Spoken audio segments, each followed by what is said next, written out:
Good evening. It's 11 p.m. Central Standard Time here in Champaign, Illinois. You're watching Co-op for Two, and you're joining me for a playthrough of Chapter 2 of Heredity, Book of Swan.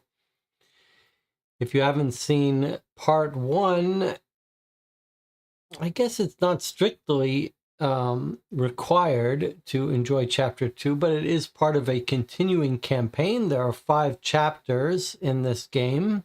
It's not a legacy game. You would only, well, you could play through the chapters multiple times, but as I understand it, the main enjoyment from this game is going to be playing through the campaign once. 5 parts. We're on part 2 here. Let me check in with the chat. We've been discussing these annoying little YouTube crowns that have started appearing.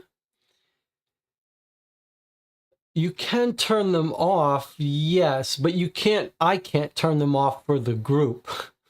Only every single person chatting would have to go into their privacy settings and turn them off. They're YouTube's one of the additional ways YouTube has started pushing out little social media type stuff. It's trying to show who's the most active in the chat. I find that a little annoying. It's a good example, though, of where YouTube's priorities are and who their customer is, that they're adding they add these features and they don't give the person running the stream the ability to turn them off. You would think they would. Okay, regardless. YouTube says there are 8 concurrent viewers. Is there anything to talk about before we get started today? I've been hesitant to schedule the channel update for Sunday, which is what I should be doing, I always get cold feet when it comes time for the channel updates. I think that's about it. All right, so let's look at Heredity here on the table. If you join me for chapter 1, you know this is a substantial table hog, mainly because of these characters, which do not need to take up so much space, but they do. This is 4 feet from side to side. You always take these 4 characters, and as you play through the chapters, they're going to progress and upgrade their items through the campaign. And here are the items we got last time in chapter 1. And in fact, maybe the place to start is this card that explains the rules for starting a new game. So setup as described in the rule book, which we'll talk about, which is basically just these characters. They each have their 3 action tokens, and they're all on their fully healthy sides. And then it says you can choose how to distribute the items. So this is where the item, who had what item at the end of our last playthrough. But really, we can do this any way we want. So let's take a look at the items we have. I guess I'd be inclined to let everyone hold on to their items, unless we have a better reason, but now would be the time to reevaluate. So we have our gun that we've upgraded. It shoots at a range of 1 for damage, and then we have a knife, which is a melee weapon that does 5 damage. So these are our 2 main weapons. And we gave them to our ladies here, and I'd be inclined to stick with that. Let's give Selena the knife for close range attacks and Maeve for long range attacks. Now, the leather jacket, here's where things get where we may want to reassign. We have a leather jacket. It hasn't been upgraded yet. It provides 1 defense, but it can also take a wound. So it's sort of a double benefit.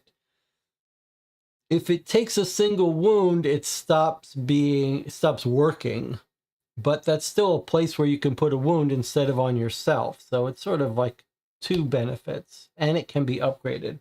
So what I was thinking, actually, Jamal had it, the father of the family, but I'm thinking maybe we give it to Selena, who has the knife, because she's the one who's going to have to be getting in. If we have to have a fight, hand-to-hand combat, Selena is who we're going to want to be there. So I'm thinking we give her the jacket.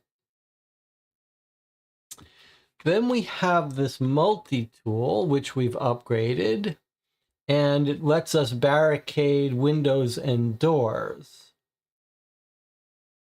The upgraded nature of it, I believe, gives us more barricade tokens from the start, and this, as an action, you can put 1 barricade, and the upgraded version says as an action, put as many as you want.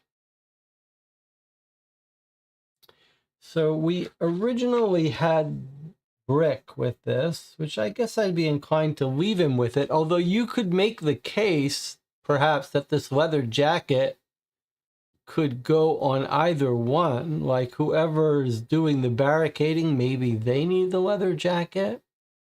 But I think in general, we can try to do the barricading without being in danger. So I still think this makes sense. And then at the very end of our chapter, we got this item that we stole from someone who was attacking us. And we were very confused why they had this high-tech equipment. That's part of the storyline. So what does this do? We don't know. It looks like we don't know how to use it. So at the start of the game, we put 4 tokens on it, and we can spend an action to examine it.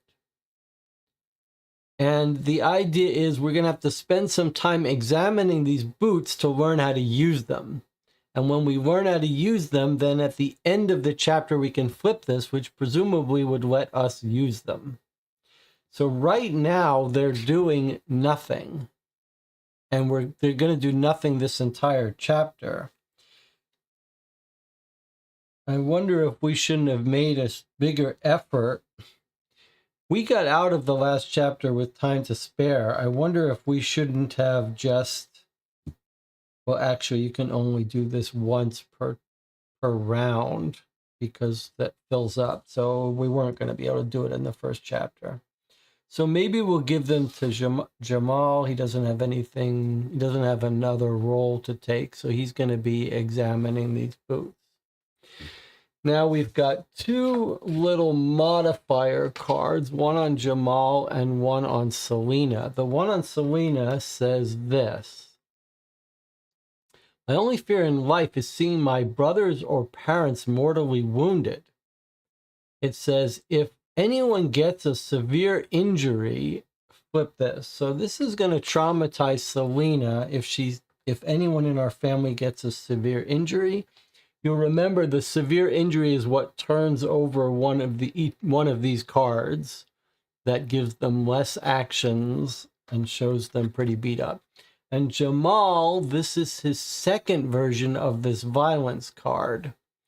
So the first time it happened, it swapped out one of our karma cards. Violence became violence 2, which upgraded the damage it does. But remember, this affects us when we attack and when people attack us. And when that triggered, he got a new upgraded card, which says, now we've killed once. Will it become even easier for us? So it's the same trigger again on this one. It says, if someone kills a human being, actually, it just says if someone does damage on a human being, resulting in its death. Okay, so if someone kills another living creature and it dies, then we'll flip this card, which will probably tell us to upgrade violence 2 to violence 3, which might mean even more damage.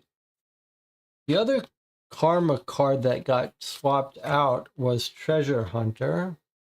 And you can see Treasure Hunter has a base damage of 0, but we can use a gear to make it +1 or -1. Anyone can use a gear, and it can be upgraded. So as long as we have spare gears, we can make this less when someone attacks us and more when we attack them.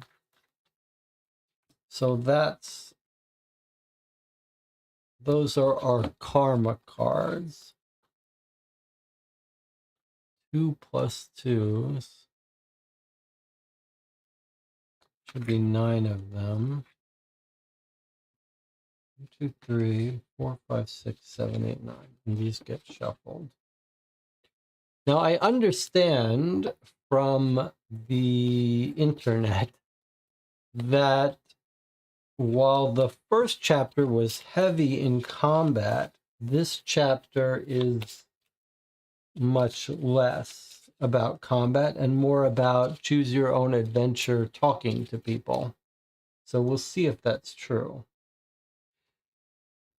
One thing I do need to do is I do need to get up and get the barricade tokens, which are from chapter 1.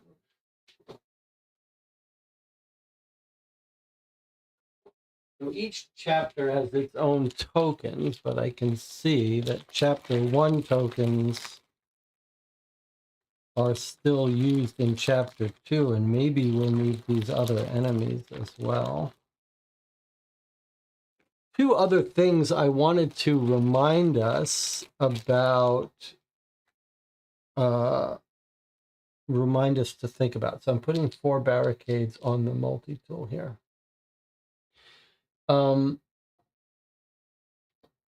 The first thing is we chose not to buy a gas mask. And I hope that doesn't come back to hurt us, but keep your eye open for a location where we might find a gas mask, because we'd like to grab one if we could. We decided instead to keep the gears, the materials tokens, so that we could use them for our new karma card. The other thing I wanted to talk about when it comes up is I'm wondering if a certain rule we did, which was it would have minimal effect, but I want to get your opinion on where we insert cards into the timeline. And I'm now a little uncertain about it, and the rules are poorly written, and there's no discussion of it in the FAQ, but we can talk about it when it happens. All right, so continuing our setup here. It says we can redistribute the items, although we can't flip them.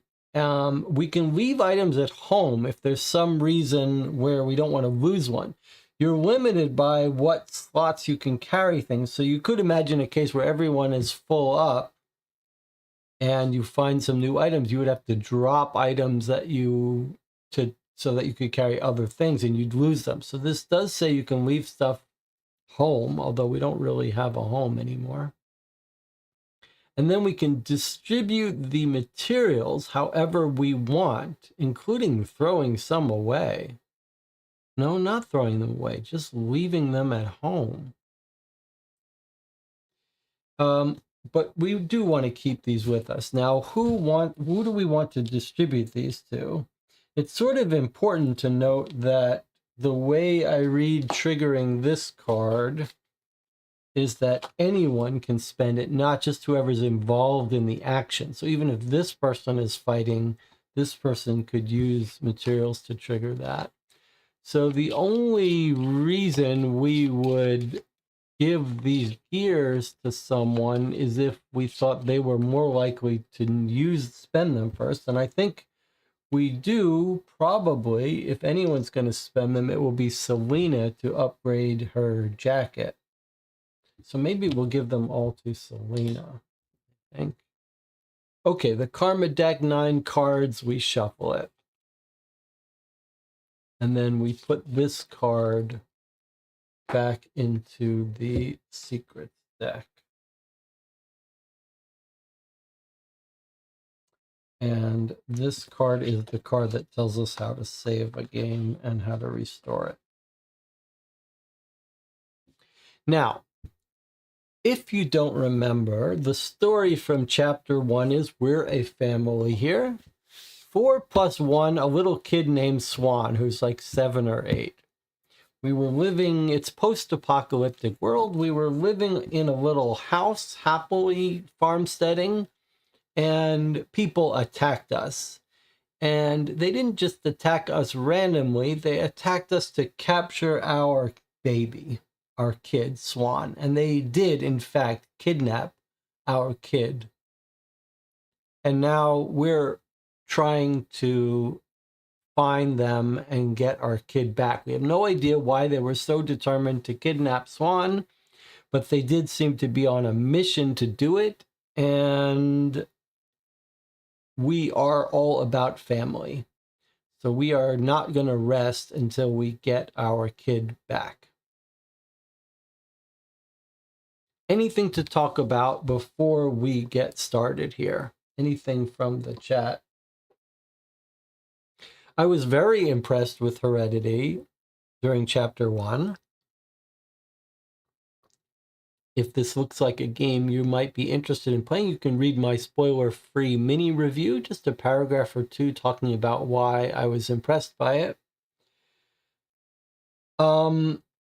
I am looking forward to playing this chapter to see how different it is from the first chapter. I would be more inclined, probably, my natural biases would be that I would enjoy this chapter with less combat more than the combat-focused chapter 1. But on the other hand, it feels like most of the mechanics we've seen and the timeline are all focused on making combat work. So I don't know if all this overhead and complication is just going to get in the way of a non-combat chapter. So I'm really curious to see if we still have as good a time, if it's still as impressive with non-combat. All right, let's put the 4 generic tokens on this. Let's remember, if he has nothing better to do, he should try to study those boots. For sure, let's get these boots studied before the end of this chapter so that we can trigger them.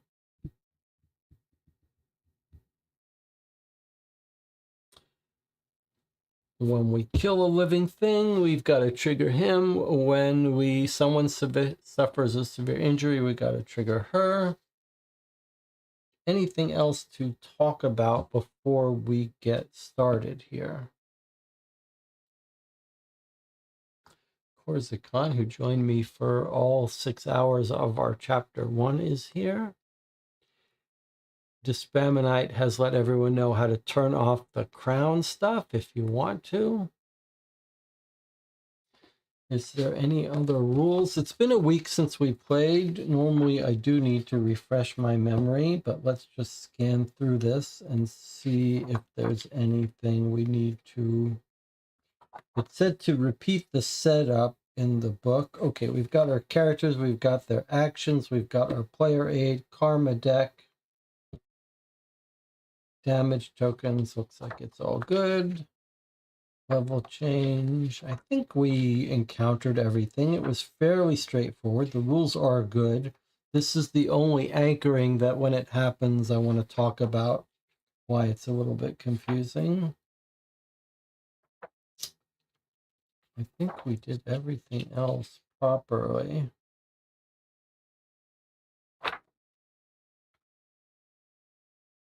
A little reminder about the colors of the borders. Okay, let's get started then. So these become available to us. And we just draw the first card in chapter 2. We've got the author of this chapter, Jerome Kantz. And here we go. Chapter 2. We followed the scavengers to a shanty town that had grown up in a disused amusement park. We're exhausted, but this is a race against time, and Swan's trail will go cold if we hang around.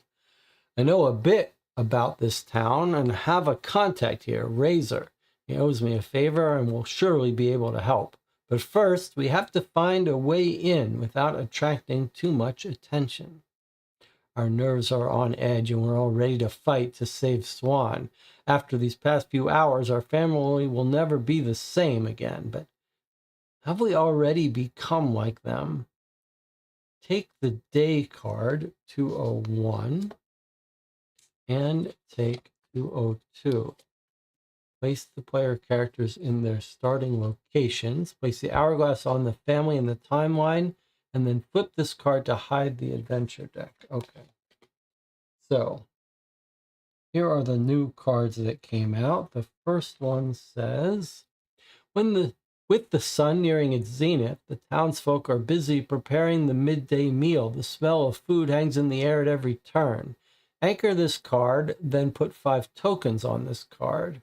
And every round, we remove a token, and if it gets to 0, we flip it, which will cause us to go into the next nighttime thing.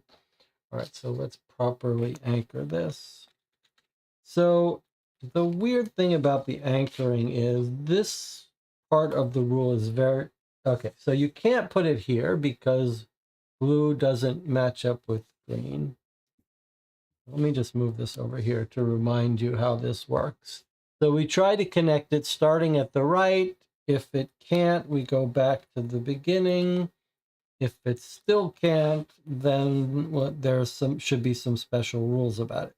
So this part of the rule is very clear. We don't have to reevaluate this. 5 generic tokens go on this card.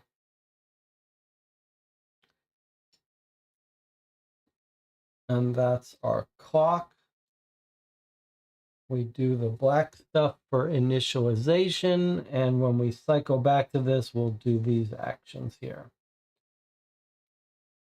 And then we have our location card. You can see the X's show where we put our characters to start out with, and then we put the other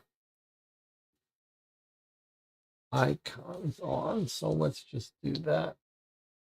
All right, so there's a gear, one gear here. Walk and walk, that would be to explore in these directions. And then we have a talk icon. Here we can interact with those people here from this location. These are black lines, so we can't cross them. In other words, we're looking at the inner wall of a building. These are, outer walls of a building. We can't go through here. We can only cross white lines and green lines. So the only thing for us to do now is talk to this person to get in. But first we'll place our characters where it says. You see there's also a look thing here. Now, I do want to remind you that this location is no different than this location. I mean, we're all in a single place. So we don't really need to worry about where. It's okay. So we can talk and look. And that's it for us. I guess the first thing we should do is look. Let's have Maeve, we'll have other people look, and then maybe Jamal can start doing his shoes. So I'm going to have her, I'm going to have Maeve, just because she's standing, well, maybe we should save her for fighting if she needs to. Let's use the people that don't have to fight first. Okay, I'm going to have Brick do a look action to get rid of this card and look.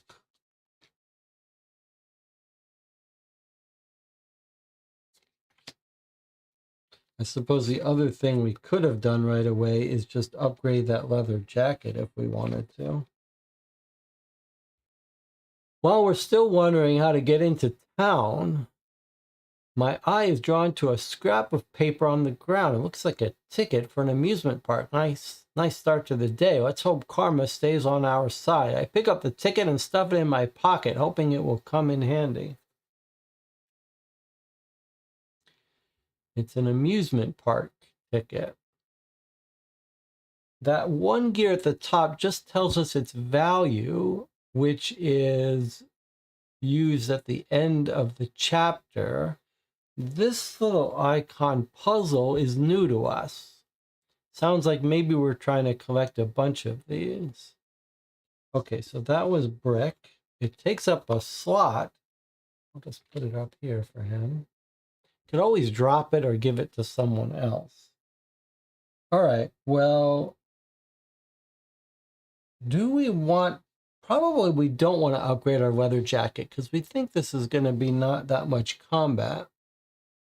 So maybe we'll just make our way in.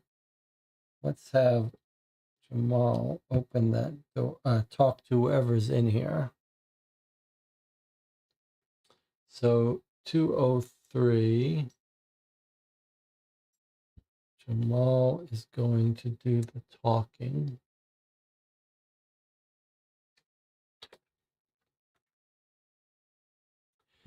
A scavenger greets me with a broad smile. Welcome to Fun Duck, the best market for miles around. No funny business here, or you'll be strung up on Cheater's Carousel. Be advised, our town's a neutral zone. The scavengers run the city, but the technocrats are well established here, and everyone's welcome. Don't go rushing to judgment based on your personal experience. There are good people in every faction. But nobody gets in without an invitation, though. You do have a ticket, I presume. All right, so it says take card 204. Keep this card near the terrain. The puzzle icon means this card can be used in a combination. Okay, so it's saying that this ticket puzzle card can be used in combination, and it says to get 202, which is here, it's saying this location is what we're interacting with, and we've got this new card that comes out. It says combining two cards. In this chapter, you can combine two cards with the puzzle icon. You can only combine cards if you meet the following conditions. You have the items in inventory. You're in the area associated with a card or NPC. You can never combine cards with a hostile NPC. So one of the rules that we read about, but I didn't discuss, is if someone's neutral and you attack them, you turn them hostile. So it's a little dangerous to attack people who aren't already hostile. It says perform a hand action. Check that the combination is on the list on the back of this card before applying its effects. If the combination is not listed, you just wasted some time. To find a combination quickly, start with the lowest number of the two cards. The list is sorted by number. Example, I have a ring that I want to give to an NPC. The ring is in my inventory. I'm in the NPC's area. I can perform a hand action to try it. So I flip it over, I look at the list, and I do what it says. Only consult the list when attempting a combination. Fine. Okay, so this is on the other side of this is a big list. That tells us how we can interact with, how two cards interact. And then this park entrance card sits on the table somewhere to tell us, to remind us that we can interact with this. The reason we know we can interact with this is because of the puzzle icon on this park entrance. So this is like this. Okay, we'll just leave it like this. So there's a puzzle icon and there's a puzzle icon. So we know we can combine these two. There's nothing else to do unless we want to do some upgrades. So why don't we go ahead and do this? So someone has to do it. They have to use their hand icon to do it. I guess we'll let Selena do it. So she is going to use a hand icon here to do a combination. She's in the same space with this park entrance, which is card 203. Oh, she doesn't have the thing. I guess Brick has to do it.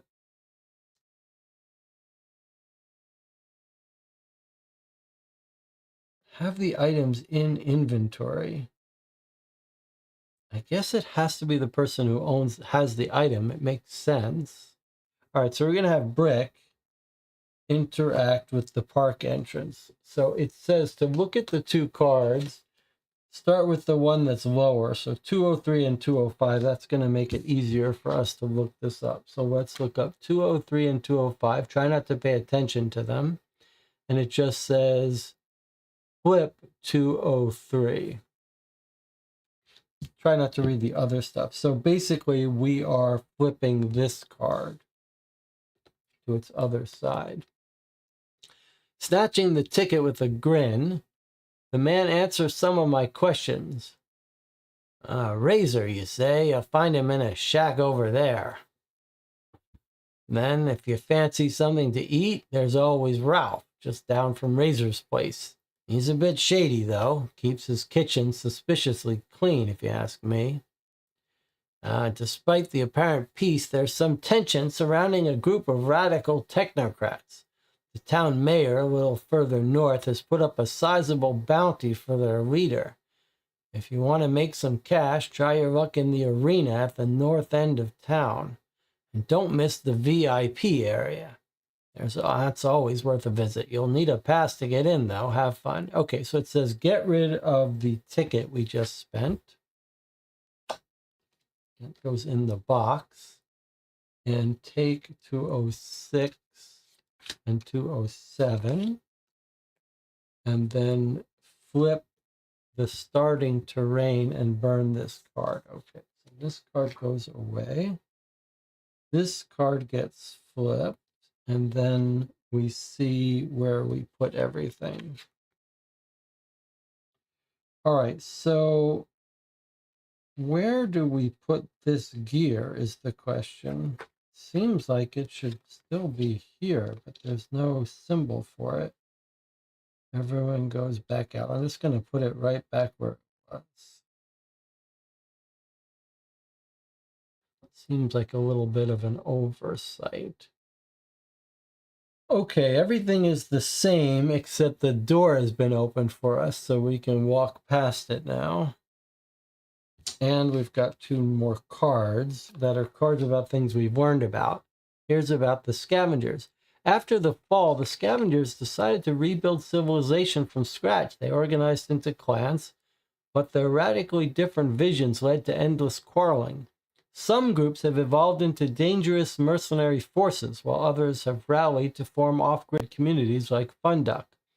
There are many of them in the town. Our actions will determine our relations with them. So scavengers are one of the group that stole our kid, but it looks like they're all fractioned. They're all split up. They're not all on the same team. Okay, so we anchor it. We put 5 tokens on it. And if it ever hits 0, we flip this. Maybe something bad will happen. This is a scavenger card. Your actions affect the number of tokens on this card. So something causes these cards to come off. Probably we're going to either be allied with them or they're going to be our enemy.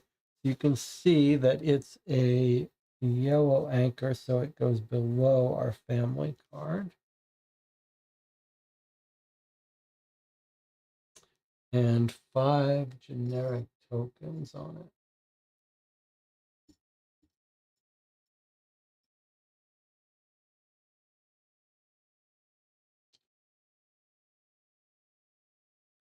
All right, and then we have another one, Technocrats. The Technocrats are a faction largely made up of survivors with a thirst for knowledge. Since the fall, they have been custodians of pre-war technology. They guard these secrets jealously, claiming it will avoid repeating the errors of the past. They're led by the Council, a mysterious organization whose members nobody really knows. The town is home to a great many technocrats. Our actions will determine our relations with them. So this also gets 5. Now we've got these boots. I guess we should think about this logically for a second. The people who kidnapped our kid have these super technology boots. If I had to guess, I would guess these are the people allied with them are the people who kidnapped our kid. So don't really trust these people, even though my natural inclination is to sort of side with the science people. I do think they may be the kidnappers of our kid. I don't know why though. All right, so we're getting a vertical timeline here. All right, so that's that. We can now go in. Probably there's no reason for any of us to stay out. Now,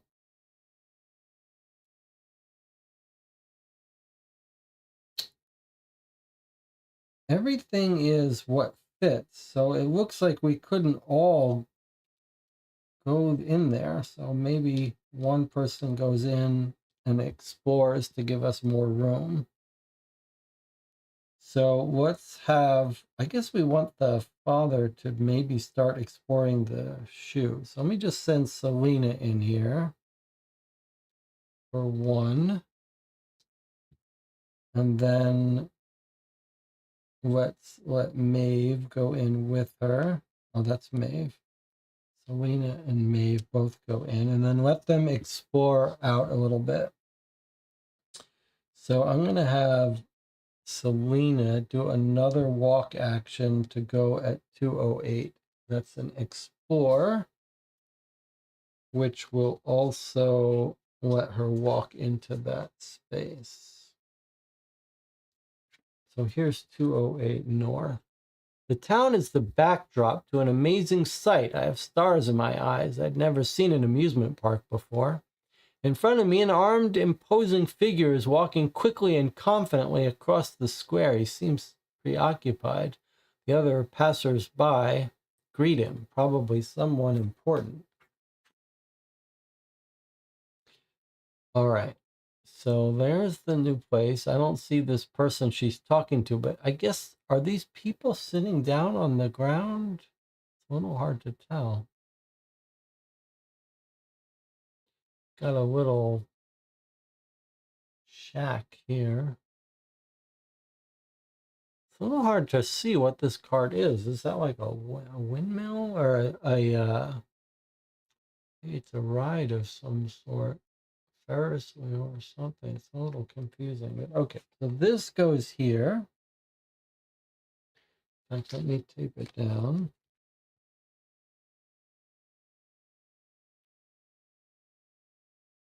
And note that this is all one area now. So this person is actually in here somewhere, anywhere we want. So we've got a place to explore. We can cross over and explore. There's a dialogue thing here.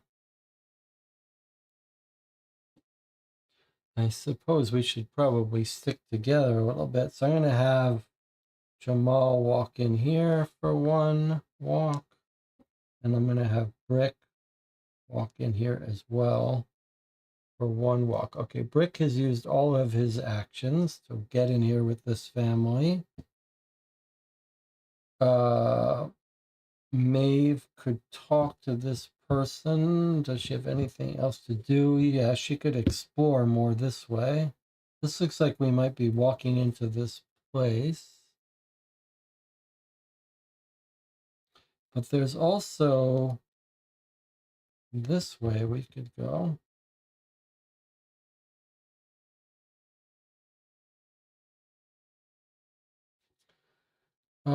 All right, I guess there's plenty of time for this, and we don't get any advantage by doing it early because we still have to wait to the end of the chapter. So I'm going to have Jamal explore here at 210. Might as well explore this place before we make any decisions. So here's 210. Looks like we can go in this building and talk to someone or continue walking west.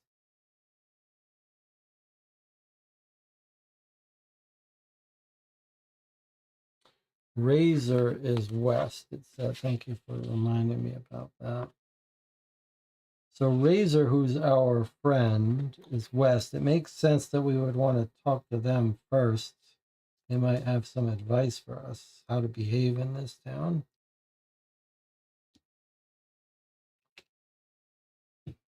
Now, we're actually in, like, all of us are considered as in this area. So we could go over here. How far over do we think Razor is? Like, is that Razor?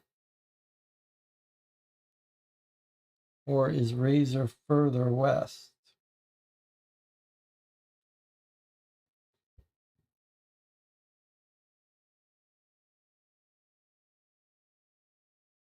I think we might as well have Maeve explore 214. We might as well get a lay of this land.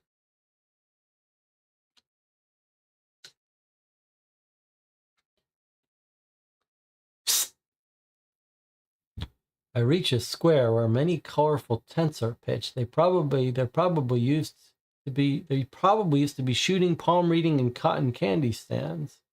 Judging by the people milling around, we must be in the technocrat district. As I'm crossing the square, a hooded individual discreetly calls to me, "Psst, I got something for you. Meet me in my tent. You might want this." All right. Boy, I got a big town here, huh? So someone is calling us. We don't know what. Are these the tents? We don't know which tent he's in, but we see one tent we can look at or look in.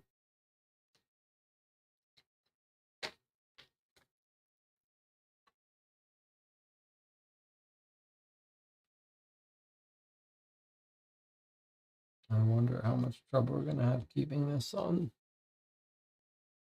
the space. Okay, so we're all in this one area. We've got one more action. I guess I need to put this here. Probably we should continue going. Well, we'd have to split up if someone wants to walk here. I guess that doesn't really matter for us. Nothing's going to happen other than time passing. So I'll just start moving. I guess we should go to find our friend west. All right, so I'll just send Maeve over here. She'll start going this way. Although, do we want to come in here and talk to this person? Because maybe this is our guide to the west. It's not really clear. All right, let's explore to the west. Let's see if we can get our bearings before we start making deals with people and stuff. So we finished all of our, no, we haven't done Maeve. All right, Maeve, Selena. Selena will walk over here as well. All right, so everyone's done their actions. So now we shift over here to timeline. The only place to move the timeline is to recycle it back here. All this says is remove a token and check if the day has ended, which it hasn't, so it's back to us again. All right, you know, maybe this is not smart, everyone moving together. That's pretty wasteful. Let's split up.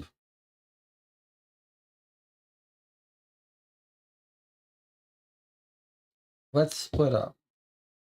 So we'll start with these two moving left. So we get our tokens back. It's pretty wasteful to all move together when we don't need to. All right, Selena is going to go exploring this way, 222.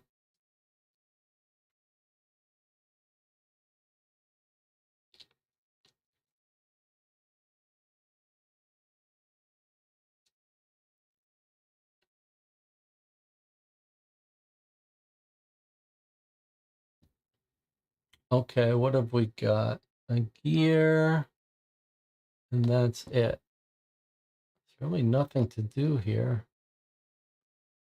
It's a little bit of a roller coaster. All right, so this goes here with a gear on it.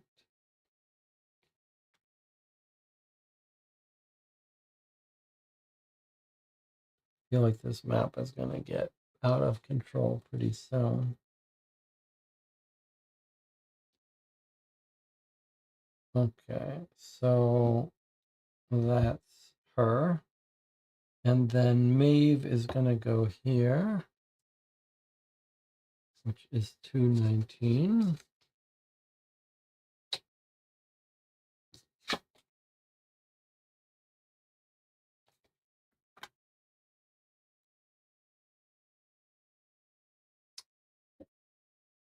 Okay.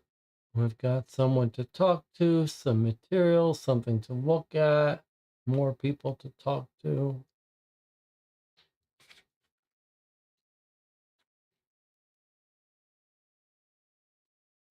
What is this A? What do you think that's about? Is that Razor? Is that who we've come to find?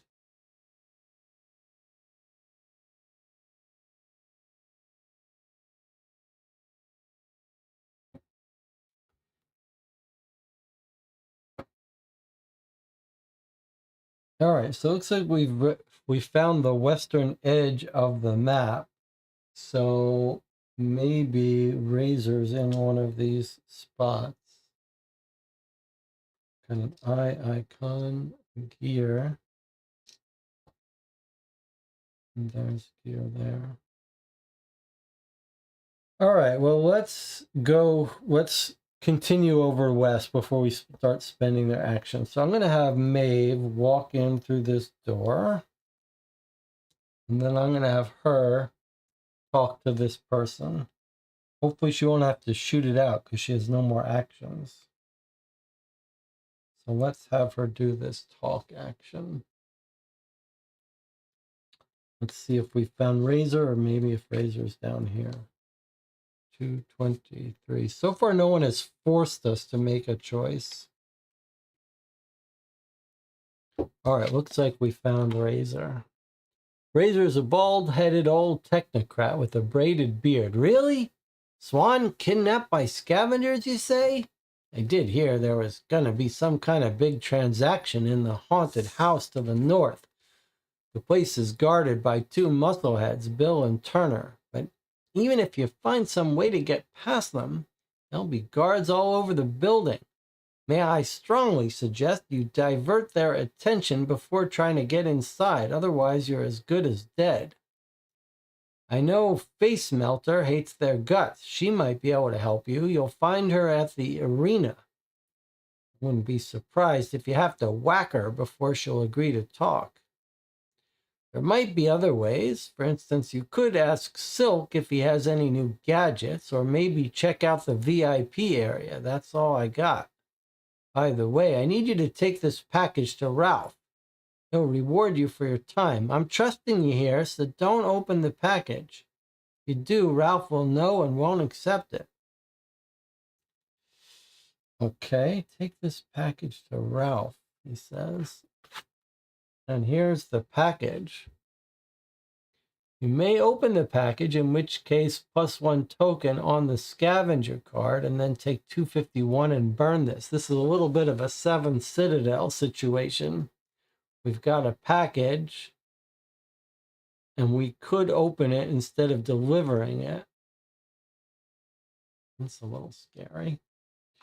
All right, so this goes with Maeve. Now, sorry, just wants us to open the package, huh? We could open it, but this is our friend, so I'm not sure. Where is Ralph? We can't talk to this guy anymore, but feels like we should be able to remember what he said. He said Razor's in the west. East is Ralph. Oh no, sorry, something to eat. There's Ralph, just down from Razor's place. He's a bit shady though. His kitchen is suspiciously clean. I wonder if this is Ralph with his clean kitchen. Town Mayor is north, and the VIP area is, we need a pass. We don't know where that is. I'm going to keep this nearby, even though it said to burn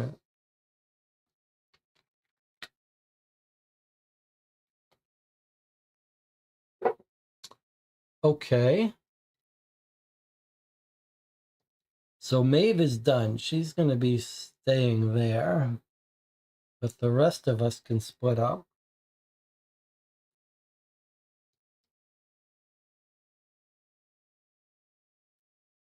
So we're not going to be able to deliver that package this turn, even if we wanted to.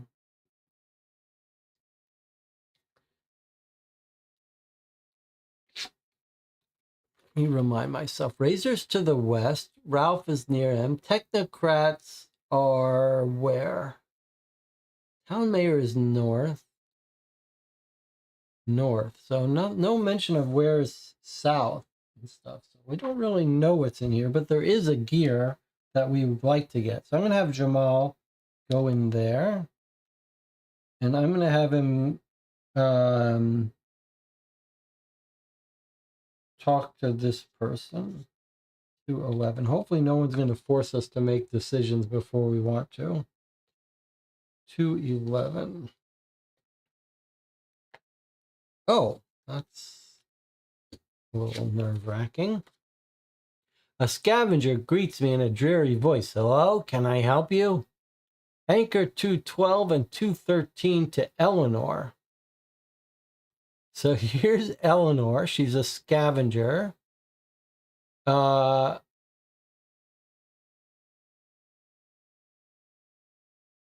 This is pretty cool. Okay, so let's talk about this mechanic. So until she's anchored to the timeline, which is here, she won't try to fight us. Only when she's here does she trigger and fight us. So right now it just wants us to leave it on the map. But if she becomes angry at us, then she's gonna fight us. Okay, and it says take 2 items, these 2 cards, and these are gonna be items she's willing to sell us. And they become anchored to her. That's pretty cool. I don't think we've seen that yet. You can buy an item paying their cost plus 1. So it says just put this on the board somewhere. If she becomes an enemy of us, which we could, if we choose to fight her, we would turn her from neutral to an enemy. And notice she's got a puzzle piece, so we could give her stuff or whatever. If she does come after us, she's got a health of 6 and a shield of 3. That's pretty hard to defeat. And she shoots for a range of 1, damage 4. Would be very hard for us to beat. So let's not get on our bad side. But she has 2 items that anchor to her that you can buy. We could buy a knuckle duster here that can be used twice. Of course, you have to have actions to spend on it. And she's got a grenade. Choose an area within 1 range. All characters take 5 wounds. And it can be upgraded. Wow. All right, so these are pretty expensive, though, but she stays out. So as long as we don't get on her bad side, we can buy from her. Now, I would be worried, though, that, like, if we upset the scavengers as a group, right? Which it says, like, if we take all the tokens off the scavenger card, we flip this. I'm afraid that, like, at some point we're going to turn one of these factions against us. She's part of the scavengers. All right, so we can't afford any of these now anyway. So that's that. We walked and he talked. So we could probably, well, I'm just going to move him here in preparation to pick this up next time. Because clearly we want all the gears we can get. Okay, next is Brick and Selena. I think they should probably just explore, but we could come in here.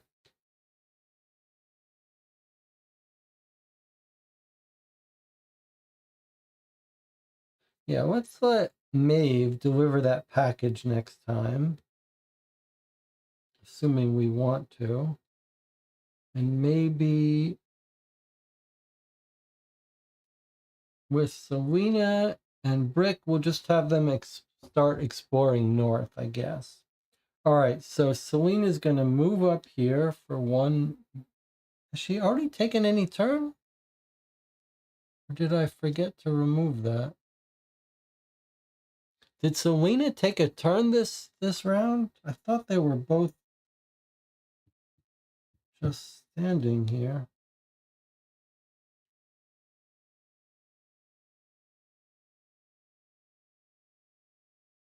I'm going to leave it like this, but you tell me if I need to spend an extra walk. I'm going to spend a walk right now to explore to 224. I feel like it's better if we explore this area before we make any rash decisions. Here's 224. More people to talk to and more map to explore to the north.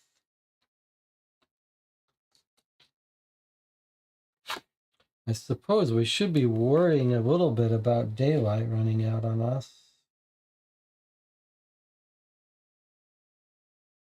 And what that means. Maybe all the better to explore in the daylight. So we walked over there. So we've got a discussion token, which I suppose we might as well do, assuming I haven't cheated a token here. Not going to make too much of a difference.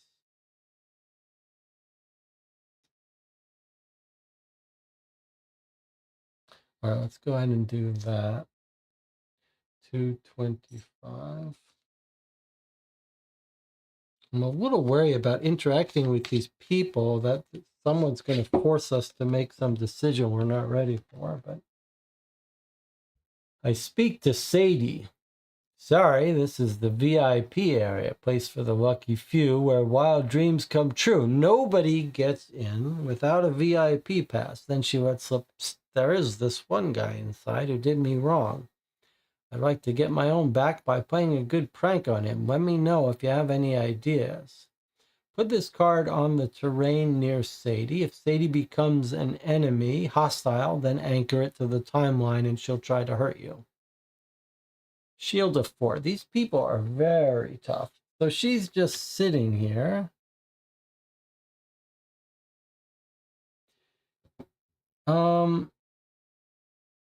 Near Sadie. I guess we're just supposed to know that this is Sadie, or do you think we should be taking out tokens for these people? Like, there are these tokens that look like they represent people. Otherwise, it's a little hard to keep track of who's who.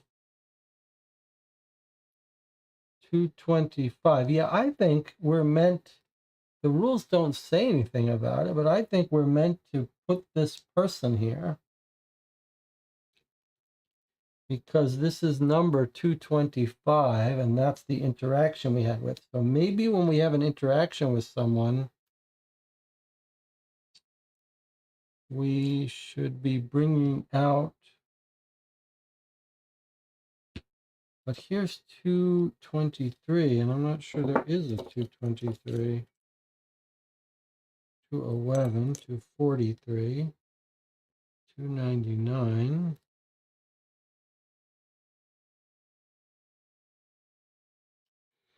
Well, that's awkward.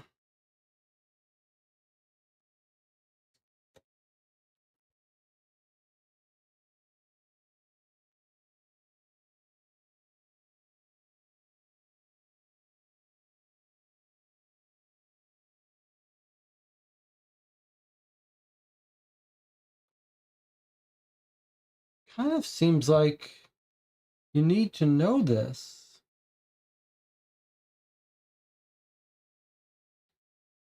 It's awfully weird. Why is there one? It's only the people that can become hostile. So 211 can become hostile. So she is out here. Okay. But this guy, our friend, he can't become hostile. So he has no token. All right. So maybe we don't need to put these out until they become hostile, but we'll just put them out anyway.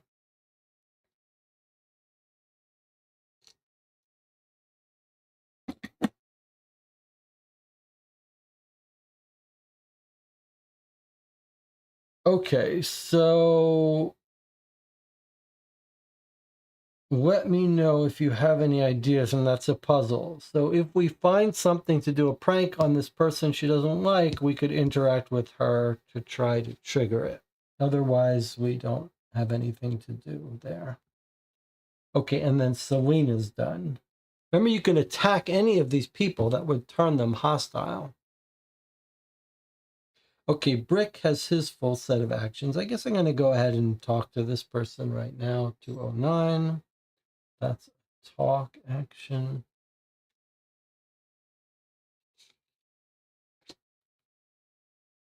All right, we're meeting someone else here.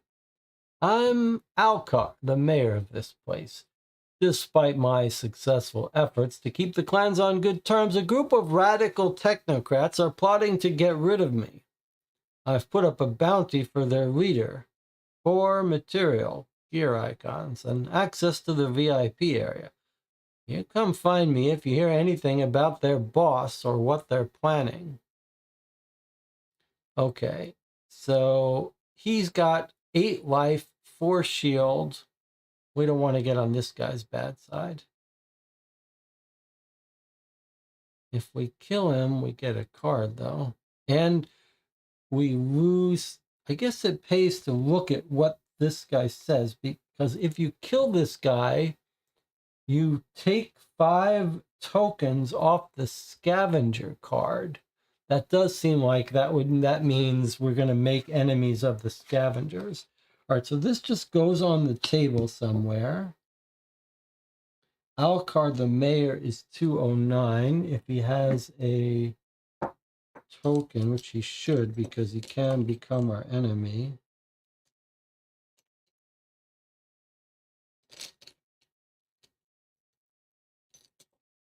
But I don't see it. That's awfully weird.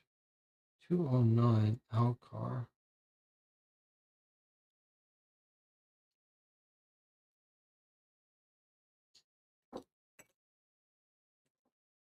Well, that's surely an issue.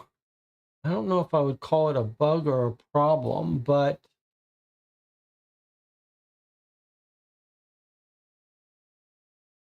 it's clearly meant for him to be able to become a bad guy. I wonder...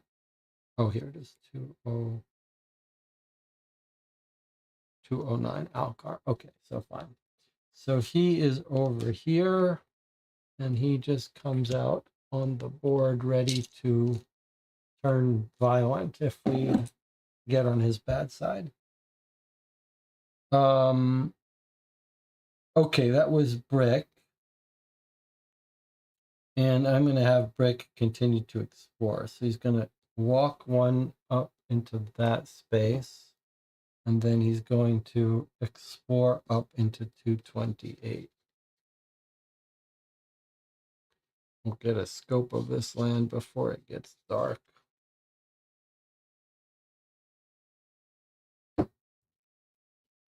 Oh, a Ferris wheel. To think that Brick and Selena never had the chance to ride a merry-go-round. He's talking about himself. A small man, a technocrat, judging by his appearance, is busily tinkering at its base. Each car is filled with spare parts and other junk. A diminutive handyman rotates the wheel to reach a particular type of goods.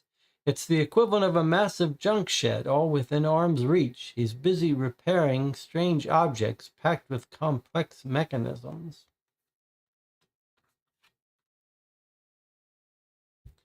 Okay, there's the Ferris wheel, and then there's a little duck lake.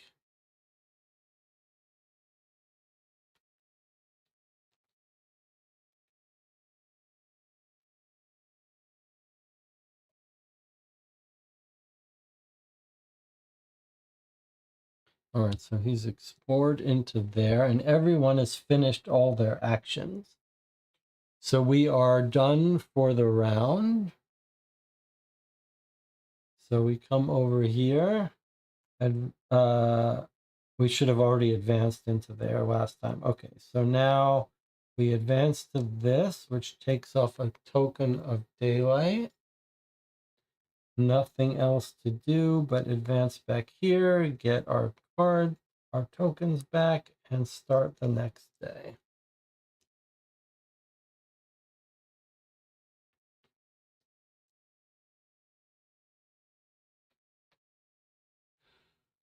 All right, well, there's still more to explore north a little bit, but not that much. It seems like maybe this is the main extent of the town. Maybe there's going to be a VIP area over here. Why don't we take our first break? I'll see you in 8 minutes.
All right, we're ready for the next round. We certainly could open that package ourselves and get some item. It's clear that we would make the scavengers unhappy with us, but only by one token.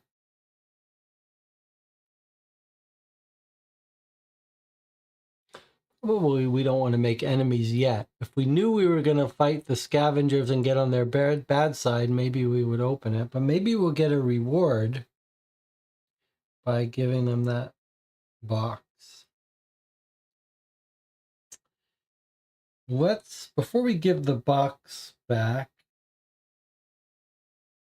maybe we should continue exploring. So I'm going to have Selena. How do we get into this area?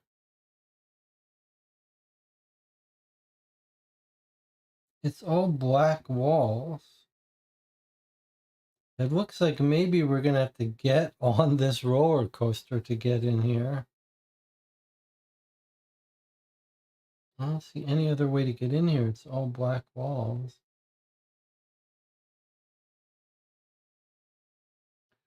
But we could certainly explore here with Selena or Brick. Or go into here and talk to these people with Brick. I'm inclined to continue exploring. So let's see, we can't explore this way, but we can explore this way, but we can go up here. So I'm going to move Selena up here for one walk. Then I'm going to have her explore here at 242 for another one.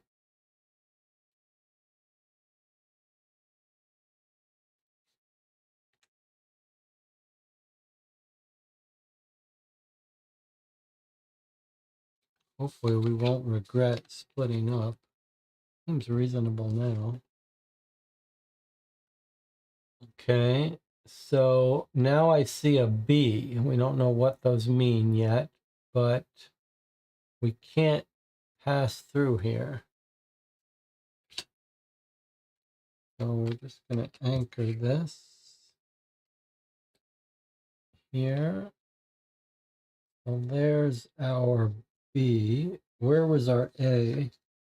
Over here. There is a look icon.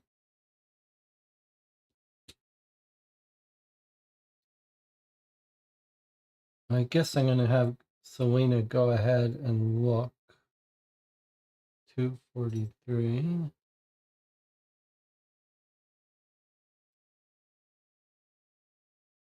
We're pretty spread out. If we need someone to come to someone's assistance, we're in trouble. Okay, two huge scavengers are guarding the entrance to the haunted house. Put Bill as shown.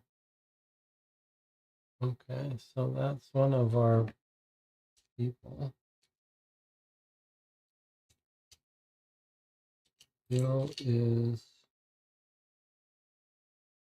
244. So he is right here.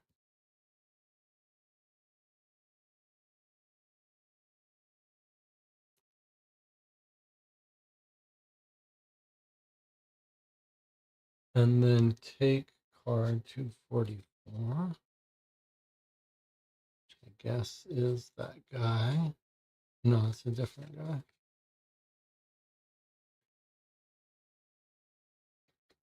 Boy, there's a lot of people out here. So there's Bill.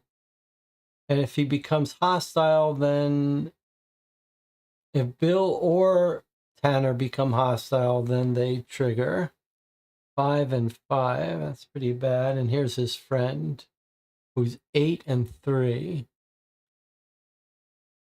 Okay, and this is Turner, who's 243, 53.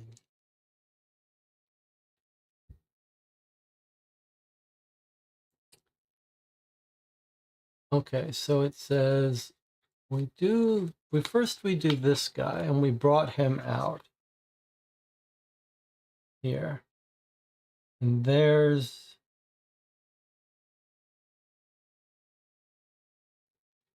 no, this is him. 243. 243. Then it says to take 244, which is this one. And so that's this guy Turner. And then it says if A is visible, which it is, it's here, then take 253. Boy, this is involved, huh?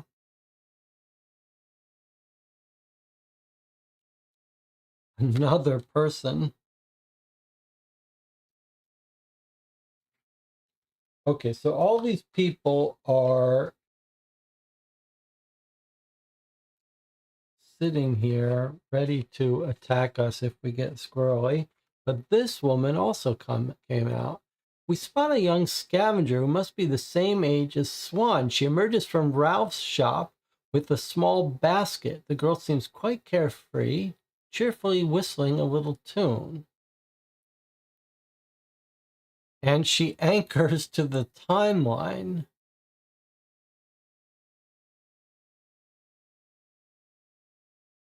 Huh.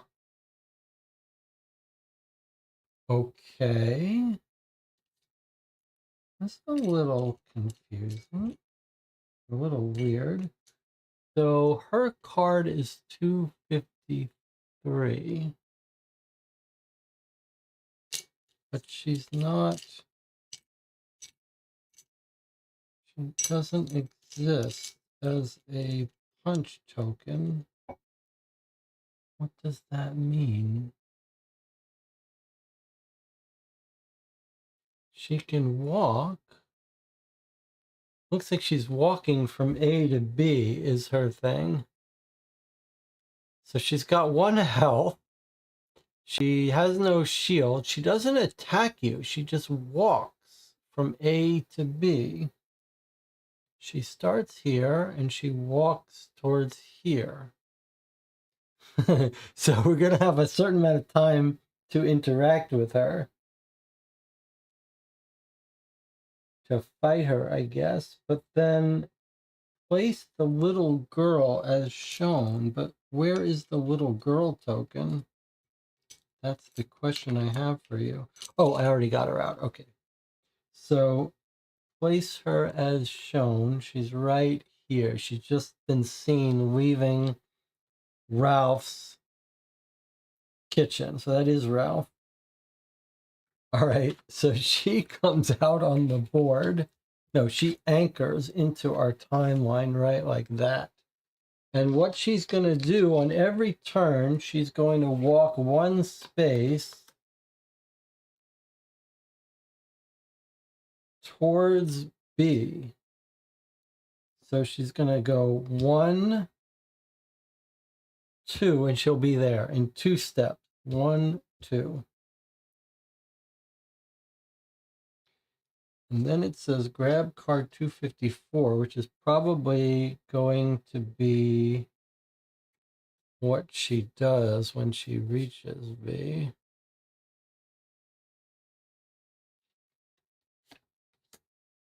The little girl scavenger. Okay, let's see what it says here. The basket's filled with meals prepared by Ralph. The basket was already packed and taken directly from behind his counter. Clearly, not everyone gets the same treatment here. Diverting the cheerful little girl's attention for long enough to tamper with the basket contents should be fairly easy. So we anchor this under the girl. When she reaches B, she doesn't. So it sounds like we could put some poison in here, in her basket, if we wanted to try to poison this, it seems, but we don't have much time to do it.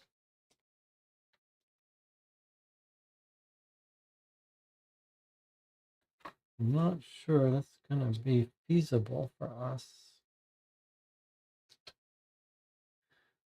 Every round, she's going to go 1, 2, and then when she reaches B, flip it. 1, 2, and then flip. So we really only have a short amount of time to do that. And are those our enemies? The people in that where she's going. The advice was to distract these people.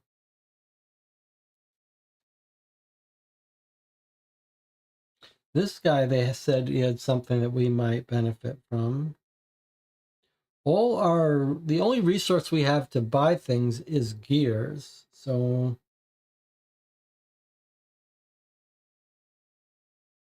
all right, let's pick up this gear here for one action. There's really nothing else to do here. So let's explore with our last action for Selena over into 232.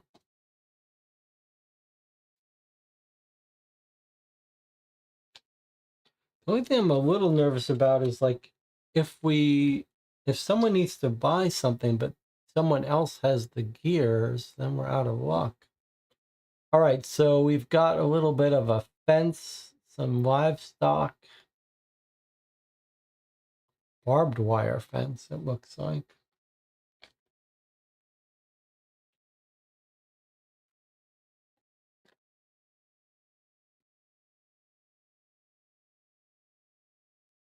So this is the VIP area, right? We can't get in here past these guys, but this is where we want to go. It sounds like. Okay, and then she walked over into here and she's done with her actions. All right, so let's shift our focus into possibly intercepting this woman, this little girl, and putting poison in her thing. So the question is, where will we find this poison? Here's the guy that cooks, and we have the package he wants. It could be that the poison is in this package, and just by opening it, we would get access to it.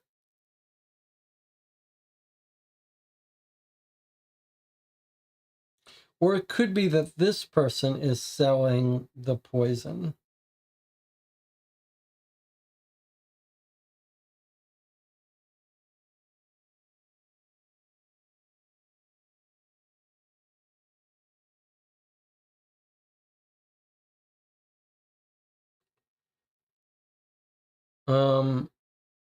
So what I think we should do is we're going to try to adjust our plan so that we could, if we can find the poison, we can get to her. So what I'm going to do is, as long as we don't think the poison is in here,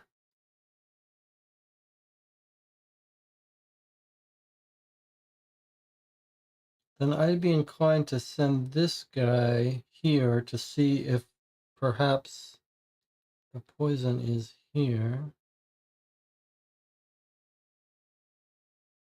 Might be nice to be able to walk through here though, rather than around.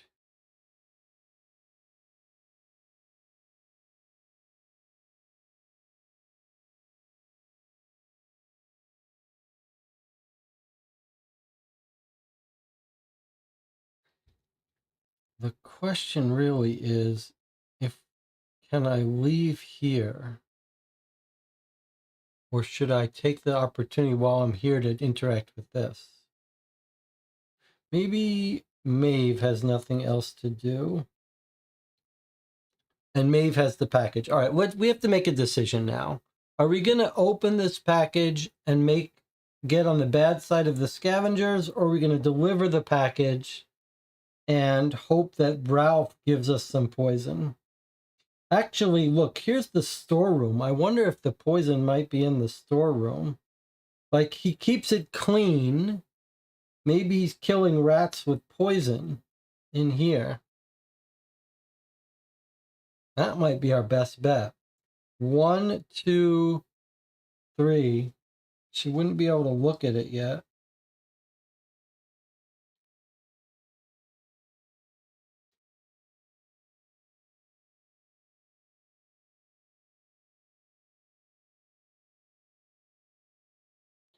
Maybe the thing to do is have her go 1, 2, 3. Get ready to try to find the poison at the back of his room back of his kitchen where he's surely getting rid of rats. And then maybe 1, 2, 3. Maybe someone can meet here to try to take the poison and poison her. And maybe we send Brick here to see if this guy's selling poison. And maybe this guy, Jamal,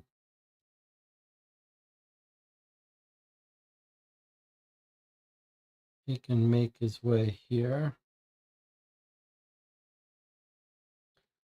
1, 2, 3. All right, I'm going to do this. I'm going to have Jamal head over to do this thing. I'm going to have Brick come over and do this. Let's do that first. Brick's going to walk over here, and then he's going to have a conversation with whoever is here. We're going to try to, I think our best bet is poison is at the back of that area, which I think means we'll be able to do it if we find it, although it'll be tricky. Hi, welcome to Handyman Heaven. Can I ask you a favor? A woman stole my favorite glasses. I'm struggling without them. Unfortunately, that damn thief is dangling from the cheater's carousel. She must still have them on her. Fetch them for me and I'll give you a smoke bomb. Okay, so Silk comes out. He's a technocrat. All right, so now here's how we get on the technocrat side. All right, where is he? He's this guy, 229. Here he is, and here's his card. And it looks like he's easier to kill. But if you kill him, 3 tokens leave the technocrat card, so they really don't like that. And we can get a smoke bomb, which could be used as a distraction if we can find the glasses on the cheater's carousel. But where do we think the cheater's carousel is? Like, I thought this looks like the carousel. No. That's the Ferris wheel. Cheater's carousel is here.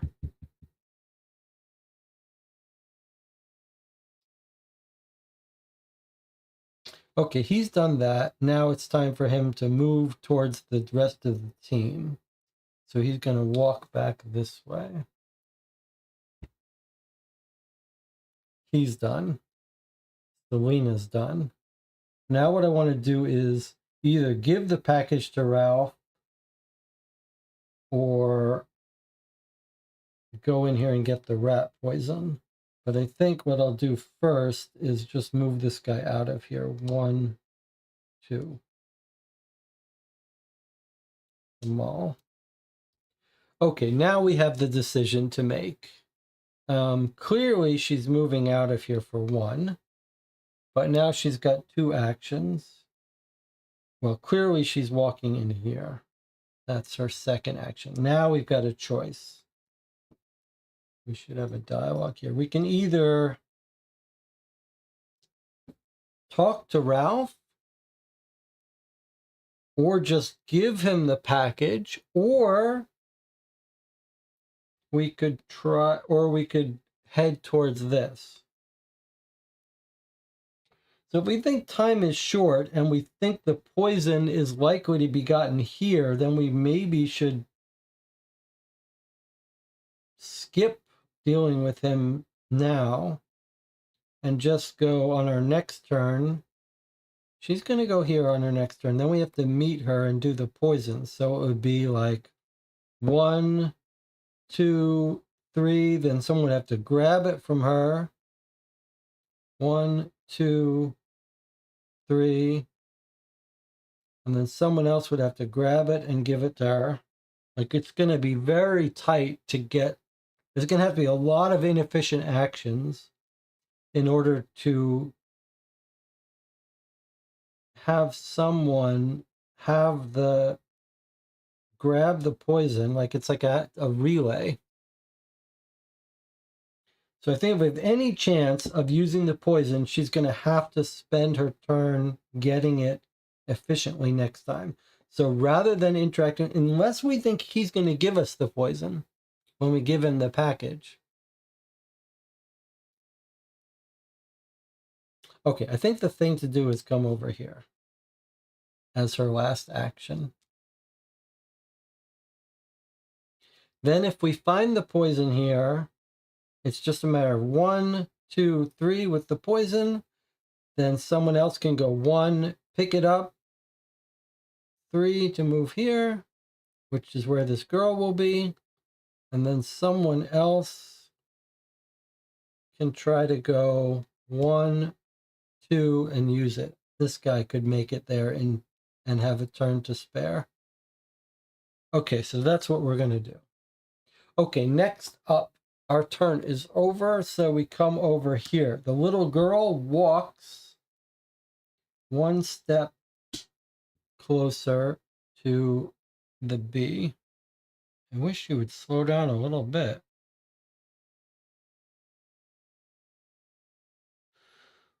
All right. Now, after moving, if she's there, something happens. It doesn't, so this comes over here.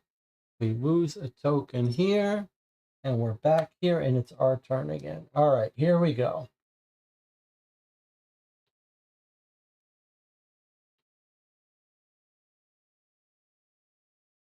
So it's our turn again. My plan is see if there's rat poison here. If there is, we're just going to make a beeline and try to converge on this girl and give her the poison. So Maeve is going first. She's going to look at this 221 and see if we've guessed right that she might find poison there. Not quite. There's quite a few people in the shop. Ralph is busy. Is that right? Seems like we should be in the back room, but okay. Quite a few people in the shop. Ralph is busy serving their meals. He seems to keep a close eye on his customers, but as the place is crowded, it should be possible to approach the huge barrels and crates filled with fruit. All right, so if we wanted to steal fruit from him, we could.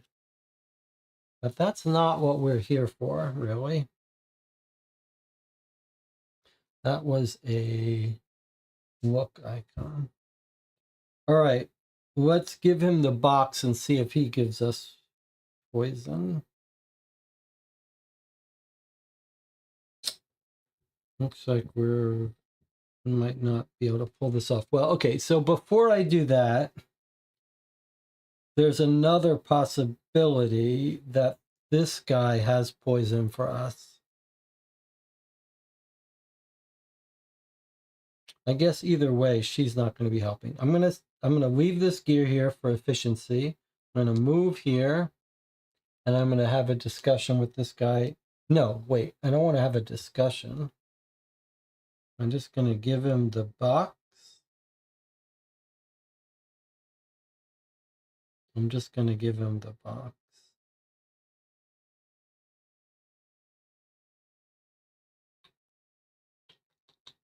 Okay, I'm just going to give him the box. So I'm doing the hand action to interact.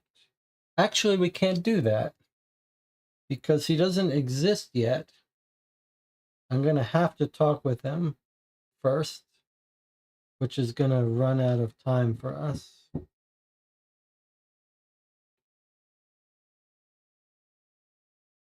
Oh, that's unfortunate.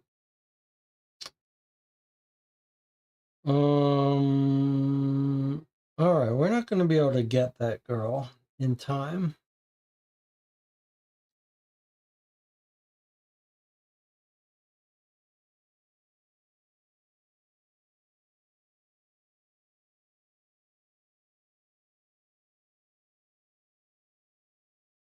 All right, let's just interact with him then. So 220. Because we can't give it to him until his card comes out, and his card doesn't come out till we interact with him. Okay, here he goes. Welcome to Chez Ralph. Great place to eat. We sold out this morning, so come back tomorrow. If B is out, take 253, which is our girl. But she's already out. Okay. So here's Ralph, the shopkeep. All right, so he comes out. All right, now we could give him the box, except the box, we have no more actions. So really, that's it for that.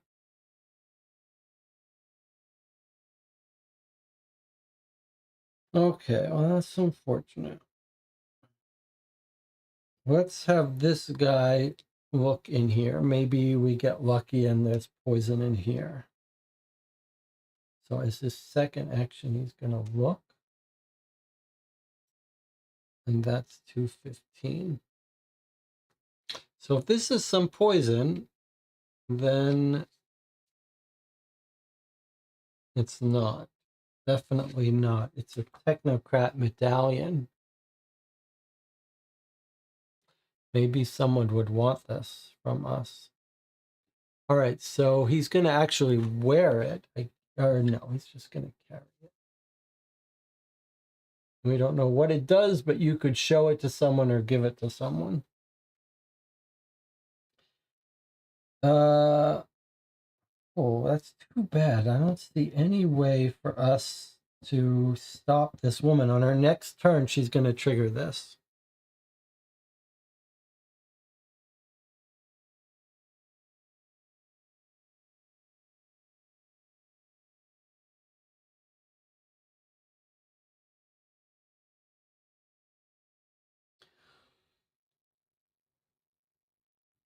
What is Selena doing?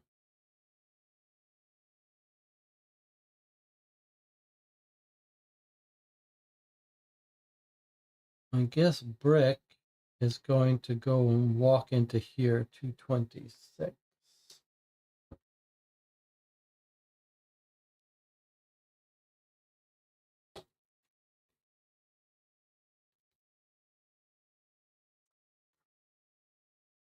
All right, that looks like the carousel where someone stole his glasses. Let's just put that there. And a look icon here. He's over. He's actually.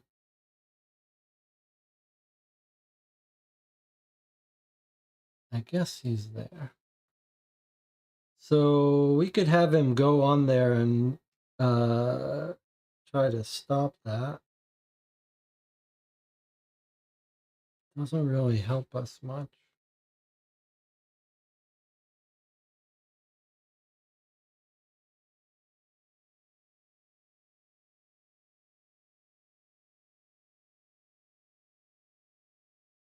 Maeve spent her action talking to him. Really did not give us enough time to catch that lady.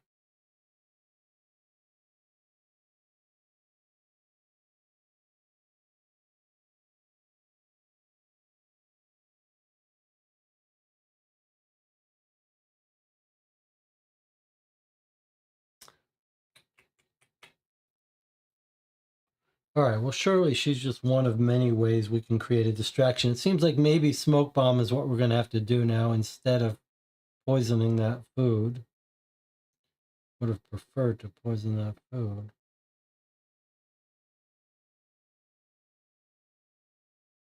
All right, Brick is going to walk up into there and then look. Hopefully he won't get too sick.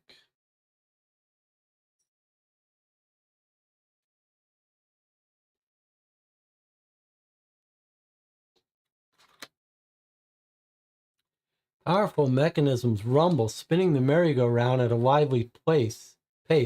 There's a large red button, probably to stop the engine in an emergency. A number of corpses suspended from the carousel whirl through the air as it turns.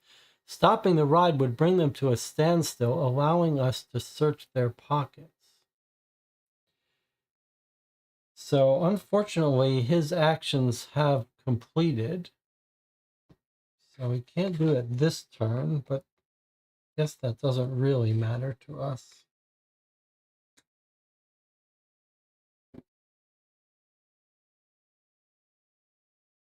All right, so we're not going to be able to stop her from getting into B. There's just nothing for us to do. We could fight her and kill her, but I don't see how that helps us.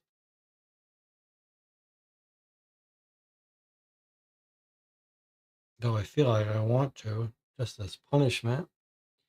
All right, so instead, Selena's going to walk over here for one, and then look at this, 233. We'll stick with our plan of exploring this place fully.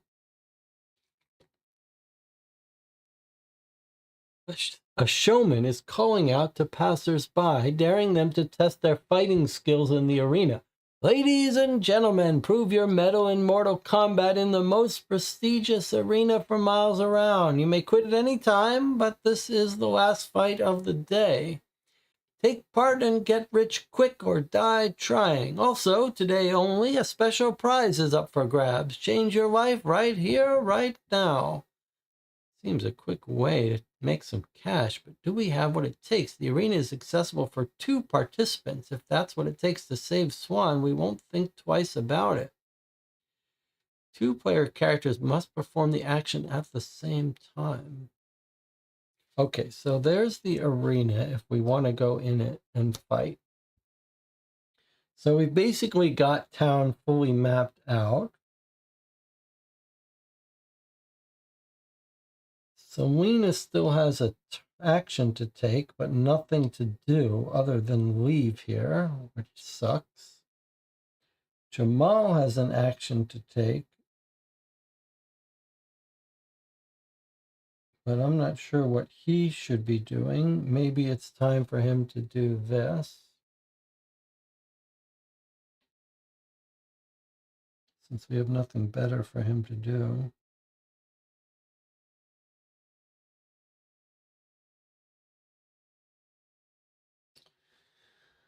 Okay, well, I'm going to have him do this because we have nothing better for him to do. He might as well stay here.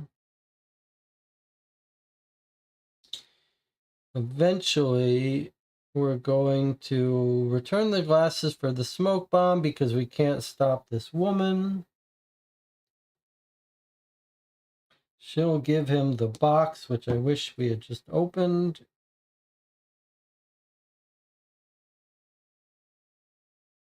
And then I guess we'll move up towards getting in here once we have the smoke bomb.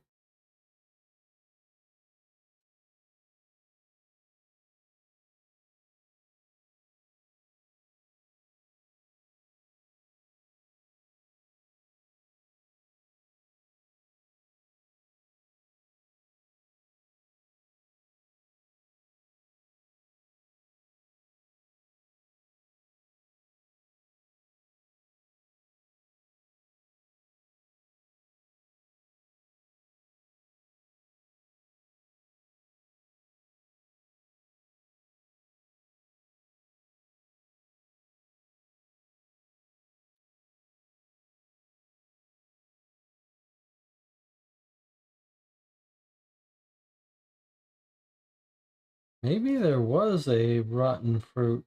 No, that's all there is, just the fruit. All right, well, I have one more action for Selena, but there's nothing for her to do. I guess she'll just stay there. She could upgrade her leather jacket, but I'm not sure we want to mess with that.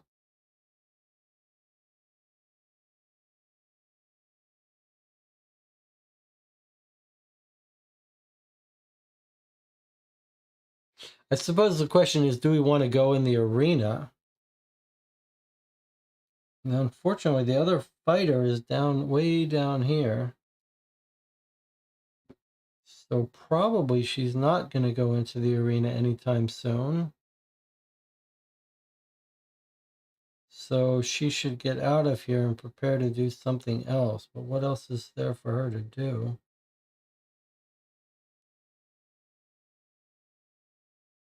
It's kind of a weird situation we're in. It doesn't feel like there's much to do.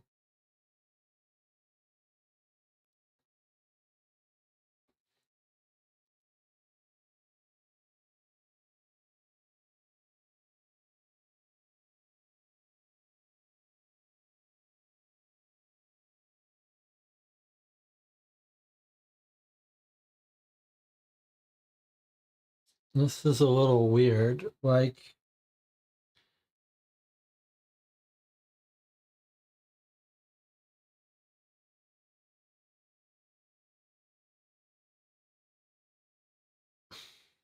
there's stuff to do up here by going into this arena and fighting for money. Or there's some quest to get the smoke bomb to come up. By the time we do that, it's going to be several rounds and in the dark. Perhaps it's just a matter of what are they going to do with their turns.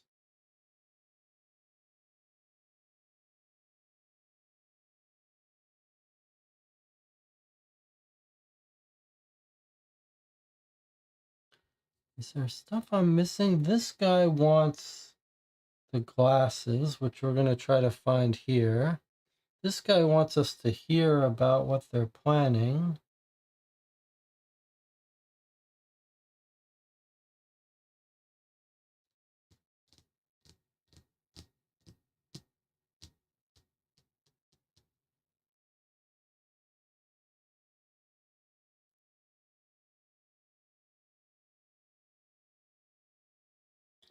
Can buy items. It's weird. What are they going to do with their turns while they're sitting here?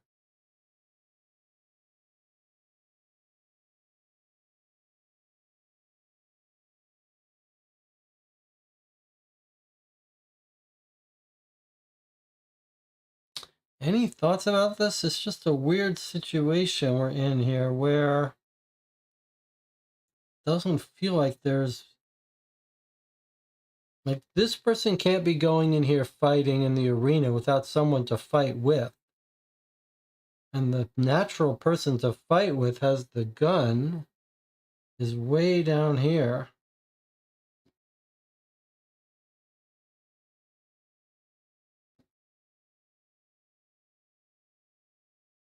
So maybe we're not going to go fighting. But if we're not going to go fighting, what is this person going to do every turn?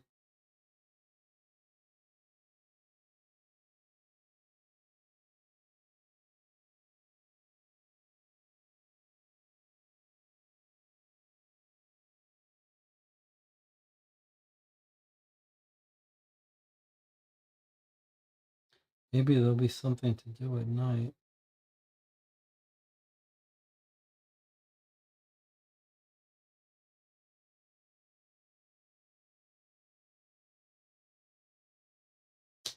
This is a weird situation. All right, well, I'm just going to move Maeve back here for now so that she has something to do. Just feels very odd.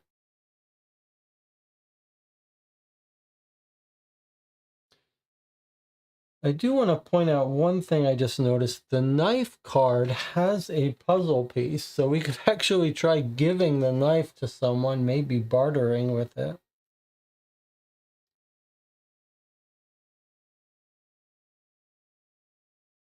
All right, well, she did her last action. That means this goes over to here. This woman goes into the next zone, which is all the way up here.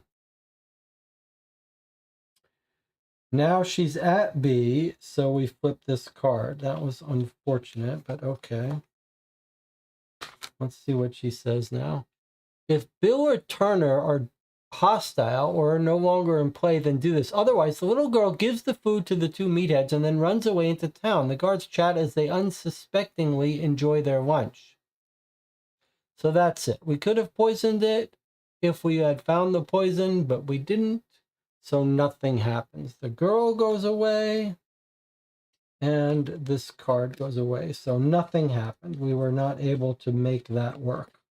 Maybe if we played this again, we would be able to pull off some sort of thing.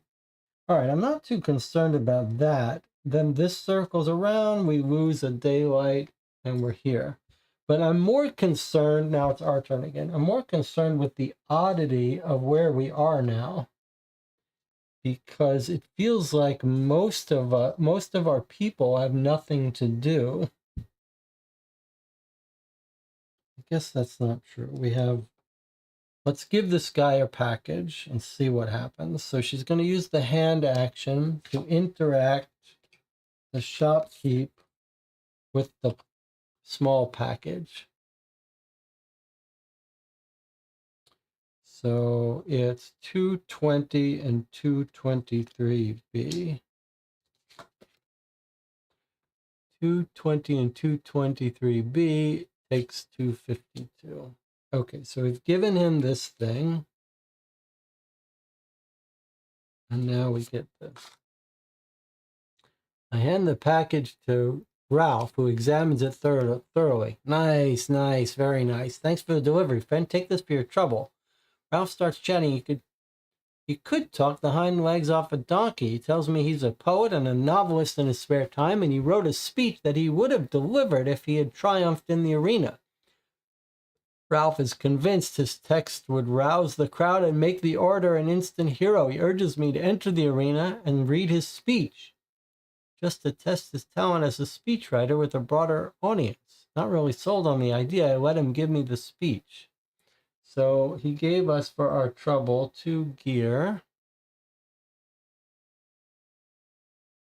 which we give to Maeve. And the package gets discarded without us ever looking inside it to see what it was. And then we flip this, which is the champion's speech we could use if we went into the arena. Okay, so Maeve is carrying that.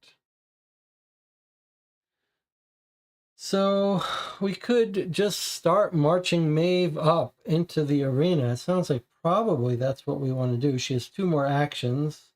So let's just send her 1,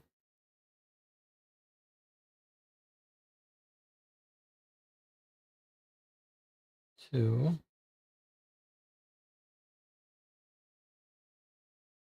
I guess we'd rather go here, right? 1, 1, 2, and then 1, 2, 3, and she's there. No, it doesn't make a difference.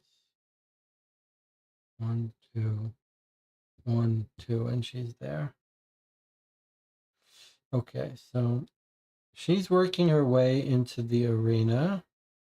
1, 2. On her next turn, she could be in the arena with our knife-wielding person here if they're already there.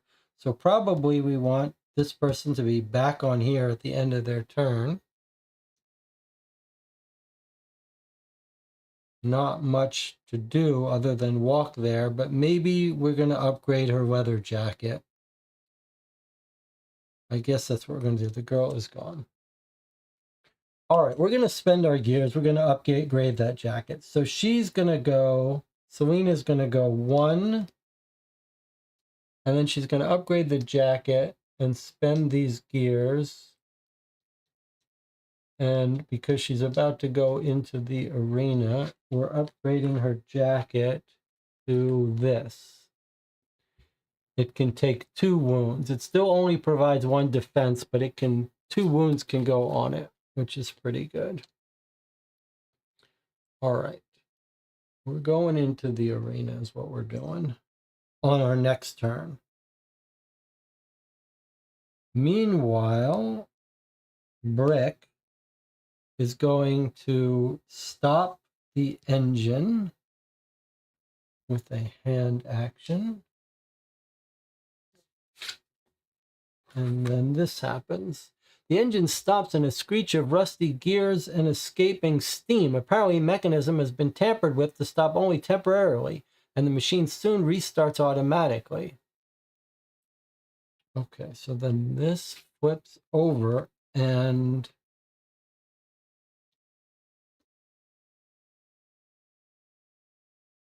this flips over.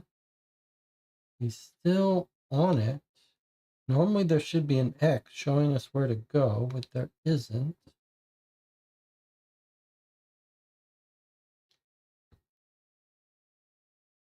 And then this anchors to the terrain, to the timeline here, such that at the end of this round, it's going to flip again.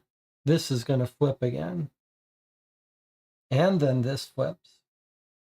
So we need to get off this thing right now. So it's off for a second. So we have just enough time to do this hand action. 227. It's good we did this at the start of our turn, I guess. The stench of death fills the air. Overcoming my disgust, I quietly search the bodies and find a rather odd pair of spectacles in a jacket pocket. Just as I'm leaving, a scrawny, derby scavenger stops me. I saw you, you disgusting pig. No respect for the dead. 2 gear for my silence, or I'm telling the town guards. All right, well, we don't have 2 gears to give this guy, so you're not getting paid, all right? So we take 230, we get the glasses. I mean, he would have had to have 2 gears on him, right? Not even just the group. So there's the precision eyeglasses. Ranged, weapon range +1. Whoa. That's pretty good. Okay, well, the question is, like, we were going to hand this over to the guy for the smoke bomb. Okay, do we want to pay 2 gear? We can't. We don't have it. Refuse to pay and let him go. 3 tokens from the scavenger card. Or we could attack him. Huh.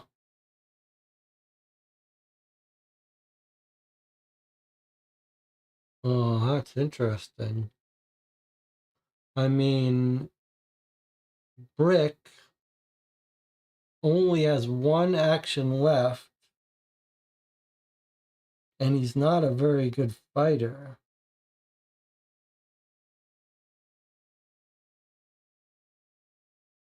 On the other hand, Maeve is within range and has 2 actions left, so she could shoot. If we kill this guy, is he going to cause us to lose tokens anyway? 3 tokens on the scavenger card is pretty high. I think we should just kill this guy. I don't like him. I feel like we don't have much else to do. Let's kill this thing. Let's kill this guy.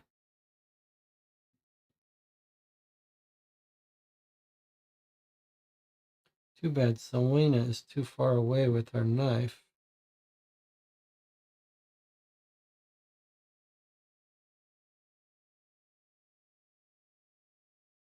Why is Selena? Oh, we upgraded her jacket. We should have waited.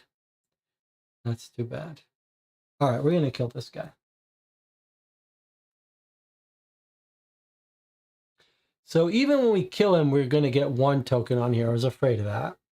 All right, so the tramp is shown opposite. Yeah, I have some anger for this guy, especially since I feel like we have we're just treading water now. So I am happy to kill someone. All right, so he's out here. Here he is. And he's anchored to the timeline here. All right, so he's going to attack us if we don't kill him. He's got 1 defense and 2 health. He does 3 damage. That's fine. We're going to kill this guy right now, but I'm not even sure this guy. So if this guy does a melee attack, he does 1 damage. And then Maeve is going to shoot. She's going to do 4 damage. So that would be a total of 5. So even if we have a -2, it would be 3, which would be enough for a shield of 1 to still kill him. So if these two team up, then we're guaranteed to kill. But even if they don't team up, the only thing that could stop us would be a -2. There's only 1 -2 of 9. So she definitely needs to shoot, but I wonder if this guy even needs to be part of this battle. Like if instead he uses his action to walk away and she shoots, she does 4 damage with 1 defense, means 3 get through, then only this 1 card.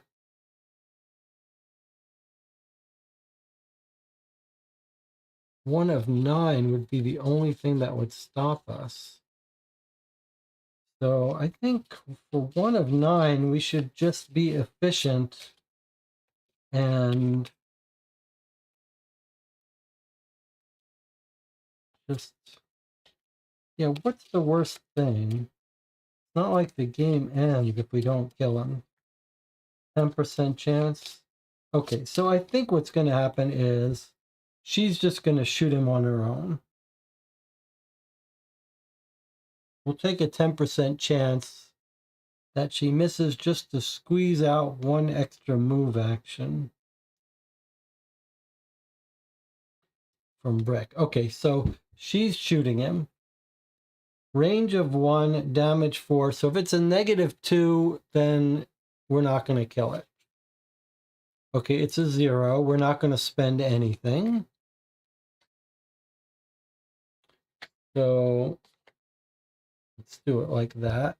So she does 4 with defense of 1, 3 get through. That's enough to kill him. So he's dead. So he's coming off the timeline. But when you do kill him, we still lose 1 scavenger token. So we saved ourselves 2 scavenger tokens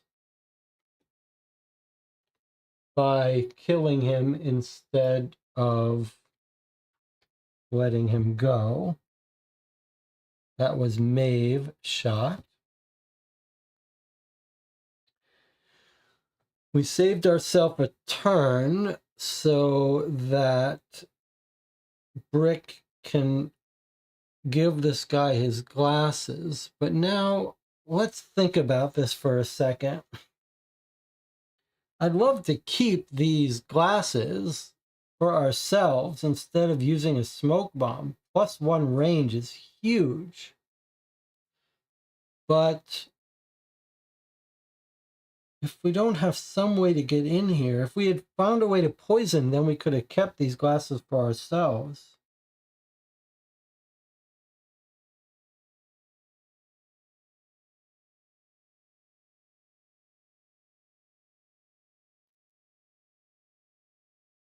The only reason I bring it up is because if we're going to give this guy his glasses, then Brick should start walking towards him with the glasses.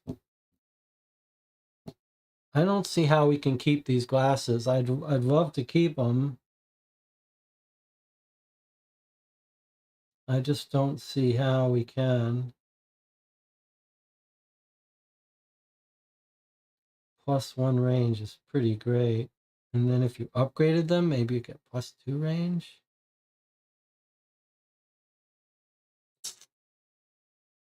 But I don't see any other way for us to distract. Although we could wait. could wait.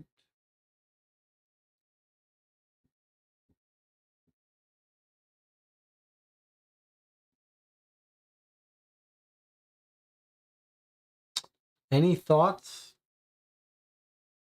I don't see any other way, unless we get some items here, but this is probably going to be money, which we could buy. All characters can take 5. I wonder if we could just kill these guys. The problem is if we kill these guys, it actually wouldn't kill them. They're too strong to fight. These guys are too strong to fight. We need the smoke bomb. All right, that's it. We're going to have to come in here. So this guy's going to move his last action to walk in here. I hate to give up these glasses, but has to be done. I just hope we don't need our gas mask when we shoot the smoke bomb.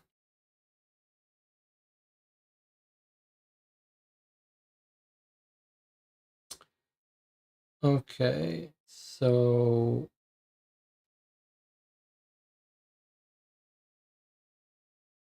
Maeve still has one more move. I guess she's going to move up here to get ready to go into the arena with Selena.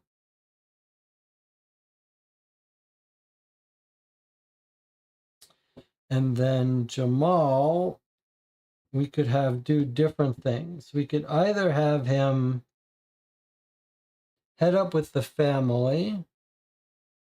We could have him come down here to get this one last gear, which doesn't feel worth it to me. Too risky. Although we could have him steal the fruit supply.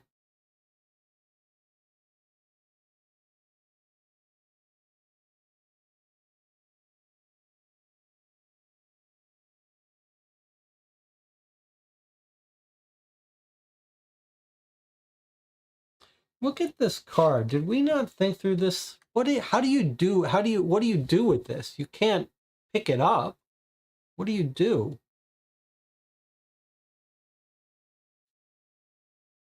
Do you interact with it?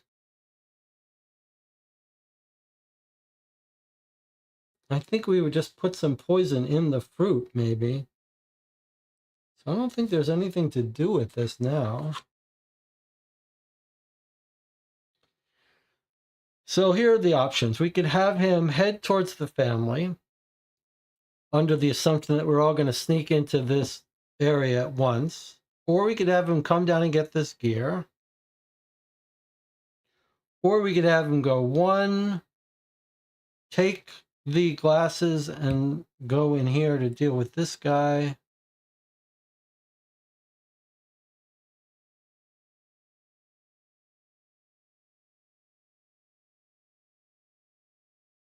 I don't even know if we want to be here, if the smoke is going to interfere with us.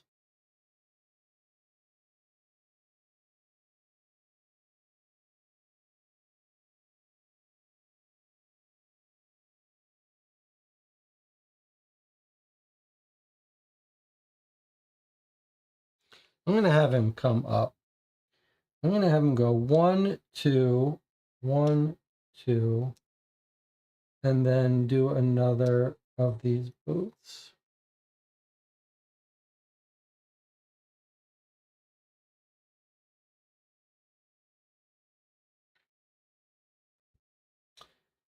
All right, so that's our entire. Then Selena can do something.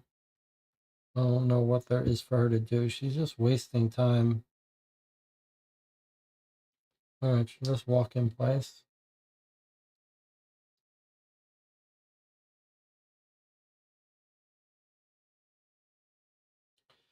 All right, well,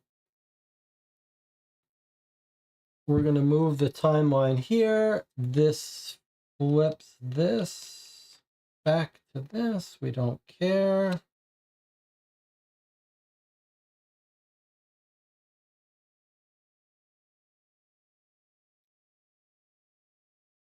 But then this happens,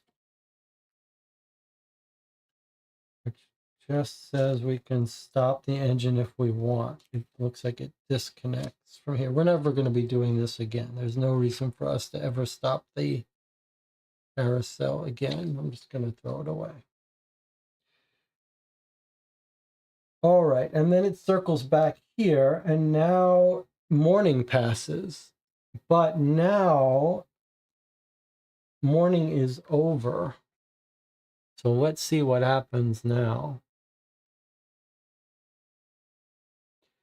Morning is flown by. The town is gradually filling up with visitors. Traders are laying out their wares on the ground while potential customers inspect the makeshift stalls. The hubbub of bartering is everywhere. Anchor it and then put 5 generic cards on this. So now we're in nighttime.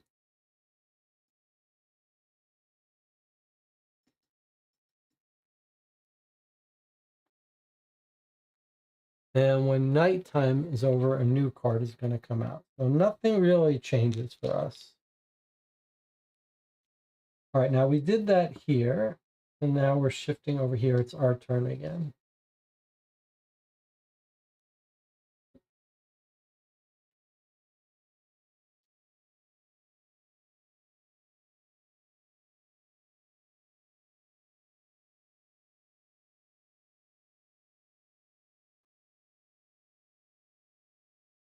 So I guess what our plan is to go, give him the glasses, get the smoke bomb, and then head up here to use the smoke bomb while these two, the knife and the gun, go into the arena to try to earn us some money. Didn't the gatekeeper mention someone named Face Melter? Yeah, why haven't we found that person?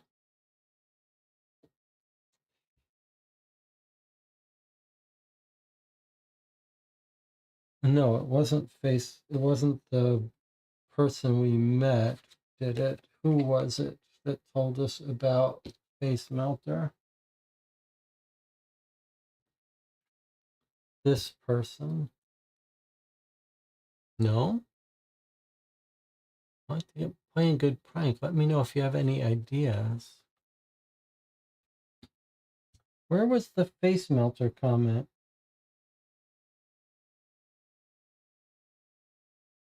Who told us about that? The mayor says if you kill the leader of the technocrats, I'll get you access to the VIP. The technocrat guy wants his glasses. The arena, we could come in. This says there's a guy inside. Play a good prank on him. Let me know if you have any ideas. And then as soon as we came in, says you need a pass to get into the VIP. I don't know where the face melter comes, where that came from. Let's take a break. Maybe you can figure out where I've misplaced it. I'll see you in 8 minutes.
All right, there's a little bit of discussion here and a reminder from Coruscant that we killed another living person. We have to activate the violence card. Let's do that, then we'll get back to it. Okay, so we did kill that tramp. This is a perfect way to trigger this card. So we have killed a non-player character.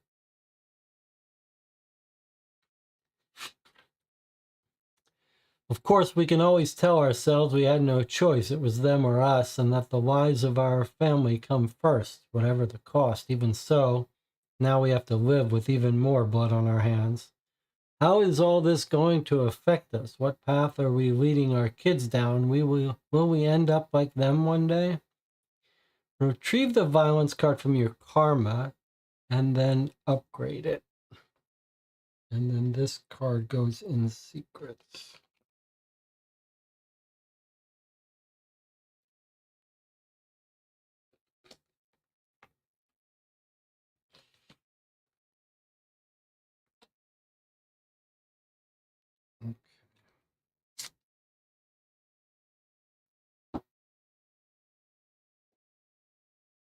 So we're upgrading violence and then that tells us to reshuffle everything. So the violence 2 upgrades to 913. Violence 3, choose +1 or +2. Actually, that's significantly better because we can choose +2 when we attack and +1 when they attack. So that's nothing but good.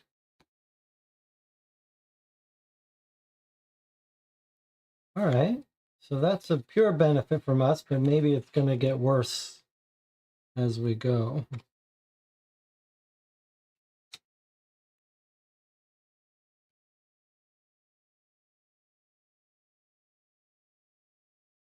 Okay, we're told whenever that happens, we're supposed to reshuffle.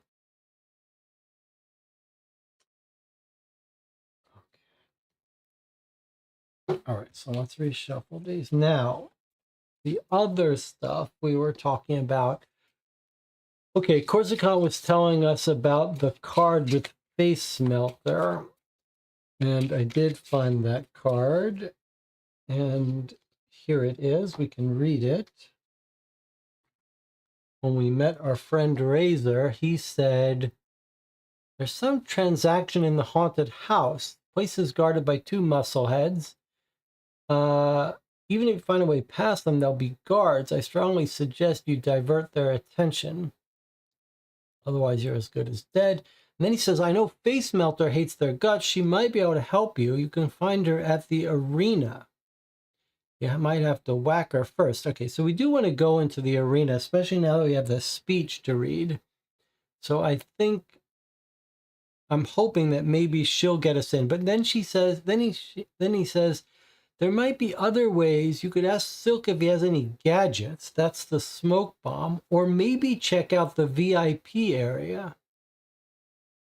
Now, I was sort of thinking the VIP area is the haunted house, but it's not. So where is the VIP area? If it's not here, if this is the haunted house,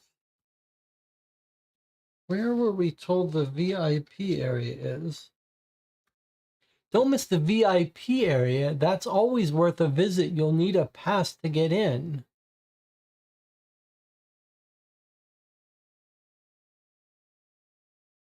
Where is the VIP area?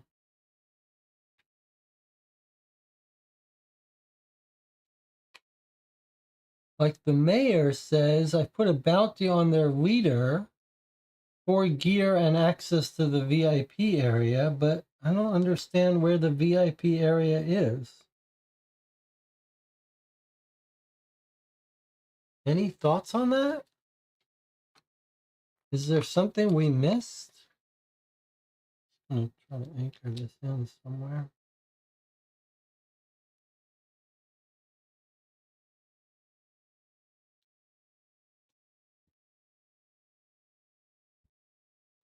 I don't understand where the VIP area is.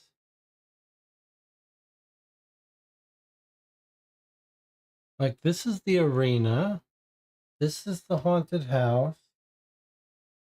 Where else is there?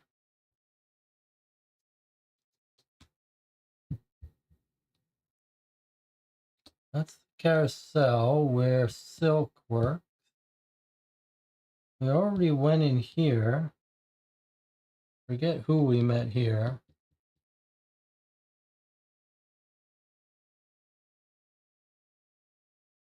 $2.15 is who we met there.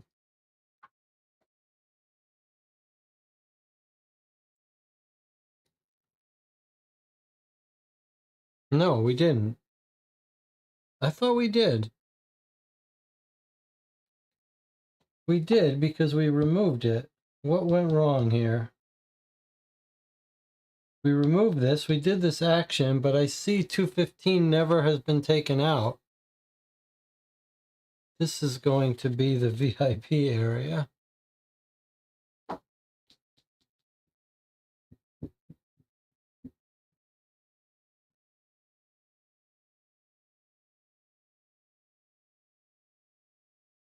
Jamal was there. He did it, but why did I never get this card out? Did I get some other card out by accident?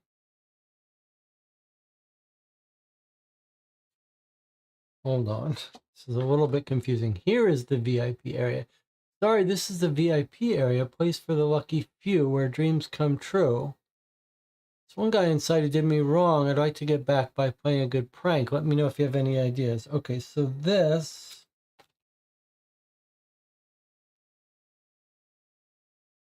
This was at 225. Where is 225?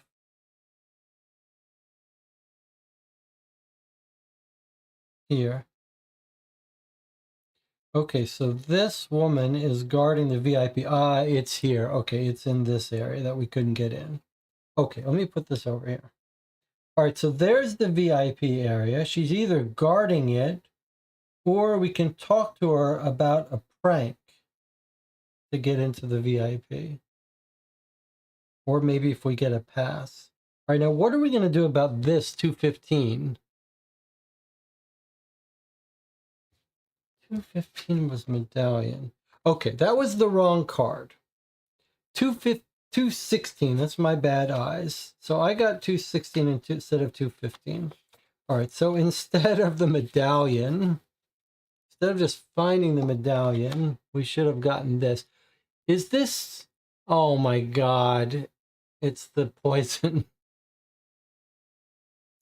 After closing up the tent with a thick curtain, the individual removes their hood. I'm Ash. I'm with a group of technocrats. The scavengers are leading the town and into ruin.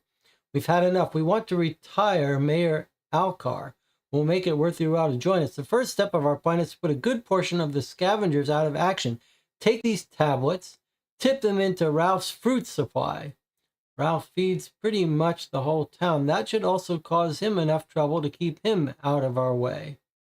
Do this to prove your loyalty and we'll get back to you.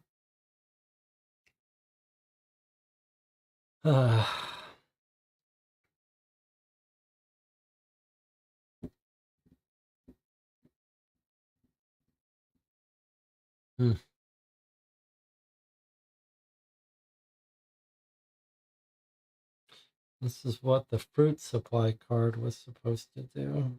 No, I've already abandoned this whole area. All right. Well, mistakes were made. We might be playing this chapter over again. Well, it absolutely is the poison. No doubt about it. Laxatives. Enough for multiple uses.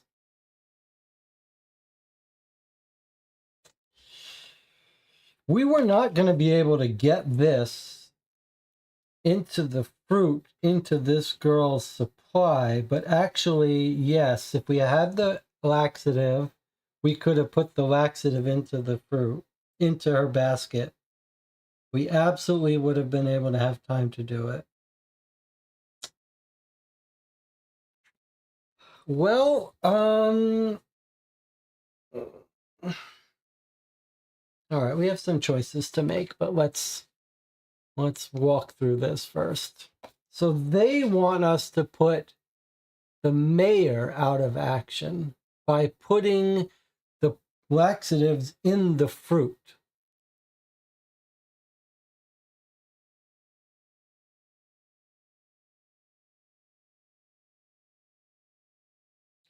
So that triggers as soon as that happens. All right, let's talk about what we want to do here. So this goes in here.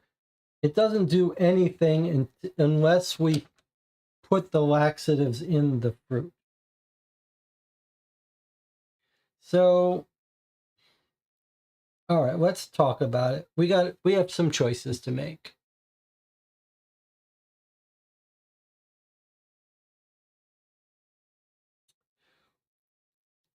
Probably what we should do is just let it go. Let the girl with her basket, it's already done, it's in the past. We can still poison the fruits if we wanted to. The other option is we could bring the girl back with her basket and put it in the basket now. I mean, he's right there with her. We could just pretend that we did it just in time, which is what we were going to do. That wouldn't be the worst thing in the world. Or we could just play this and play a little recklessly and plan to play this case again, play this chapter again if we fail.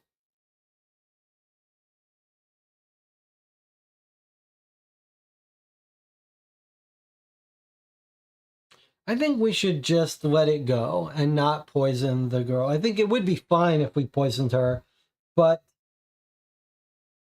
let's just treat that as a mistake. And we won't poison the basket, even though that was our whole plan. We'll go to the arena. We'll see if we have a different way in. And let's be willing to take higher risks. And if we die, we'll just start it over again. Okay. So nothing else happens now that we have this. All right, that's fine. It's nighttime. It's our turn. Let's go into the arena. So I'm going to have Maeve. I don't know if we're going to have time. Otherwise, I would take the gear. Okay, Maeve's going to walk up there, and then the two of them are going to enter the arena. Let's just do the arena right now.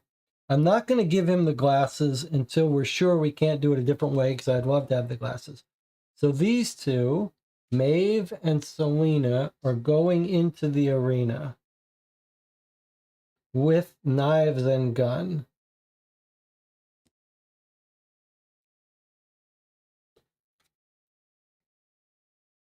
Prepare to face our electric robot.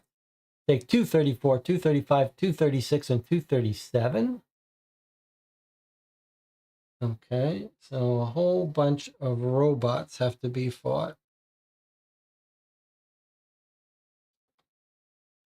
Okay, it's a whole arena we're bringing out. To the right of 232. So right here is where the arena is going to be. Let's try to do our best to make space here.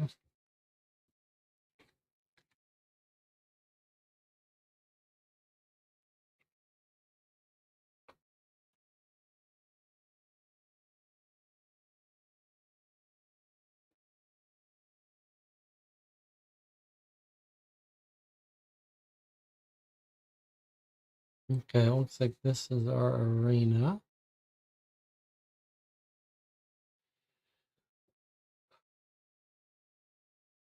Okay. Place 2 player characters on the X. Place 3 robots on E, F, and G, and then anchor. Okay, so we got 3 robots. Where does it tell me to put the robots? E, F, and G. Looks like the spider robots again. There's nothing to look at. It's just a pure fight. here.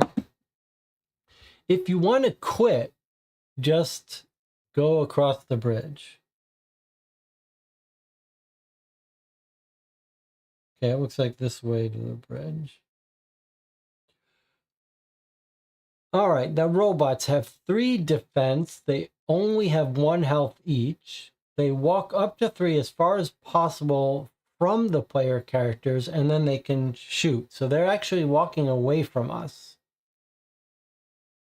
All right, well, we're going to be able to kill these people, but Selena has to walk. That's fine because she has turns left. Where is... Sorry. This is here. This is here. All right. So it just happens on normal turns. It's not like we take special actions. This will take us... Well, if we get lucky, we could do it in 1 round. Maeve and Selena also get their action tokens back. Is that right? Where does it say that? They retrieve all their action tokens. Okay, they retrieve their action tokens. So she could have done extra stuff, but that's okay. We had nothing extra. Thank you for spotting that. That's very important. All right, so let's see if we can't kill them in 1 shot. I guess we'll do this now. Remember, it's all happening simultaneously. But here we go. Now, this would get anchored into our thing where they would trigger. But I'll just put it right up here for us to do, and let me see if I can't zoom in a little bit. Okay, here we go. Now, they have a defensive 3 that have to be overcome. That's a little bit tricky, but we could do 3. No, one of them is going to have to move. Okay, so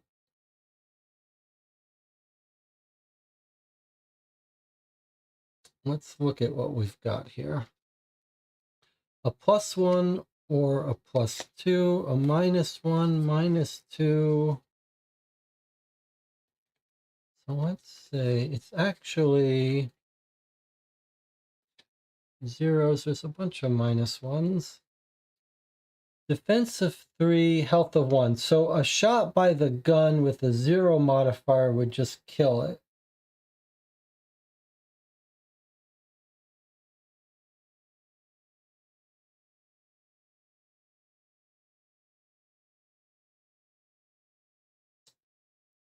So we could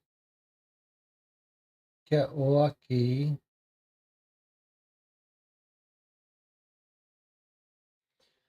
If we move our gun shooter here, then she's within range of everyone. We could kill them in 1. They're not going to do much harm. It's just a matter of how quick can we kill them. I guess the safest thing is just to team up on all of them.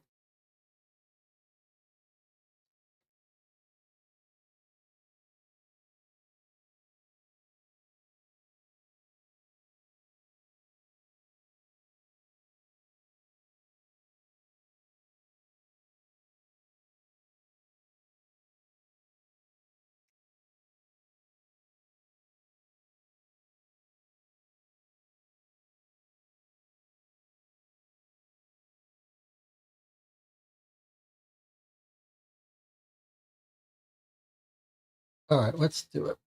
Let's have Selena.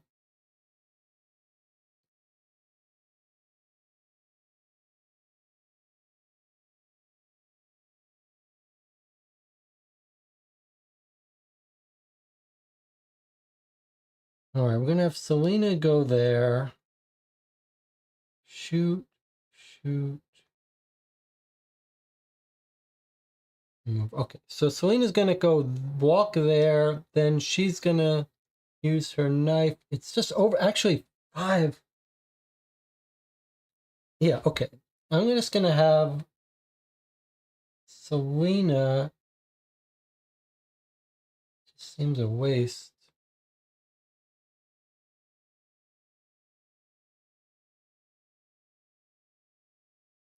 There's only the one -2, is that right? She doesn't really need help. 1, 2,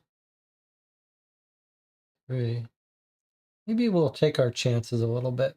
All right, so Celine is walking over here and she's going to use her knife alone. I'm going to try to kill these robots all in one shot if we can. So she's doing her knife alone. So unless it's a -2, she's going to kill this thing. All right, it's a 0. So she's doing 5 damage. That overcomes defense and kills it. So this robot is dead. She's got one more action. She can't stab anyone because of where she is. So she's just going to come here so she'll be ready to move and kill the next person. But now we have 3 shots from this. So 1, 2, 3. If we get lucky, we can kill these both right now. But if she gets even a -1, it's not going to get through. So we'll see. So she's going to shoot this thing.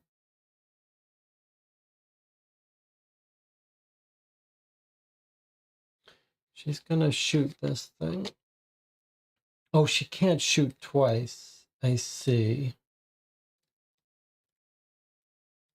Then that was a bit of a waste.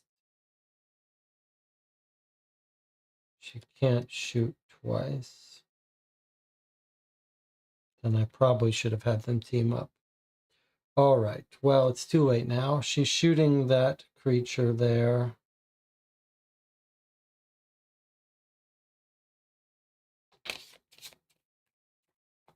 Okay, let's see. If it's a -1 or worse, we miss.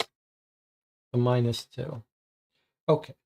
So that's a miss. That's there. -2 means only 2 damage. That's all blocked by shields, so just bounces off this guy. So for her next action, she's going to walk over here. So she can only shoot once. That's problematic. All right, well, that's slightly mistake. I should have figured it out so I could do 2 at least a guaranteed kill. There's no point in trying to hit one of these. All right, well, that's that.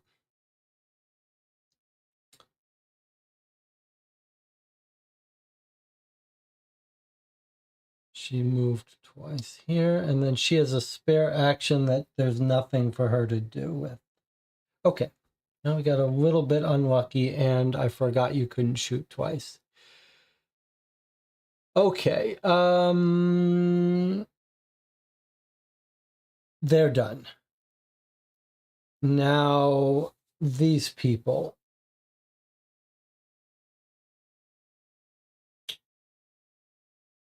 We do not want to give glasses up. However, this VIP woman, now that we look at it, she wants a prank. Let's see if she wants the laxative as a prank. So he has the laxatives. I'm going to come back. I'm going to see if she wants the laxatives as a prank. So 218 and 225. Let's see if they combine.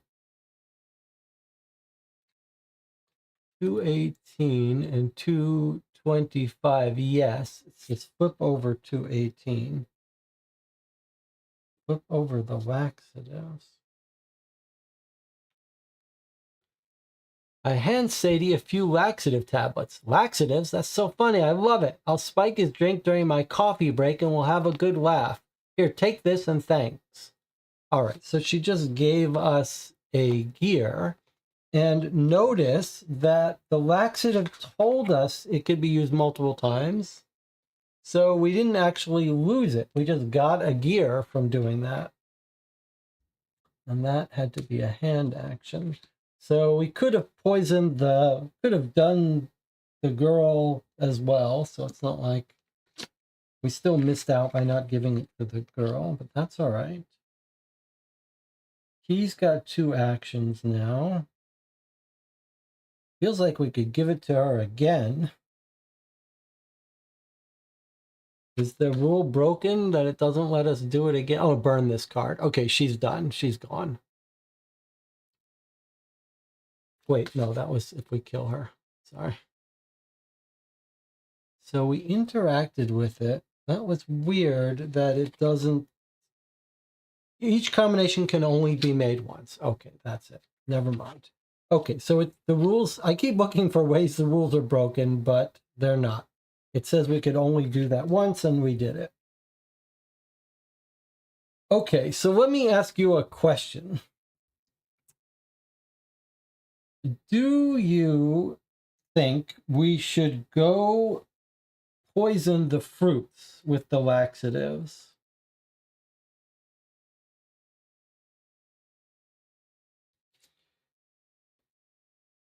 It seems dangerous for us to do so because that upsets the scavengers, which were already on their bad side. So I feel like we shouldn't. But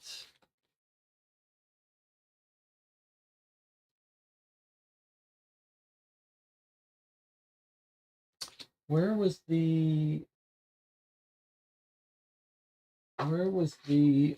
person that wanted us to poison the fruit?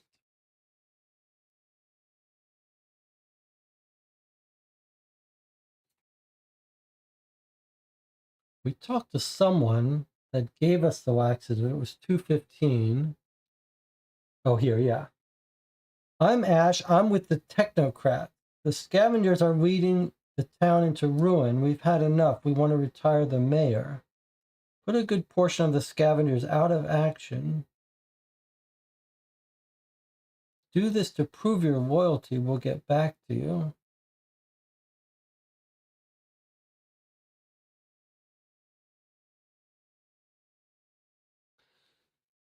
So, do we want to do their mission? They'll know because we flipped this card. So it might take these scavengers out of action. We wouldn't be able to buy this stuff anymore.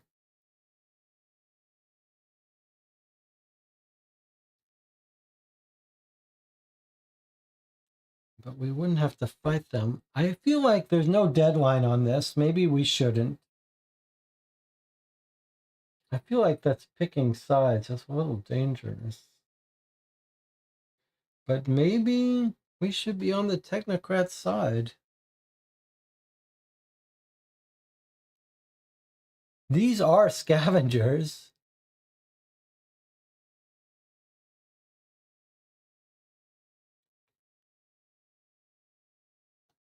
Should we try?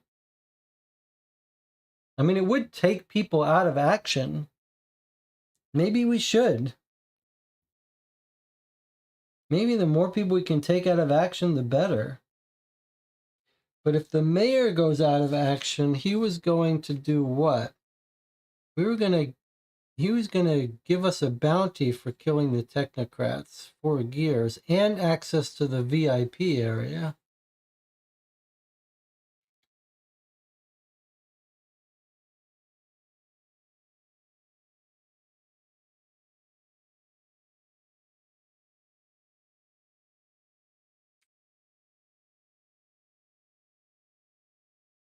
Wait until we complete the arena and see what happens. Okay. So I'll tell you what I'm going to do then. Since we don't know how long it's going to take and we have nothing else to do, I am going to have this guy go down here, get this gear, and hang around with the fruit in case we decide to. So he's going to go 1, 2. Then I'll have him fix that stuff up if he wants to. The green, we don't want to give up those glasses, so he has nothing to do.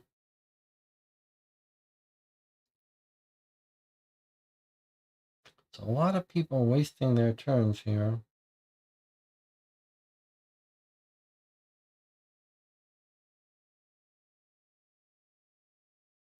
One, two. I'm putting him back. I'll use him to do that. I'll use this guy to go 1, 2, 3. 1, 2, 3. He'll do that. Although he has the laxatives.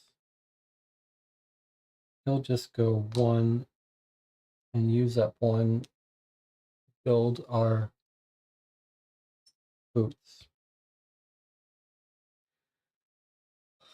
Does not seem very efficient.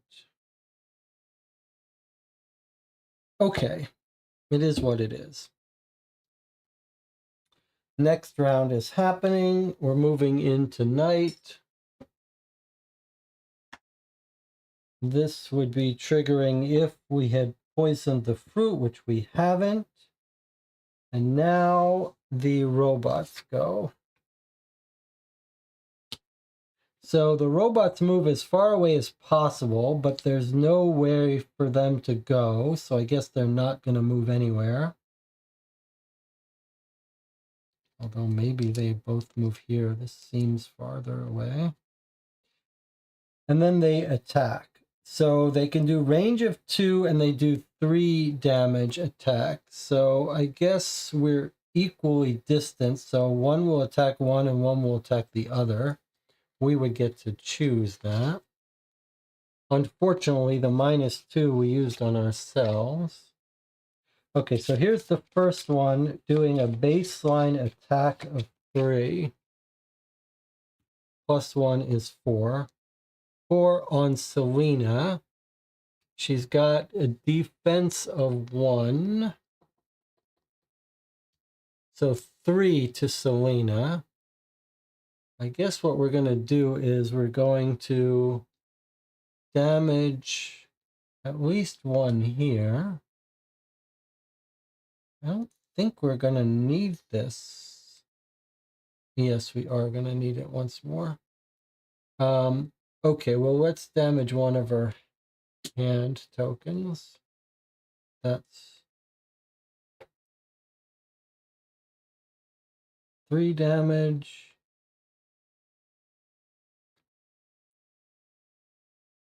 4 damage. 3. So we need to put 1 more. I'm going to go ahead and put it on talking. Okay, well, that was unfortunate for us. And now, same thing, 3 on Maeve. +0. Okay, so 3 damage to Maeve. She has no shield, so she has to take 3 damage. I don't want to damage her walking ability, so I'm going to damage a hand, a talk, and an eye.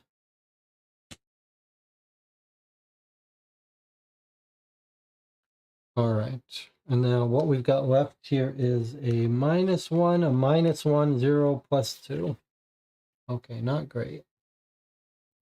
Okay, those are both robots. They've gone back around. I'll put the robots back here. We get our tokens back.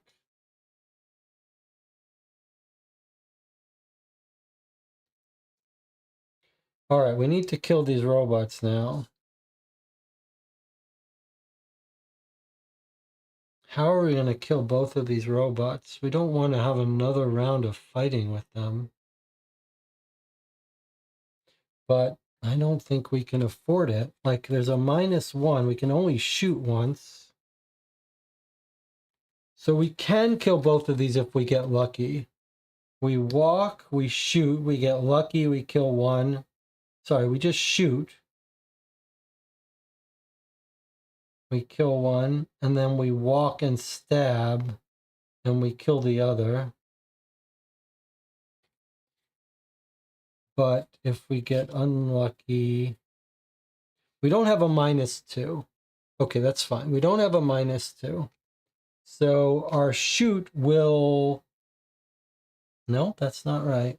If we shoot and get a -1, that's a miss. And there's 2 of them. There's a 50% chance.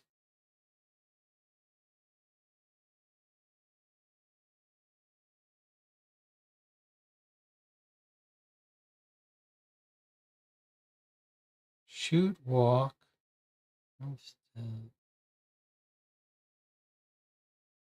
Walk.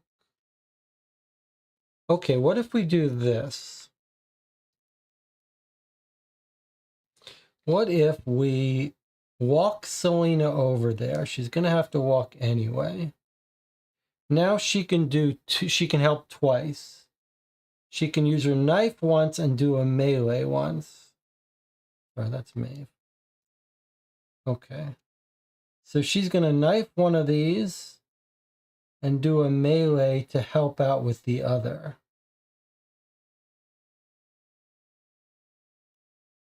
And Maeve is going to do a similar thing. She's going to shoot once and then walk and melee. So they'll be able to help each other on each attack.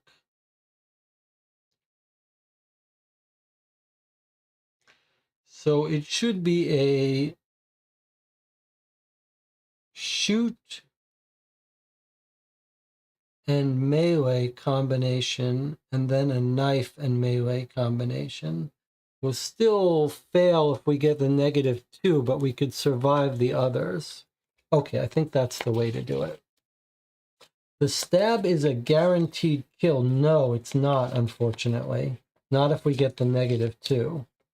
But it is if we team up. So that's what we're doing. They're both walking over. And then we're going to do 2 attacks, both combined.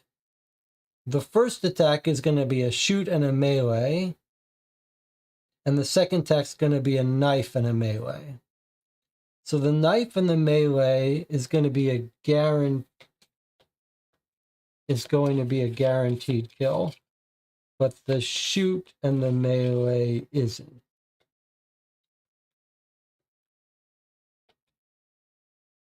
So I guess we do the guaranteed.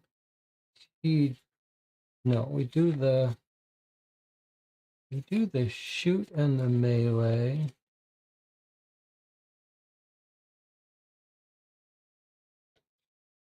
Yes, okay. So what we do is now Maeve is going to shoot. That's going to be 4. Even a -1, though, would fail it for us. But Selena is going to also melee at the same time. So that's a 5 damage. We need to hit with 4. So a -2 will make this fail. But anything else will succeed. Okay, -1. That still gets us 5 minus 1 is 4 is enough to kill the robot. Okay, now we're going to do a knife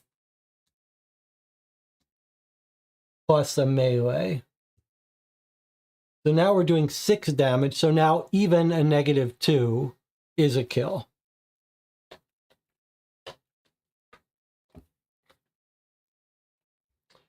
But we didn't even need it.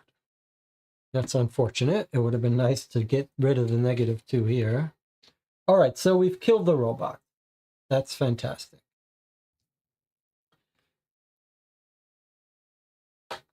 If no robots remain on the board, take 238. Why is there a flip? I mean, there's nothing to make this flip. I'm curious why the back of this card says something. All right, so we've killed the robots. Pretty amazing. Maybe they still stay here, though.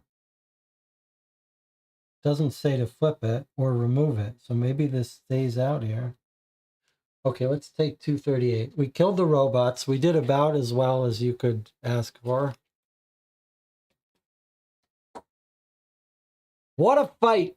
Not many make it this far. One more round and you can spend your hard-earned money. The next fight is against one of our fiercest warriors, and the least we can say is she likes to play with fire. Ready for the final showdown? Gulp. I thought we were done. All right, 223. The robots go away. We gain 2 gear.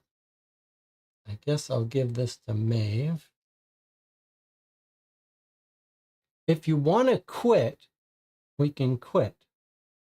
Otherwise, we can take time to rest. Start the next round whenever you are ready. What does that mean? This is going to be face melter, yes. Else you can take time out to rest. Start the next round whenever you are ready.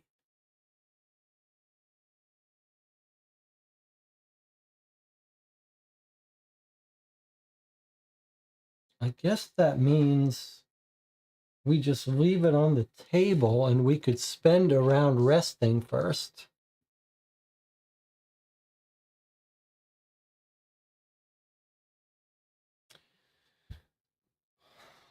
Okay, that's fine. So we're stuck in the arena. We're done with our actions, but it feels like we have to wait. We want to rest.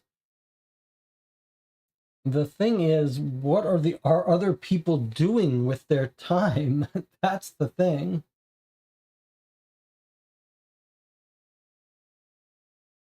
All right, I think we're going to have to poison the fruit just because otherwise, what are we doing?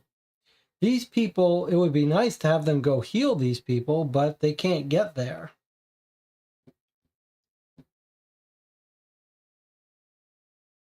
And we can't buy these things. We have gears, but we can't get to her. We're in the arena.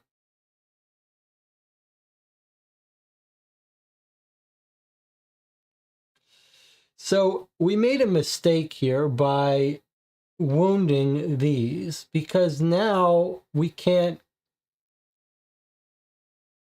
Well, I suppose we could heal them and then use them. Okay, I was just trying to think. Like a heal takes a hand action, so it's hard to heal while when your hands are wounded, but you can take it.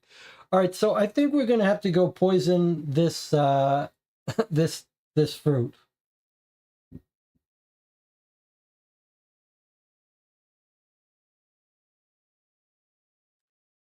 All right, but meanwhile, let's go get the gear. So move and pick up gear.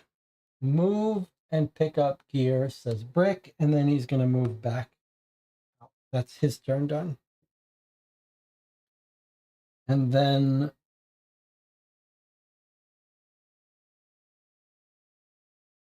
I'm going to go poison the fruit because I got nothing else to do.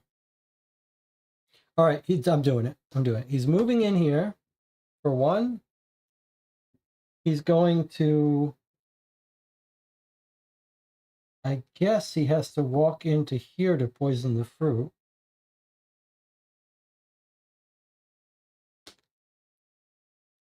And now he's interacting the fruit with the laxatives.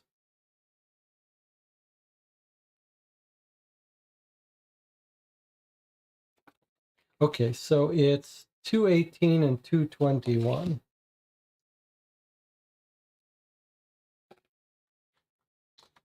218 and 221, 1 token on the 215 card.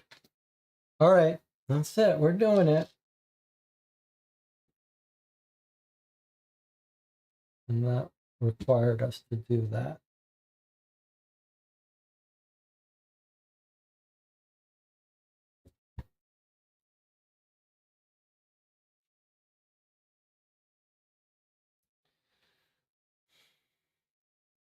I mean, we could give this guy his glasses, but we're going to try to avoid that. All right, everyone's done. This comes over here. We're going into nighttime. This comes here. It says if one token is on this card and Ralph's shop is on the board, which it is, then flip it. Here we go. Now we're seeing what the poisoning did. Ash hails me in the street again. Hello there, friend. I ran into a few irate-looking locals crowded around Ralph's shop. Looks like your mission went to plan. Nice work. I think it's time you met our boss, Eleanor. She's a mole with the scavengers. Take this medallion as proof you're one of us. We're ready to deal with Alcar.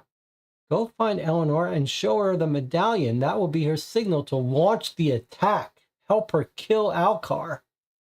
Oh my God, we don't want to do this. All right, so it's her boss. That's how we meet the boss, I guess. She's a mole with the scavenger. Take this medallion. All right, she's giving us that medallion that we got before. Okay.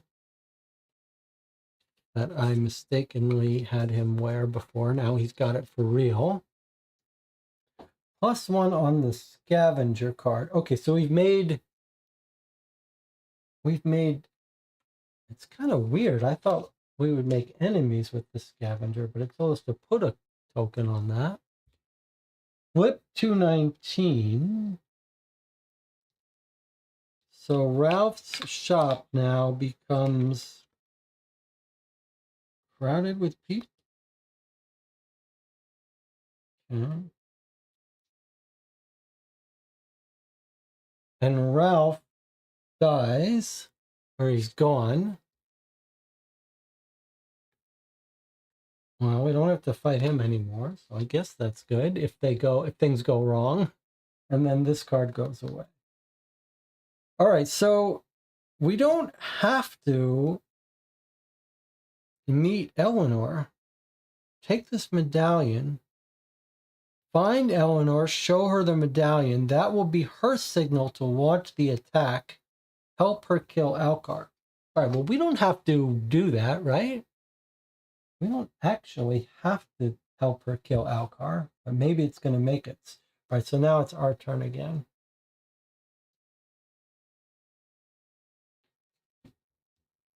All right, so we get our stuff back. We've laxative 2 people. We've got all our tokens back. We've got a little bit of time before the day ends. These 2 are here, I guess. Okay, now we could go right into the arena without healing, but it feels like we should heal up for a round. So what I'm going to do is I'm going to have Maeve heal Selena, and then Selena heal Maeve, and then Maeve heal herself, and then Selena heal. Seems like she might need more.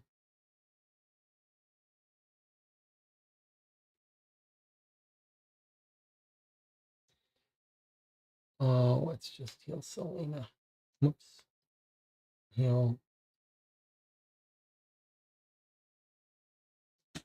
Selena will heal herself. What am I doing here? Selena will heal herself. All right, so now they've used their 4 hand actions to heal 4 times. So that's all they can do. I guess for the movement, let's move Maeve here into the center. Maybe we'll move them both to the center so they're both ready to fight whoever comes out.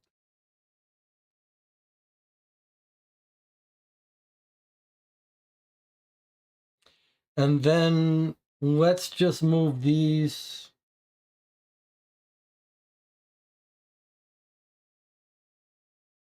To, okay, well, we'll move this guy twice, 1, 2. And we'll finish up this thing, so we're done with that. And then this guy can go 1, 2. Where do we think we want to go?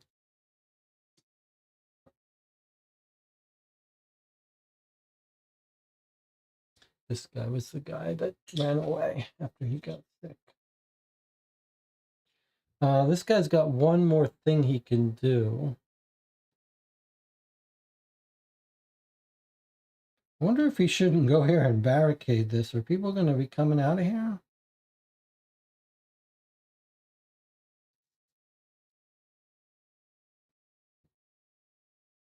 I guess we might as well move up.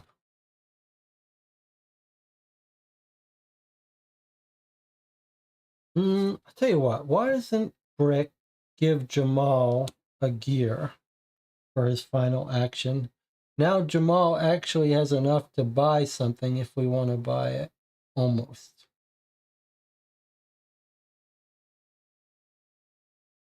And that's 1, 2, 3, and everyone did their stuff.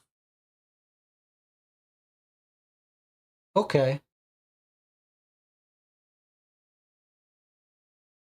I think that makes sense.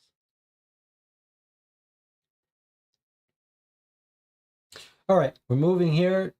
Nighttime edges towards daytime.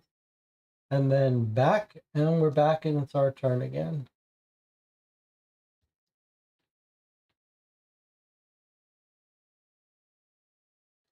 And we're done investigating the boots. So that only has an effect if we succeed. I think we still have to get in to show them this, but maybe we could just show it to these guys, and they would let us in, perhaps. Like, this may be all for nothing. It's possible we could just waltz right in by showing them the medallion. Although these guys are scavengers. Kind of weird. Do you think if we showed this guy the medallion, he would just give us the smoke bomb even without giving him the glasses? Or is this medallion only for the leader? And where do you think the leader is? Eleanor.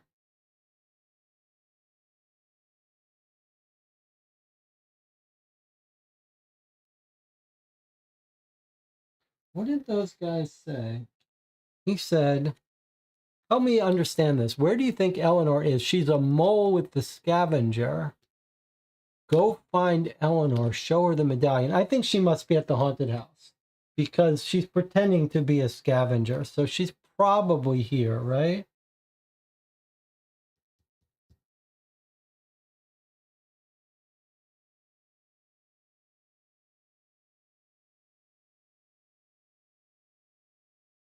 Or Sadie, or she's in the VIP area. Any thoughts about that? Isn't Eleanor the girl who's selling the brass knuckles? Oh my God, Eleanor is the girl selling the brass knuckles. She's the boss. Okay, so Eleanor is right. I think I got rid of Eleanor. I did. Where is Eleanor supposed to be?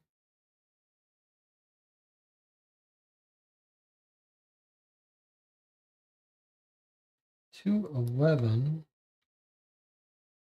Where is Eleanor supposed to be? I got rid of her when I flipped this card because she was sitting there.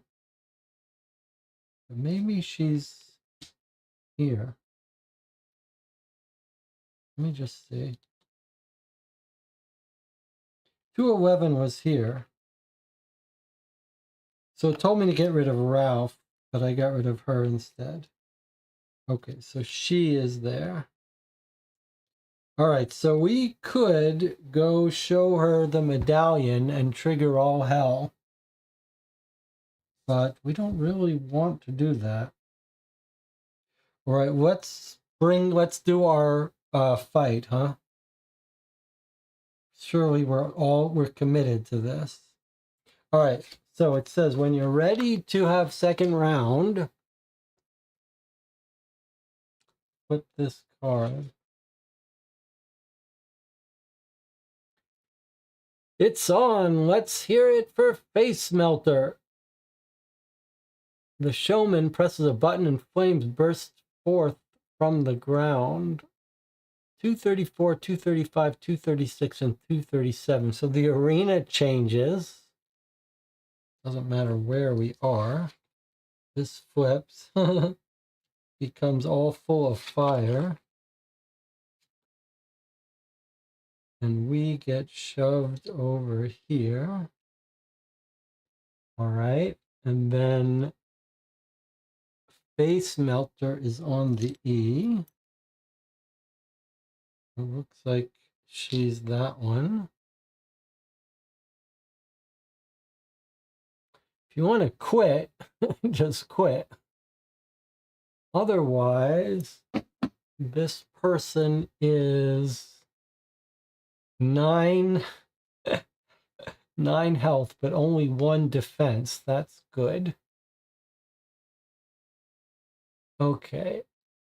Face Melter is across things. So we take a wound when we go across flames, if you remember that rule. And then if we're in her area when she attacks, she doesn't move.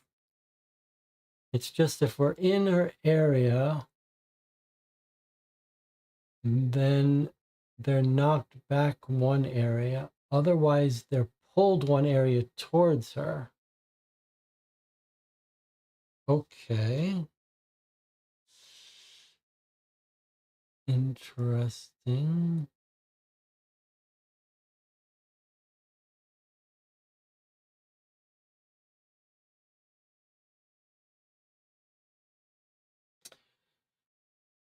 All right, then. Let's see what we can do here. Let's bring this up here. So it would be lovely if we could just kill her off without having to have her attack. Unfortunately, we've got, well, +2, -1, 0. That's pretty good. If we get lucky, we'll kill her in 1 shot. That's not the worst. All right, so unfortunately, we only have a range of 1, so we're both going to have to cross over here. Standing in the fire doesn't help, doesn't hurt us, but crossing a red line, as soon as you cross a red line, you take a damage. So the Maeve is going to have to go 1 so that she can shoot. And Selena's going to have to go 2 so that she can fight. So 1, 2. When this happens, Maeve takes 1 wound. What if someone needs to talk to this person after we knock her out? Well, I'm going to put that there. And now Selena has to take 2 wounds.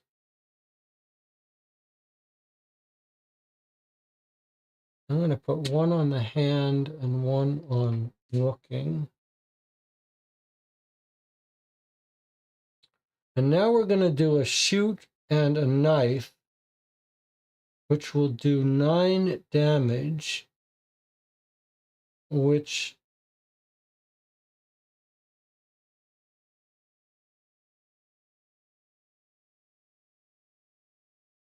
if we get lucky, yeah, okay. So shooting and knifing, don't know if you can see that. Shooting and knifing is 9. 10 would kill this person. That would mean we'd need a +2. A 0 won't cut it for us. A 0 would leave this person with 1 health. We could have a shot at killing it with a melee from... Oh, no, we can't. There's no other way to do this, right?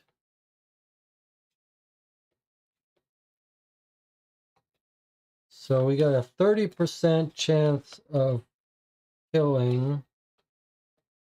There's no other way for us to finesse this, right?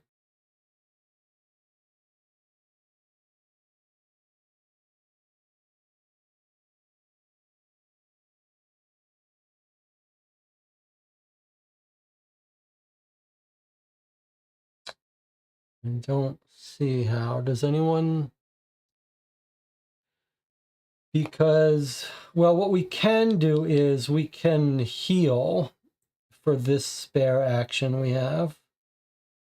But we're going to take some wounds here. All right, let's see what happens. So if it's a +2, we kill it. If it's anything else, it's still alive. Hey, look at that. Wow, we got lucky. Okay, we got really lucky. Well, we got a 33% chance, and we hit it. These two are a good pair. All right, so we actually did 11 damage. Block, shield of 1 she has, so 10 got through and just killed her before she even had a shot. All right, that's pretty great. So we killed this fire-breathing person, flamethrower person, just got her ass kicked. 239 comes out. All right, we caught a break. We caught a break. Ladies and gentlemen, this is incredible. Welcome your new champions. Yay! Face Melter is practically dead. You're already the lucky winners of an extremely rare creature, but finish her off now to earn an extra reward. And if you have a few closing words or an epitaph for the crowd, now's the time. The truth is we're exhausted. We took no pleasure in any of this, but we're doing it for Swan. Now we must choose whether or not to finish off the fighter. So we get rid of Face Melter, which I already did. And then we take card 240, which is the gift we just won, which is a backpack with a creature in it. We can wake the lizard. Takes a bit of time to wake up the lizard, and then the lizard will attack a living NPC in your area. Okay, so the lizard is going to go to Selena because she likes to be up close with whoever she's fighting. Now, Puzzle Arena, you can combine this card now as a free action. Okay, so we're going to give our speech now, right? So we're going to puzzle combine the arena with the champion speech. All right, so does it say... How does it say what card number we look up for arena?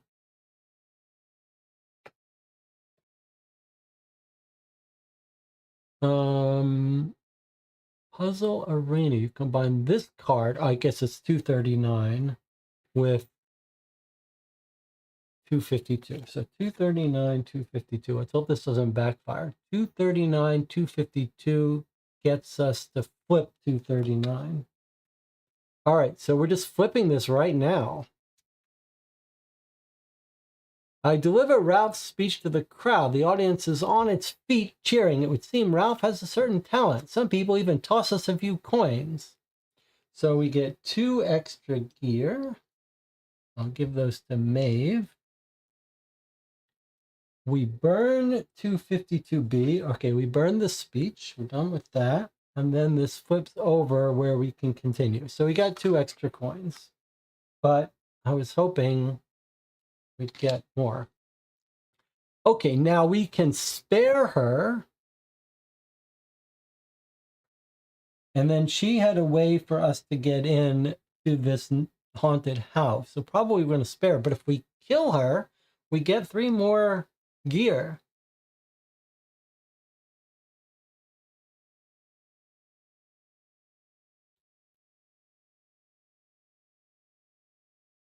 So obviously we're not going to kill her. So we're going to spare her and take 241. I mean, that's just obvious, right? Is everyone in agreement? We're going to spare her? Yeah, that was the whole point. Well, I was hoping we would, well, I don't know what I was. Okay, too many dead. We can't go on like this. We choose to spare Face Melter's life. The showman and the crowd begin to boo us, and we quickly sneak out of the area. As we're catching our breath, we spot the fire warrior approaching. Thanks, you don't often see mercy shown around here, you know. I owe you one. Any favors I can do you? We tell her about Swan. Face Melter listens carefully, nodding occasionally. This ain't gonna be easy, but I hate that bunch of scavengers. Your son's been taken into the building next door. I'll set it alight to create a diversion. That'll keep the guards busy and we'll be quits. So as soon as her turn comes, she's gonna do that to start the place on fire. So it just kicks. It locks onto our timeline. Okay, here we go. So I think we're going to get to keep our glasses. All right, so our player, finishing up here, our players leave the arena and go back to the bridge. And then these, we're done with these. All right, so, and then this gets burned. It couldn't have gone too much, you know, it went about as well as we could hope it goes. But now we have some decisions to make. Okay, so she's still got one more action. She's going to go heal up Selena, I guess. Maybe I'll heal Selena's ability to look. What I would love is for these two to get up and help heal. 1, 2, 3. Unfortunately, they can get up there, but they don't have any energy left to heal. All right, well, let's talk about our plan.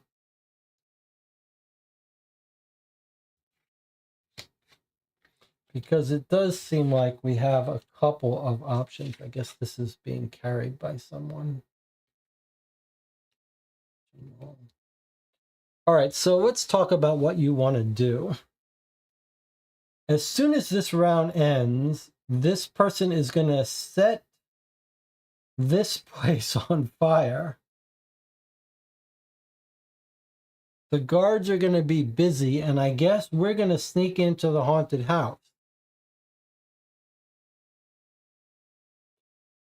But the other option is that we have enough time to go trigger Eleanor if we wanted to. So if we show Eleanor the medallion, they're going to start attacking the mayor.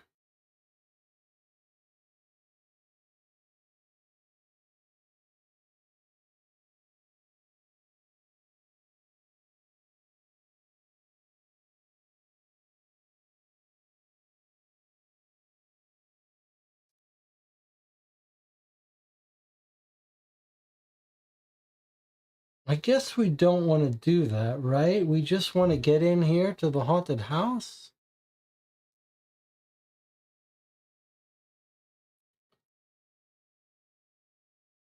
I guess there are two paths here. One is to visit Eleanor, show her the medallion, have her attack the mayor. Then we attack the mayor, kill the mayor. We get on her side. And then I don't know. Maybe that'll let us in. Maybe these guys will have to fight them. Or we could move them up and then plan to all rush in here once the flamethrower distracts them. And then we'd still have the option to come this way, perhaps.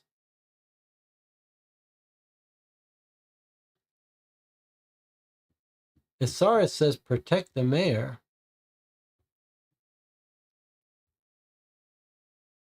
It feels like this is a Yojimbo situation, we should probably play both sides against each other for now, rather than choose sides. So if we could get in here, it feels like we probably should. So let's just go 1, 2, and wait here to make our way in. 1, 2, 1, 2. I wish that we could get close enough to heal these two. Hey, how about instead of Maeve healing Selena, let's move Maeve and then let these two heal Maeve twice. 1, 2. We'll get Maeve fully back.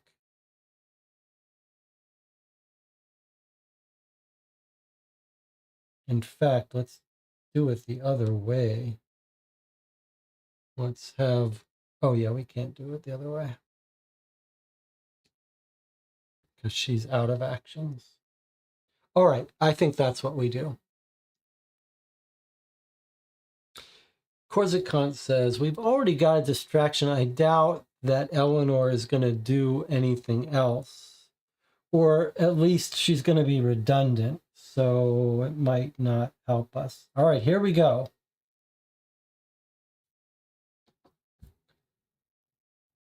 Why don't we take a break, then we'll come back and advance the day. It's about to be the end of the day. I don't know what's going to happen then. Let's not forget, we have the lizard who attack a living non-player character in your area. So it feels like this might be a one-time use.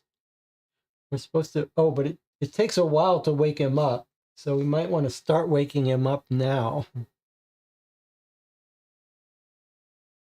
You have to start ahead of time.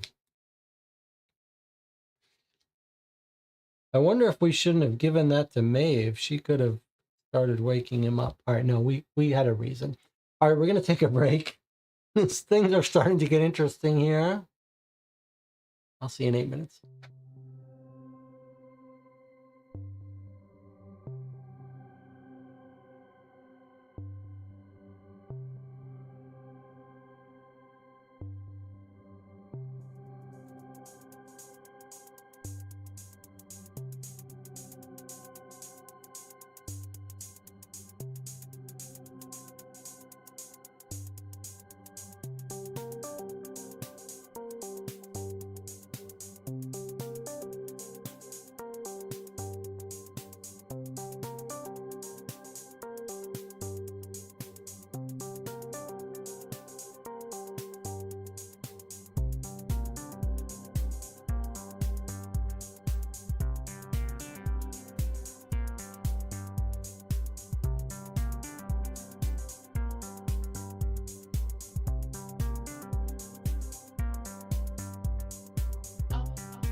All right, you are watching Co-op for Two. We're playing Heredity, the Book of Swan, and we're playing Chapter 2, and things have just gotten interesting. We've had a grueling battle in the arena.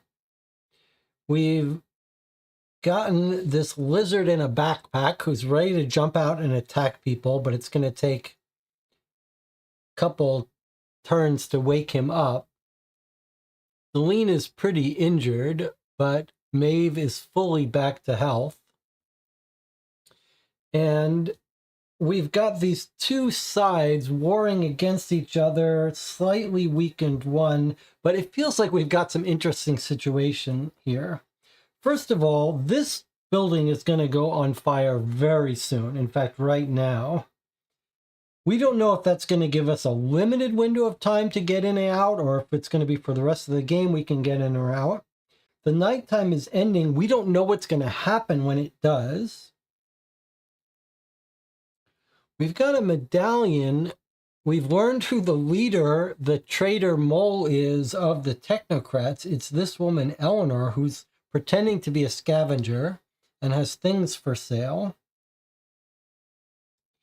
We've got two areas that are locked off to us. A VIP area that's being guarded by Sadie.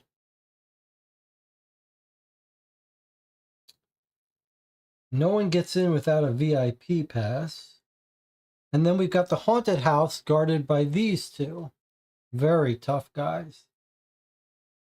Now we think our friend with the flamethrower is going to distract these two so we could get in here. But we don't know if our final mission is in here or in here.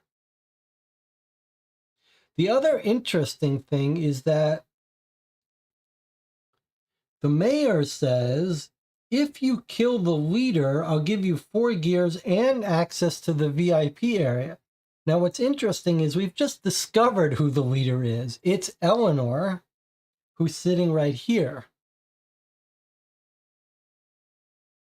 We could actually just go kill Eleanor. She's got health of 6, shield of 3.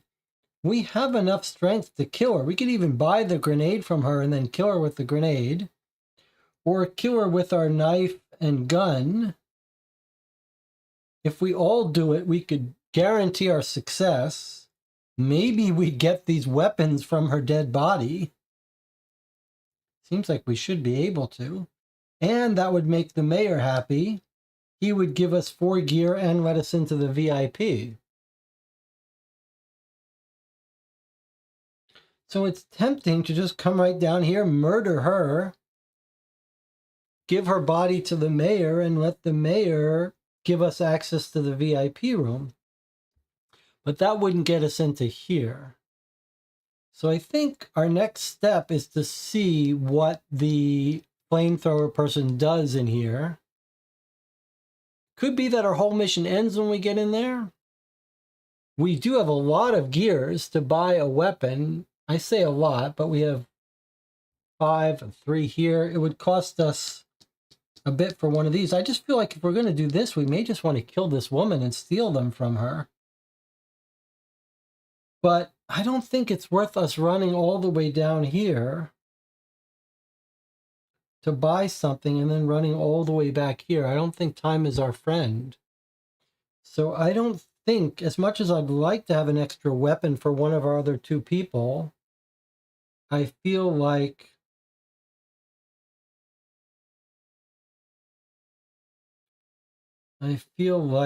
it's too much time to get down to here, buy stuff for her, and then come back.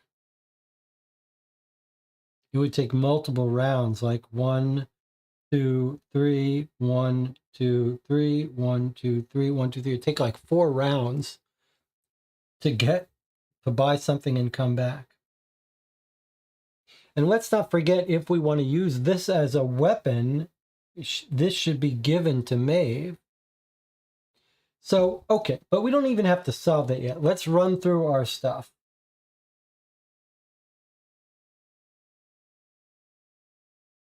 Anytime 0, if anytime 0. Okay.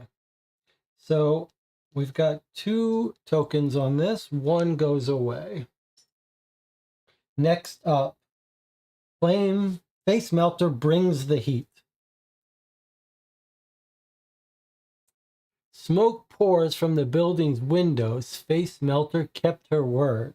Okay, flip 232.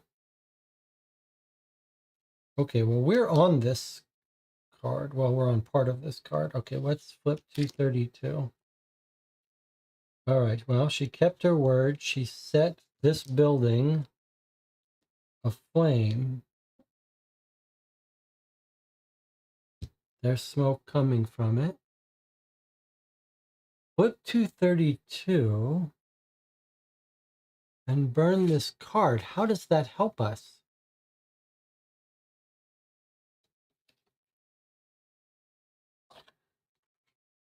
Oh, I see. She's gonna keep the... I think she said she was gonna distract the guards. That's not the same as these two? Is that right? So we still have to get past these two?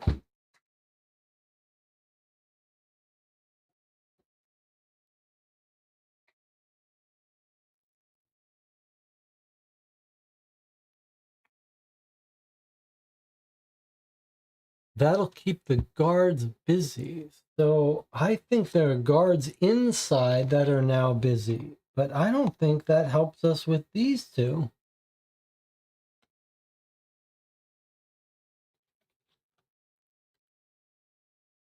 That's slightly troublesome.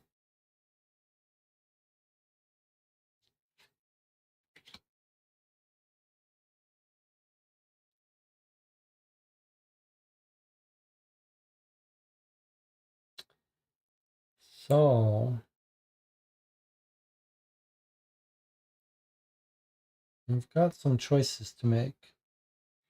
We could throw a grenade in there and do 5 damage to both of these. It would kill one of them and severely wound the other.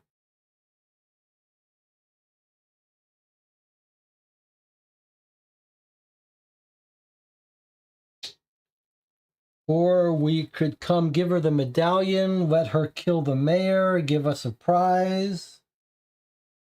Or we could come kill her, tell the mayor, get money and VIP pass, come into VIP pass. But these two we were going to make sick, I guess, and we failed that. So we're going to have to find...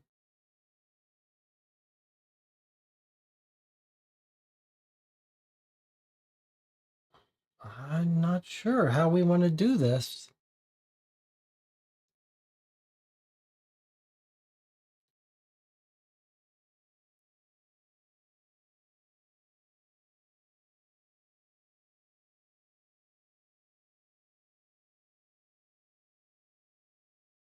Any thoughts? This isn't a tactical decision here. This is sort of a real planning decision. Like, whose side are we going to be on here?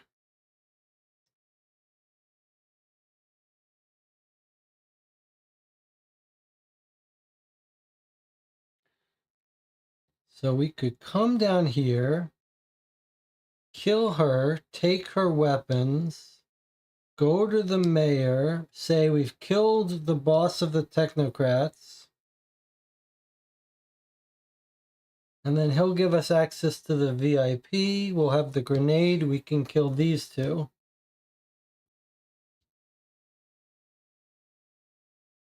But these are scavengers, not technocrats.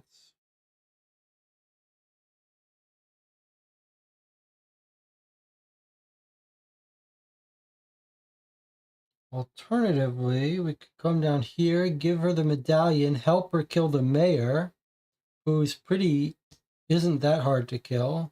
Actually, he's pretty tough to kill. And then I don't know what she gets us. She becomes our friend.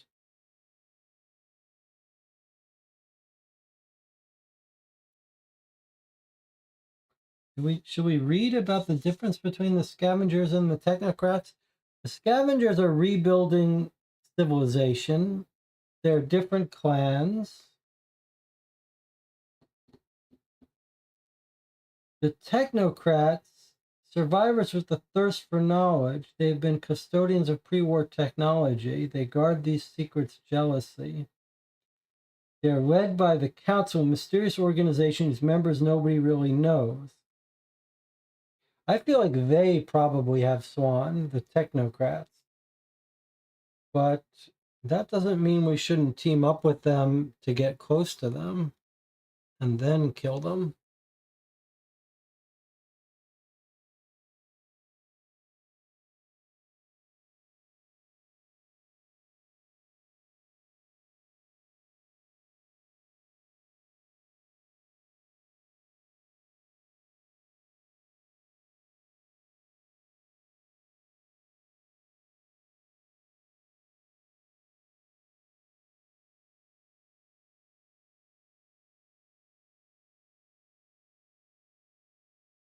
It's going to take quite a while to buy something from this woman.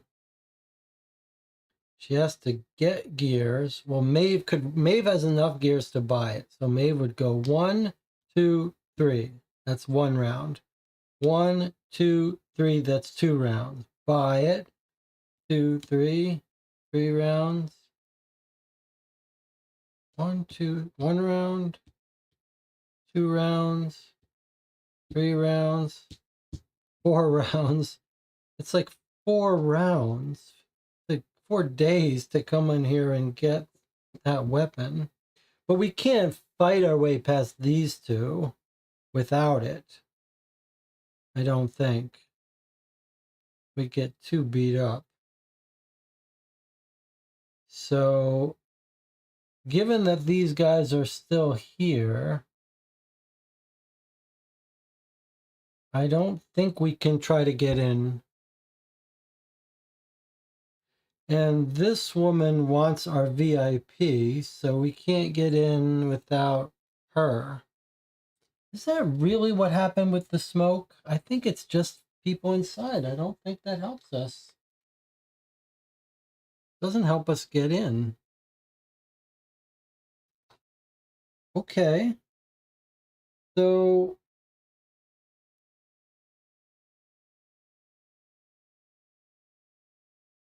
I think maybe we all head down here and either help her kill the mayor or kill her and give her head to the mayor.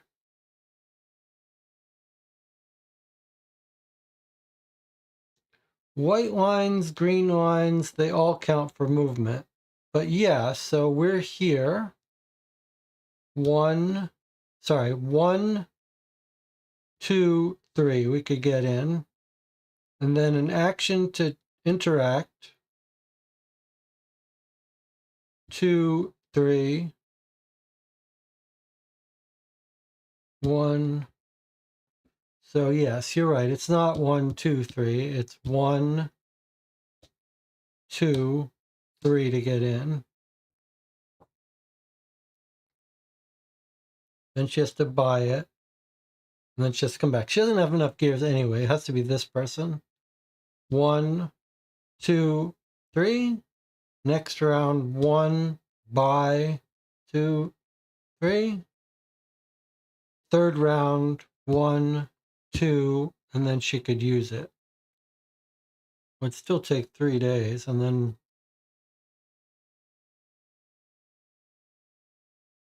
and I don't think it makes sense to come all the way down here to deal with this person just to buy the weapon. I think it might be time for us to choose a side. Let's either help her kill the mayor and be on her side, or kill her and give the mayor her head and be on the mayor's side. So if we kill her and we're on the mayor's side, he'll give us VIP and he'll give us 4 gear. What do we get if we're on her side? And just a promise of good stuff? Is that right? Like, she doesn't even tell us what she's going to give us, right?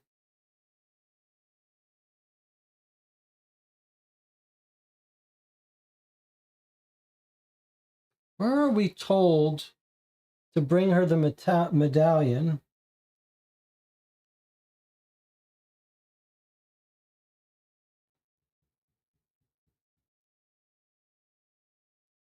It must be in here somewhere. Yeah, okay, so here's what they say if we help her. Our boss, Eleanor, she's a mole with the scavengers. Go take this medallion, prove you're one of us. Show her the medallion. That'll be her signal to launch the attack. That's it. We don't even know what she's going to give us. All right, here's my suggestion. I have one of two suggestions. I suggest that we all come down here and kill her. And be on the mayor's side. Show her dead body to the mayor, get the money, the gear, and the VIP access, and then go in there. The only question I have is whether we shouldn't show her the medallion, pretend to be on her side, and then kill her. Not getting rid of the guards really complicated things. Their civil war isn't our concern. I agree that not getting rid of those. I don't even know if we would have stopped these two, to be honest, or if we wouldn't just have made these inside guards say, oh, they ate the food, so yeah, they would have been. Yeah, it did complicate our life for sure. All right, we're going to come down and kill this woman. And we're going to steal her stuff. So, I'd like to heal up as well. So we're back on this. We get our stuff back.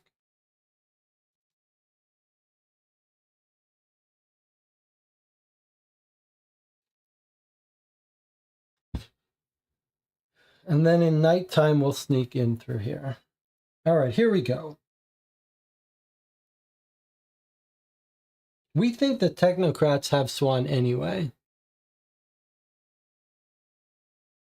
So, well, let's see what we can do. So we want to get down to her, and we'd like to heal up Selena on the way. And we're not going to give this guy the smoke bomb. If we have the smoke bomb, if we don't want to keep this, we could get the smoke bomb for free and give this up. But the question is, do we want to keep this for our mission? Like, smoke bomb is used just once. I think we'd rather have this, wouldn't we? I don't know. A ranged +1 is not that good because it can only be used once anyway. I suppose that's important. The other way to do is get the smoke bomb and try to get here through here with the smoke bomb. No, I think we should go kill her.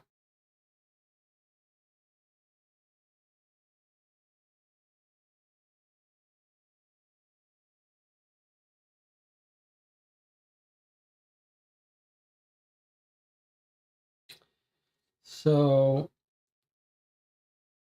I'm going to move Selena 1. I'm going to move all of these people 1, 2.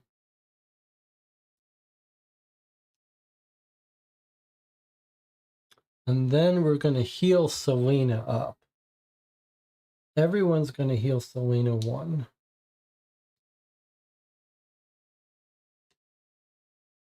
1, 2, 3. Let's get everyone back to full health.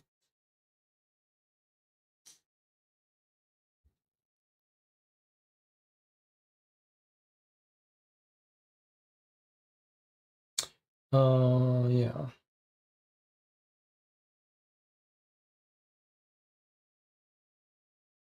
And then we're all going to go one step closer.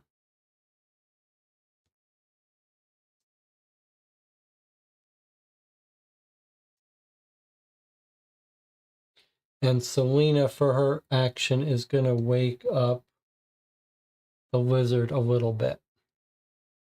Because it takes 2 wake-ups to make him wake up. All right. And that's it. I've made our bed. Now we have to lay in it.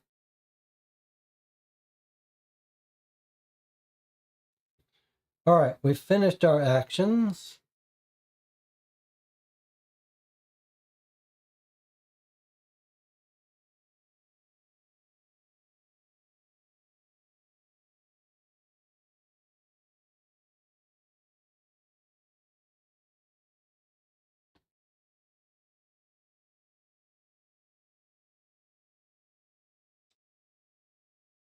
All right, I'm a little nervous about this because our day has ended. So let's see what happens. If we run out, then 262 comes out. So this could be all hell breaking loose, and our whole plan may have all gone to hell. Hopefully it won't be the case. Okay, so it isn't. It's time ticking by. It says, the afternoon is drawing to a close. Gradually, the town begins to empty. We need to hurry. By nightfall, it will be too late.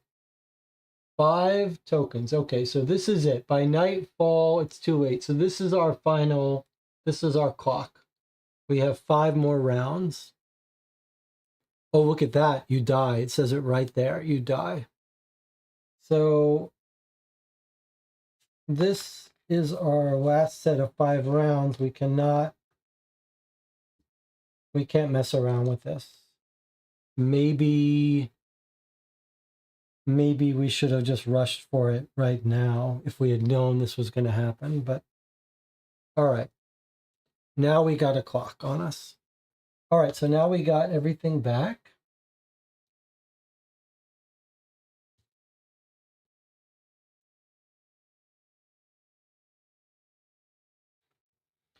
All right, so now we're going to kill this woman.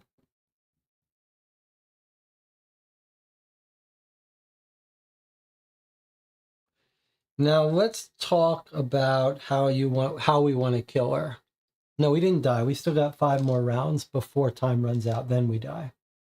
But we have to do whatever we have to do in time. All right, so here's what we're going to do. We're going to send Selena in with the knife. No doubt about it.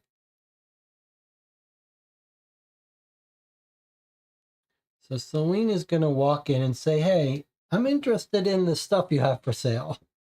And while this girl is rummaging through her pack, we're going to attack her. The only question I have for you is whether, let's see, here are the only 2 karma cards. It's a -1 and a 0. So just assume it's a -1. So we got 4 from the gun, 5 from the knife. That's 9. She's got a 6 and a 3. So if we did a -1, we wouldn't kill her. So we need one more person to walk in. We'll make it Jamal. He's walked in. Okay. Now, combined we'll do 10. Even if we have a -1, we will fully kill her. So we're about to shoot her dead through the door. She's about to be dead. But before we shoot her dead, which is going to be a guaranteed kill, we need to make a decision. We need to make several decisions. First decision, should we show her the medallion before we kill her? In which case, she's going to think we're on her side and we're going to help her kill the mayor. Probably we shouldn't, because she could run off there. I suppose we could keep this person here before we show her the medallion,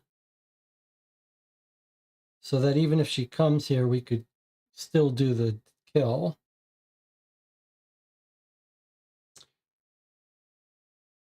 And then the second thing is, should we buy one of these before we kill her? It feels like, I'm not sure what the rules are going to say, if they're going to let us pick these up, or whether we should buy and then kill her. It feels like the rules...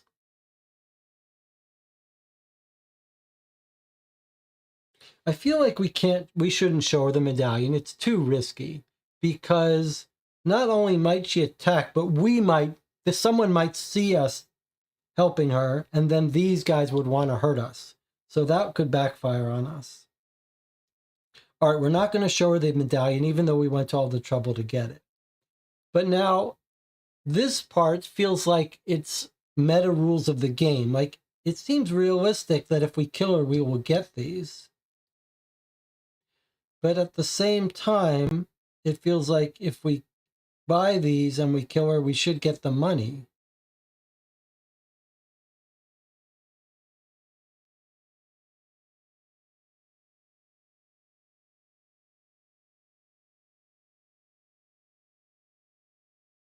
So how do we want to do this?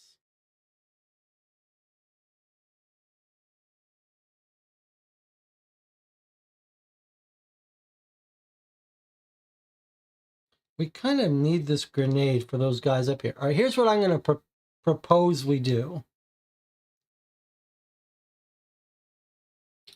I'm going to propose we buy the grenade.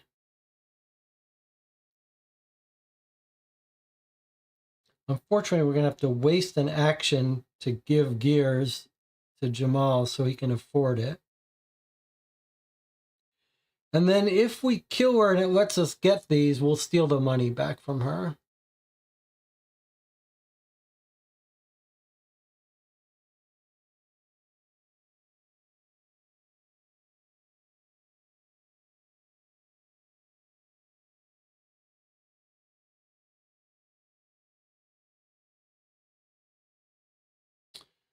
So I'm going to spend an action to give Jamal enough gears to, I guess I'll give him all the gears.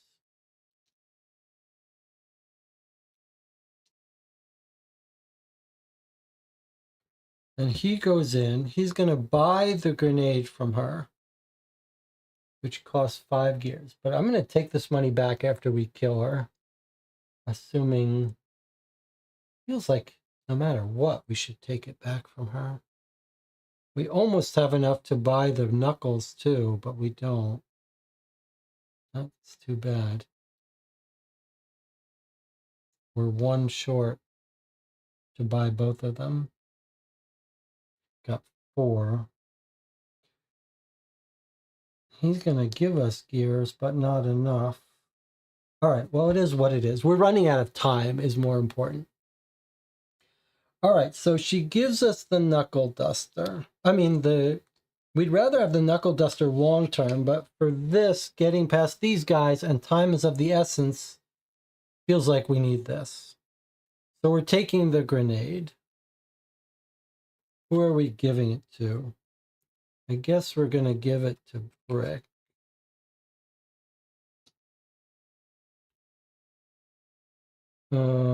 No, we should give it to Jamal because he can upgrade it. Okay. So we've paid her for that. +1. Cost +1. Fine. All right, now we're going to kill her. Are you ready? It's a little scary here. What's going to happen? All right, so Maeve is shooting through the door. That's 4. Selena is using her knife. That's 5.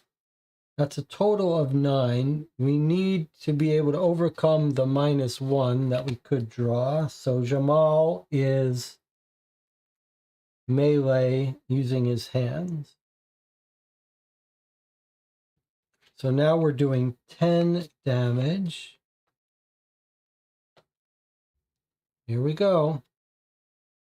It's a 0, so we know there's a -1 here. We do 10 damage. That gets past her shield of 3 and does 6, so we fully killed her. Now let's see what happens. Wow, we just shot her right in the head.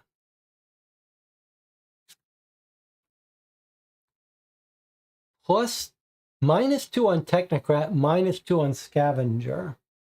Eleanor's items fall to the ground. Place reference tokens in her area. Okay, that's what we thought might happen. All right, so let's do everything first. We list 2 from here and 2 from here. So both sides don't like us for doing that, but both sides are still not fully convinced we're enemies. That's good. Now, according to the rules, she drops the knuckle duster. And this is the first time in this game we've used the reference token. So let me show you how those work.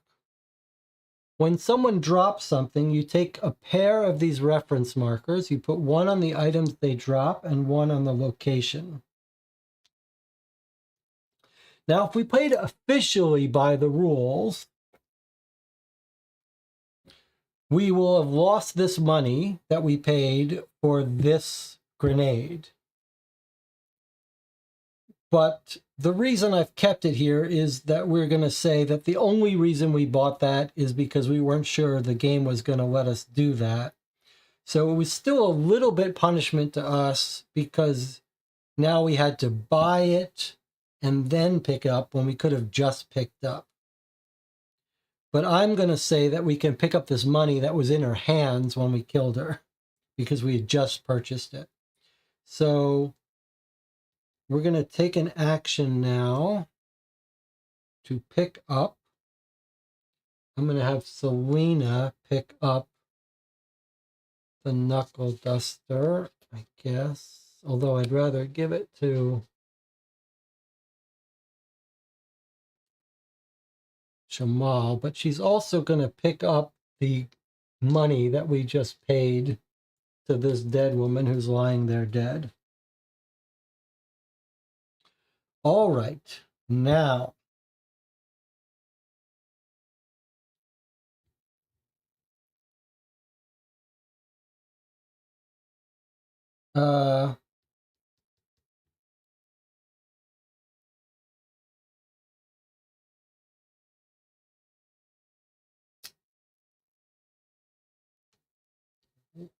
Why?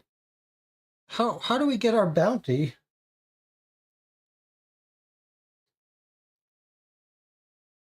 Why don't we get our bounty? So we've killed her. We've stolen her stuff.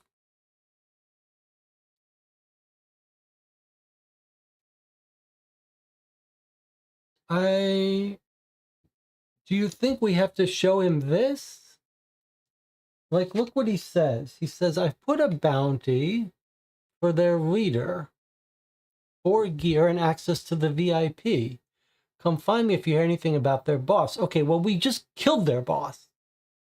So I think maybe we have to show him the medallion.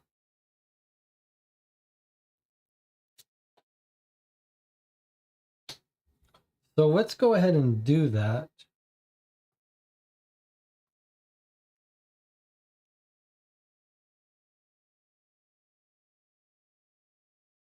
So I think the way to do that most efficiently is we walk both of these people out. 1, 2. That's a walk and a walk for Selena. And now I think Brick can take the medallion and show him the medallion. So Brick is going to spend the hand action to take the medallion. And then he's going to spend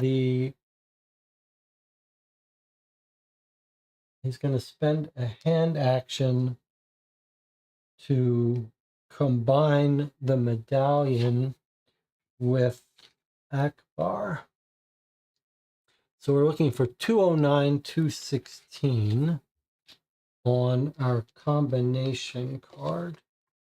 209, 216 tells us to flip 216. All right, so we're flipping the medallion.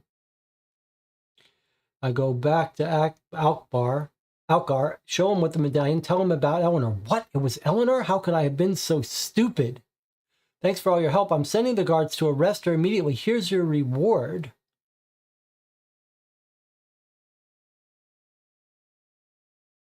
All right, well, let's see Whoa, okay, so -5 technocrats. So now the technocrats want to kill us. We gain 4 gear, which we don't really need.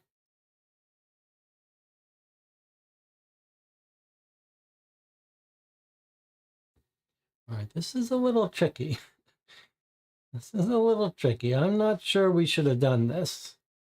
Oh, but it's going to get us the VIP access. That's what we really wanted. Okay, so, all right, let's do it. So the technocrats now hate us. So I'm removing all the rest of the technocrats. So that's it. Technocrats are after us. We've chosen our sides. That's that. Now we gain 4 gear, which we now have a real abundance of gear. Okay, and that, I guess, goes to Brick, because he's the one who gave the medallion. Now we take 259. We could still easily die here, especially now that we've made enemies. But we needed the VIP pass. Okay, now, if Eleanor is on the train, no, she's dead. So, if her store 210 is on the terrain, which it is, her store is still unchanged. Well, wait a minute. Let's see. Is that right? 210B is on the terrain.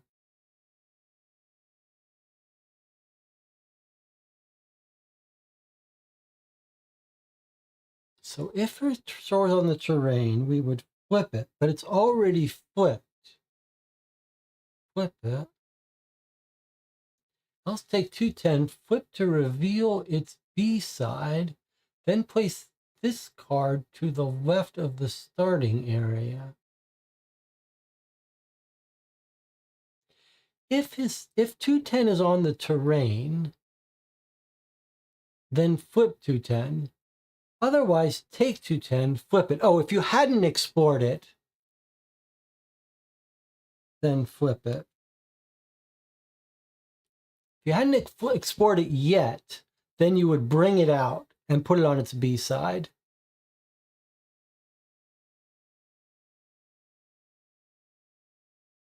So I don't think anything happens.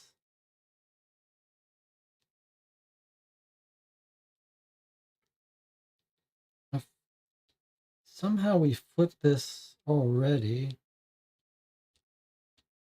That was where this guy was.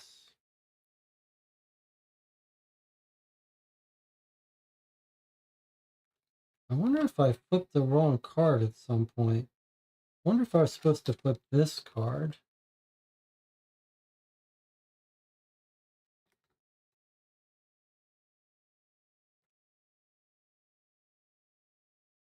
I think I was supposed to flip this card instead of this card previously. I don't think it makes much of a difference. It was just that before it was this guy's restaurant that freaked out, and now her place is freaking out. I think that's it. So this now gets flipped. So assume it was like this previously, and now it's this, I think. I don't think it makes any real difference. There's just more people hanging out here now. Okay, then this card goes away. All right, so it's a little scary for us now. But the technocrats are after us and the scavengers aren't. I'm afraid once we get in here, the scavengers might come get us. All right, but time is ticking by.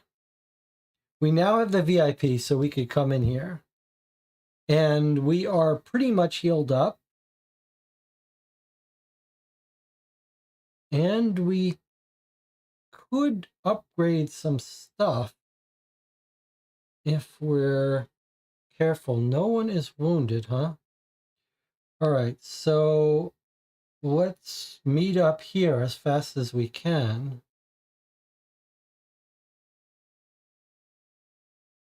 Selena has the knuckles and the knife. Probably that's overkill. We probably want to trade one of those to someone, but she has no actions.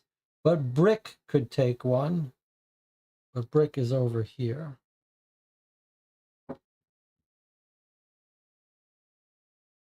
So I guess not. Let's just have Brick walk over here for his action. Actually, I wonder if we should be upgrading this. We don't. Everyone's got gears, so everyone can do some upgrading, but it's not time for it yet. All right, let's just move Brick over here. We're all going to be coming in through here anyway. So I guess we'll just move everyone up to here. Maeve is going to walk over to there. No one needs healing, right?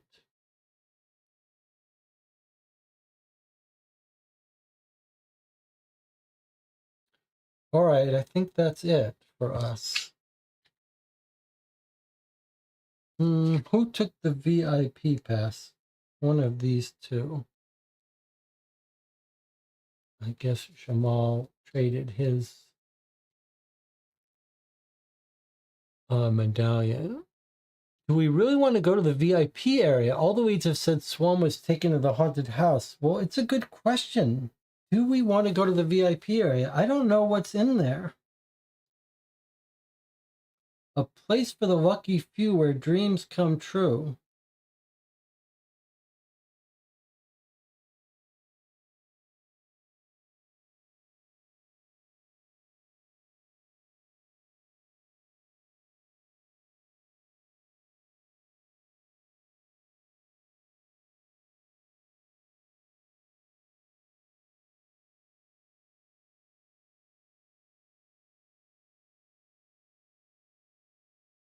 The only worry is that we don't have the time. I hear you.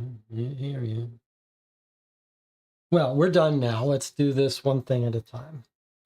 So now we move here. We take one of our 5 off. We have 4 more rounds to go. Now it's our turn again.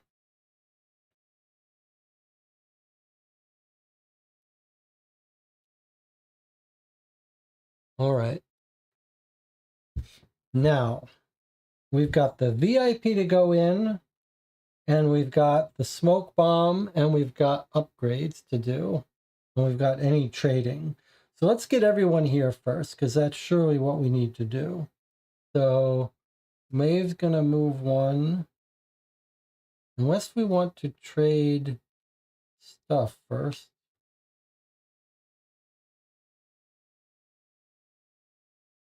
Okay, well, let's move Selena and Jamal up, because surely that's what they have to do. Now,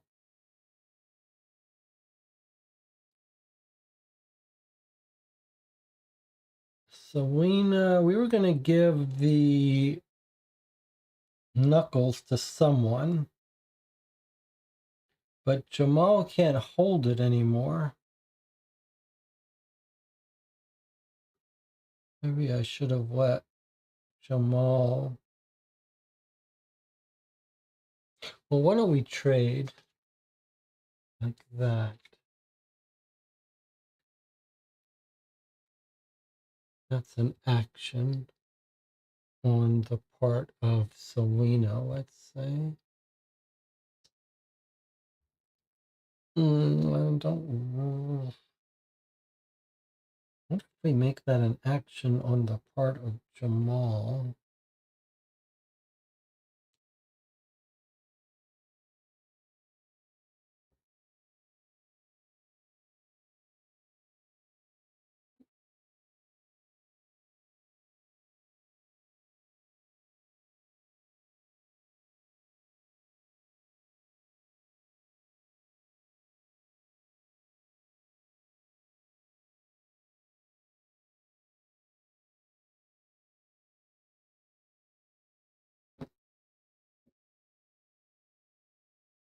Love that.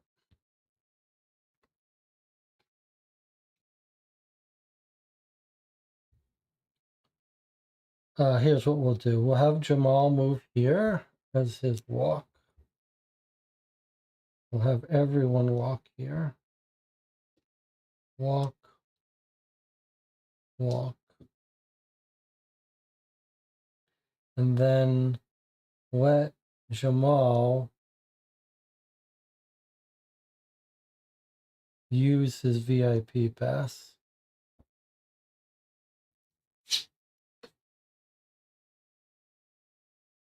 Before he does, oh yeah. Now let's just have him use his VIP pass.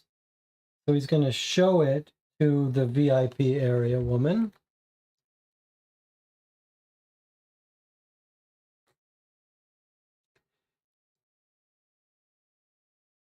So 225, 259. 225, 259. Okay, let's see. We went to all this trouble. I'm going in. 225, 259 says flip 259. Sadie carefully examines the VIP pass, then shoots me a long, hard stare. Then at last, a broad smile lights up her face. Welcome to the VIP area. Have a great time. I breathe a deep sigh of relief. The guard opens the gate and shows me the track leading underground. Nope. So this gets burned and 224 gets flipped. Okay. 224 gets flipped.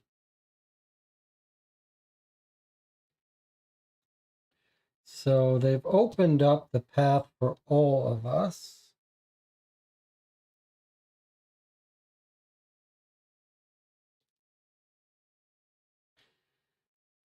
That's a stairway down. Well, I'm afraid that Corsica might be right, that we may be running out of time. But let's send Brick down in there. Surely he doesn't need, well, he wants the weapon. Okay, I'm going to have him take the knuckle dusters for one action.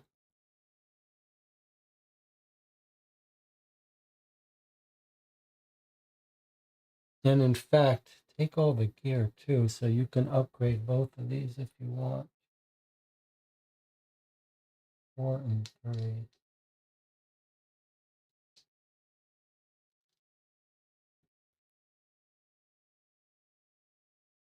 But let's go down in there. So he's going to move 1. Then he's going to go down the stairs, 246. This could be the death of us.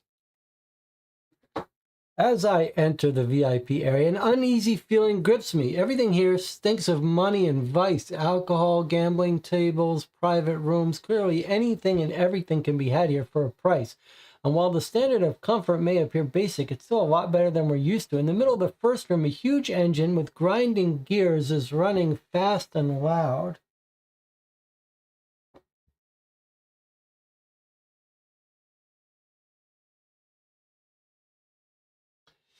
So we appear on this thing.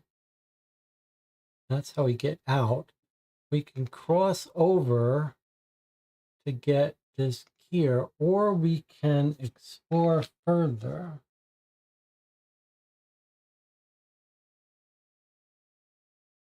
This is not connected. It's just sitting off here. So we walked over here, and we're hearing some mechanism.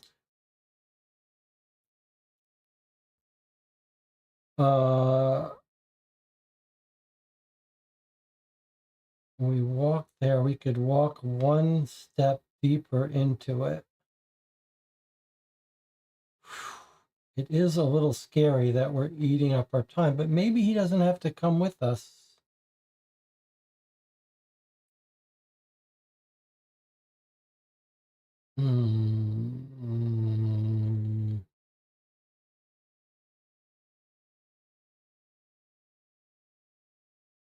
I wonder if this is going to be a way to come up into there bypassing those people. This is a little dangerous now for us because we are running out of time, but also we have wasted actions. Like we have nothing to do with Maeve's actions.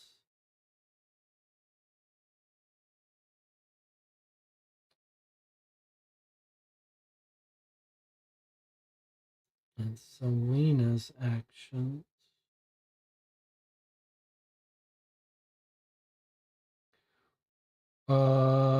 Interesting.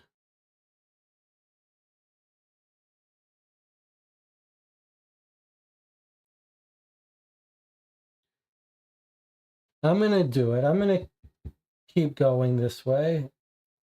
It could be dangerous, but we're going to do it. So I'm going to walk in 248. We're in for a penny, in for a pound. This could end up with us being killed. Whoa, this is craziness. So look what's here. It's people having sex, a room, people gambling, and something to look at here. Bunch of things to look at. What are we hearing? Some machinery? I don't understand what we... In the middle of the first room, a huge engine with grinding gears is running fast. I guess that's this room. This room itself that we were in, we're now over here, has the machinery moving this stuff.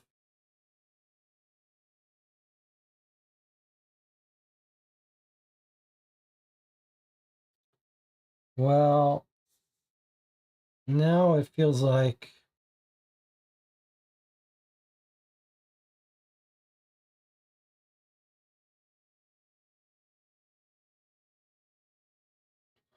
now I'm not so sure about this.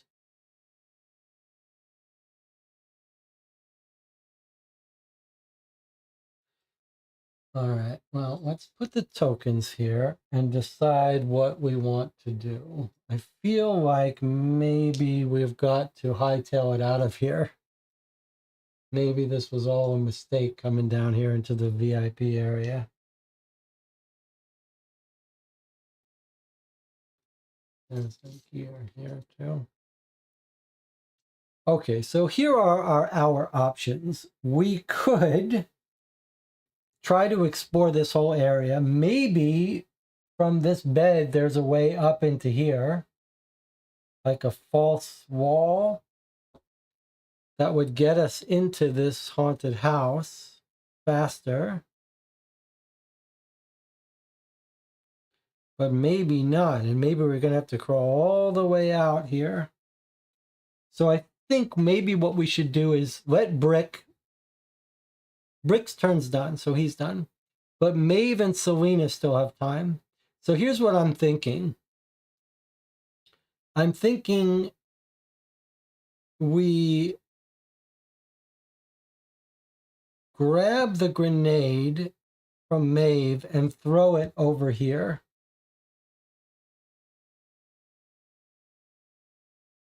Or maybe we grab it and upgrade it. And prepare to throw in next time. Yes, I think let's do that.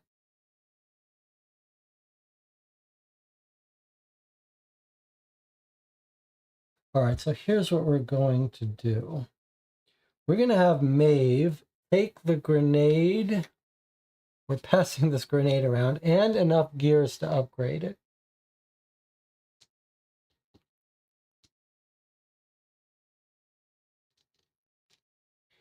And then as Maeve's second action, rather than throwing the grenade, she's going to upgrade the grenade.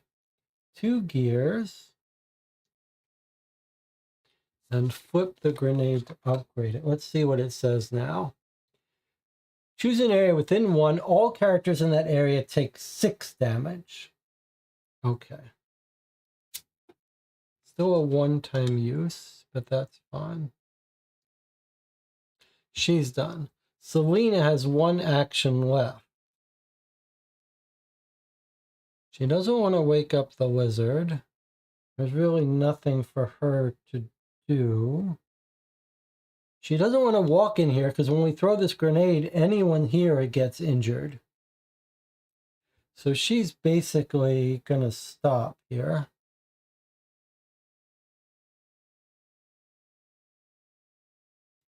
Unfortunately, Brick has the knuckles and he's down in the VIP lounge. But everyone's done except for Selena, who just has one action to waste. Nothing for her to do, right? No one's injured. She doesn't want to take anything from anyone. Does she want to give anything to anyone? Not really. All right, well, we're done.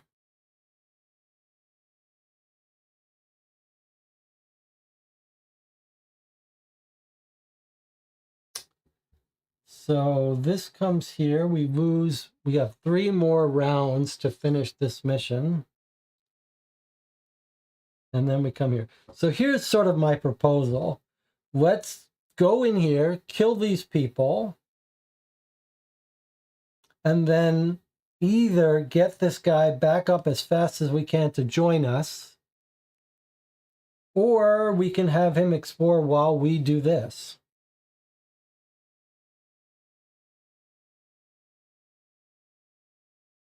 So let's get our stuff back.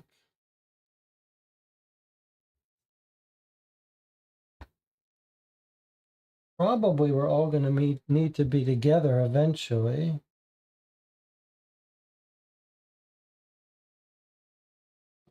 But let's do this. Okay, so Maeve is going to throw the smoke bomb. Sorry, she's going to throw the smoke bomb into this area 1 away. All characters that in this area take 6 unblockable damage.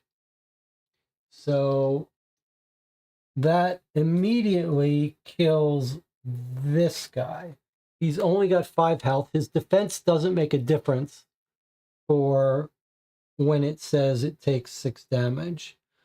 So it's not 6 attack, it's just 6 damage. You don't turn over any card, you just do 6 damage. So he's immediately dead, and when he dies, this flips. If Turner is still alive, then add 1 to Turner. In other words, he turns hostile, the other guy. If they're both dead, then do this. Okay, that's it for that. That guy's dead. Now we put 6 damage on this guy. 3, 4, 5, 6. Unfortunately, he's got a health of 8, so he's still alive. That's this guy. But now we're going to shoot and kill this guy. So we're going to have Selena walk in here. That's 1 walk. And then Selena's going to use her knife. Well, hold on. We know what this card is. It's a -1. So rather than knowing she's going to use her knife, he's got a shield of 3 and he's got 2 life left.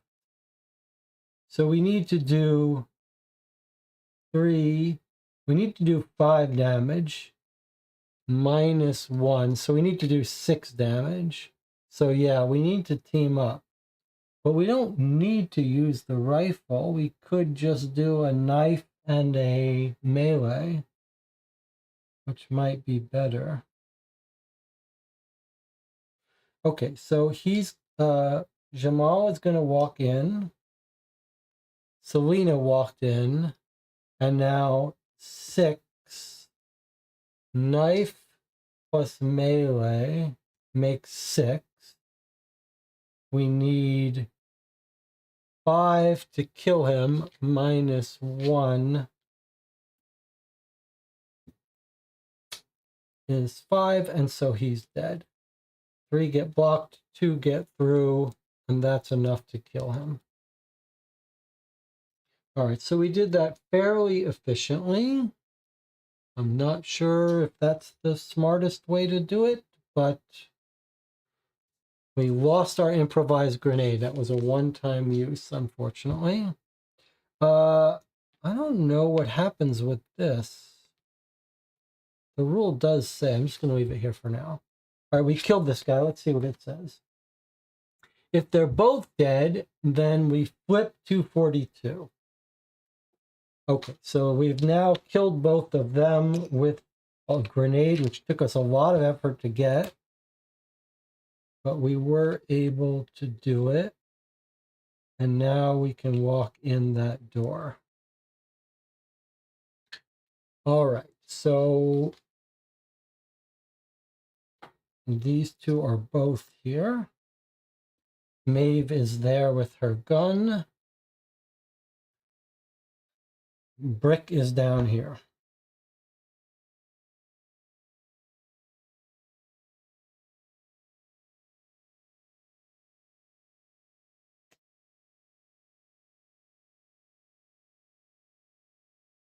Did we? I think maybe Sadie will be mad at us now. Technocrats. Oh, we haven't triggered this. I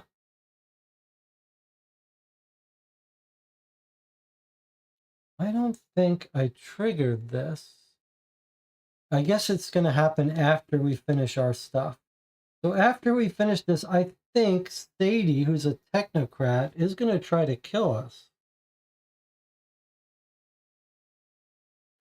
So I think maybe what we need to do is get Brick out of there.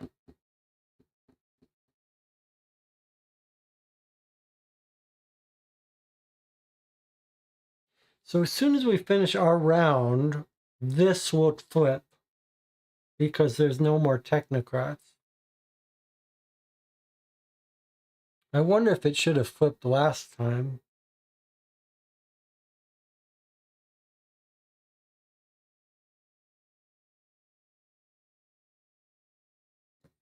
Probably it should have flipped last time. But then...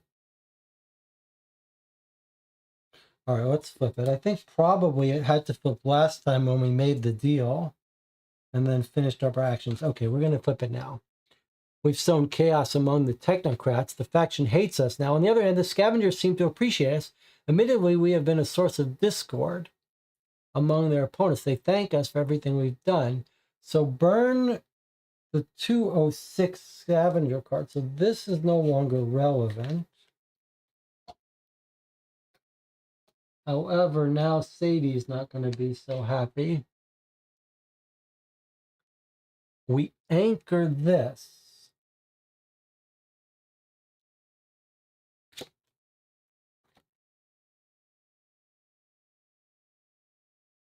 Ignore, sorry, let me show you what it says. Ignore instructions to add or remove targeting scavenger and technocrats. Okay, so actually, they're not after us. Huh. That's weird.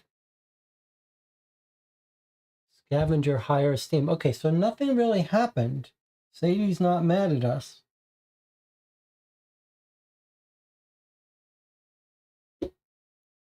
Okay.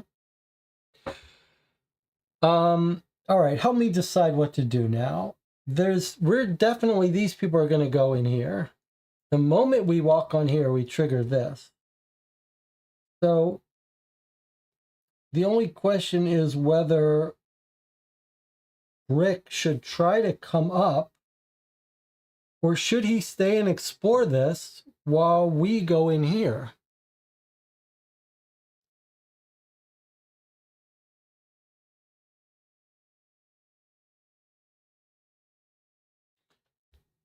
I guess we should go in here first and just see what happens. And then, I mean, Brick is it's gonna take Brick. I can't tell if that's, assuming that's supposed to be a white line. It's going to take Brick 1, 2, 3. It's going to take his whole turn to get out to us. 1, 2, 3. She could take the glasses from him. All right, I'm going to send someone in here. I'm sending Selena in because she's got her leather jacket. So she's going in. The moment she walks in, 260 triggers. We really don't have much time to spare. So let's go ahead and trigger this. I approach the door cautiously. To the right, I can see a room packed with guards. No doubt there are others further inside the house. Okay, so we can enter the haunted house now. At least 2 players must perform this action at the same time. The right wing must be placed B side up. If all conditions are met, then flip this card. So look at that. You couldn't even go in here without this place being on fire.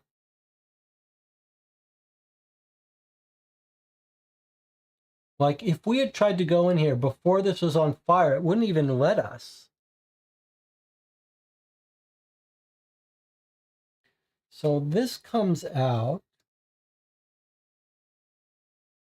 I guess we're in, this person is in this room, but we're not entered it yet. Okay, so she walked in. That's it. She's done.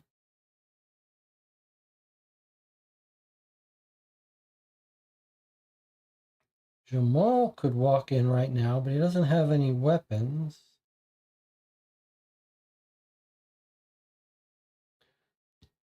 Maeve could walk in. They all 3 could have 3 of them here. What are we going to do about Brick? Can you guys help me decide? What are we going to do about Brick? Do we let him explore down here? Or should he just leave this whole amazing area that we opened up because there's no time? What does the group say?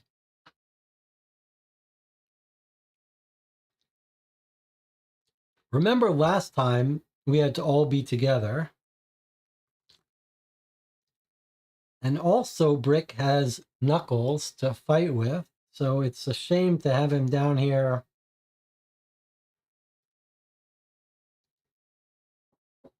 I do see there's a pipe. I'll bet you could break this pipe and cause the smoke, maybe. So I don't think there's much for him to do. I don't think there's anything to do here. I don't think we have the luxury. I think he's got to come out. 1, 2, 3. He's coming out. 1, 2, 3. We can't risk it.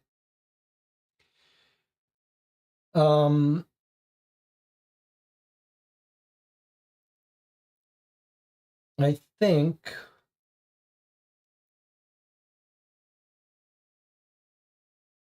while we're here, he's going to come in.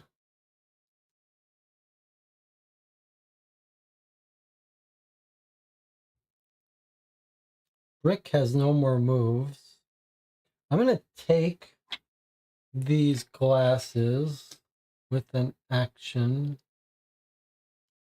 and enough gear to upgrade them. Guess I'll take all the gear. He's got. Oh no, I want to leave him enough to upgrade. Okay.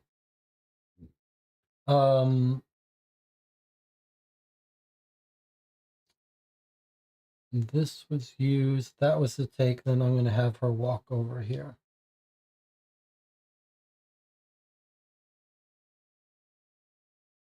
So that's her ranged weapon. He's going to be able to upgrade that. This was used up on the previous thing.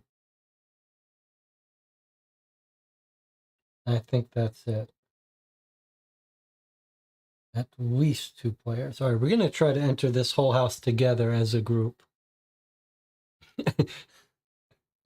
My heart wants to say, let Brick enjoy the sex room. My brain wants to say, get him with his family. Okay, this game is about family, so we put the family together. All right, so we are done with this. We're going to this. We're losing one. We've got 2 more rounds to finish this game. Otherwise, it's all over. I fear there's going to be a whole room in here for us, a whole place for us to explore, and we're not going to make it. But so be it. We're moving on to the day. We're going to take a break, and we're going to come back, and we're all going into this haunted house together. 8 minutes.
Well, here we are. It's the finale of chapter 2. We are almost dead. Well, we're not injured at all, but we're almost out of time according to this clock. We'll have this round and one more round to solve the game or somehow do something about this. It's possible that when we get into the haunted house, maybe this will go away. Like maybe once we're in the house, it doesn't matter. We don't know. But we're going to get everyone in this house this turn. So all of our tokens come back. I'd love to have Brick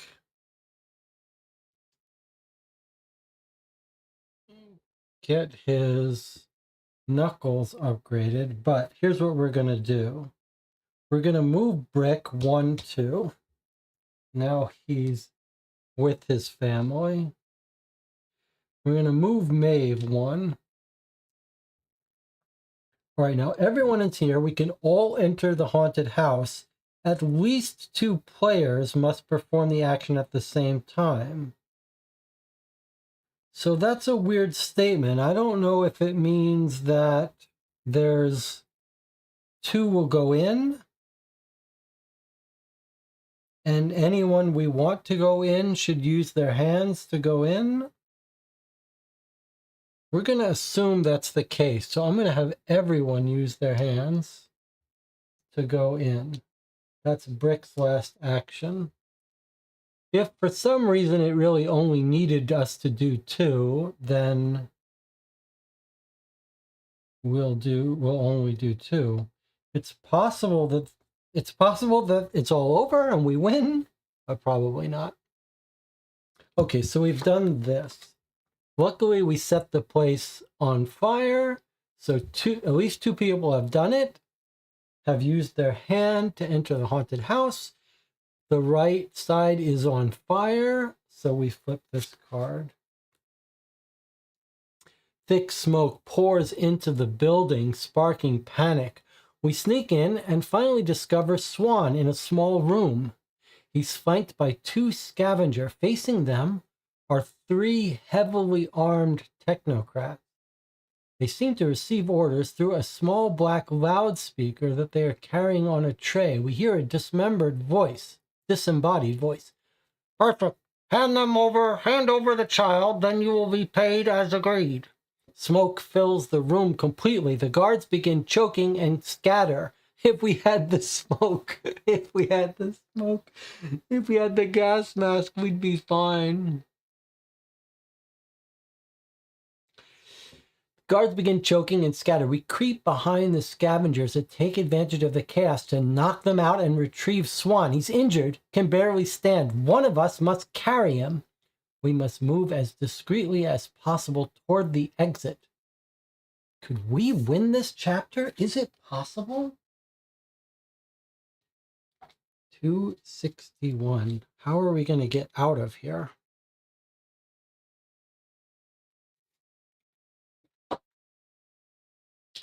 As we emerge into the open air, one of the guards catches sight of us and everything goes crazy. We have just interrupted a major deal between the scavengers and technocrats. In a nutshell, everyone's out to get us now. In the blink of an eye, barked orders from both sides promise 100 material gears for our heads. The whole town is after us. Take 263, which you must equip. This is going to be the baby. To get out of the town, you must make your way back to your car. Remove PCs from the terrain on reaching your starting area. Place a thing on all NPCs. If they're not B-side up,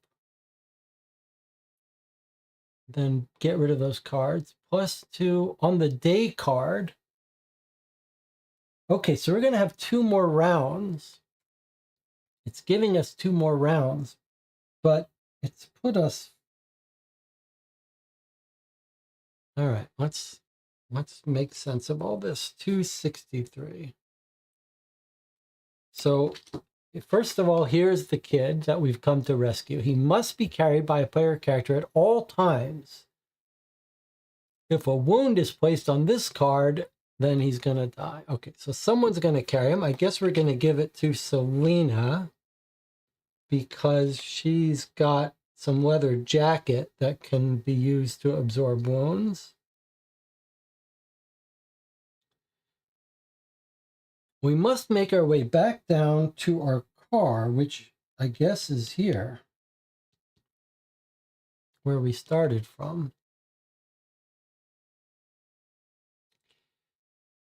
Okay, all of the non-player characters, there aren't that many left since we killed so many of them, but now they're all out to get us, become hostile.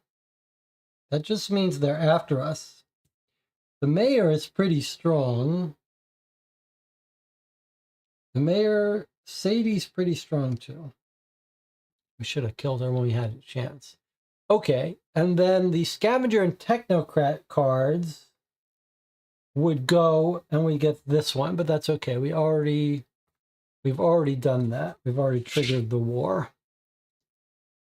Now we get 2 more rounds get added to this, which is the real thing that's going to save us. And put this in the timeline. When all player characters have escaped, then we flip this. Okay, so this goes down here. Now this was a weird thing because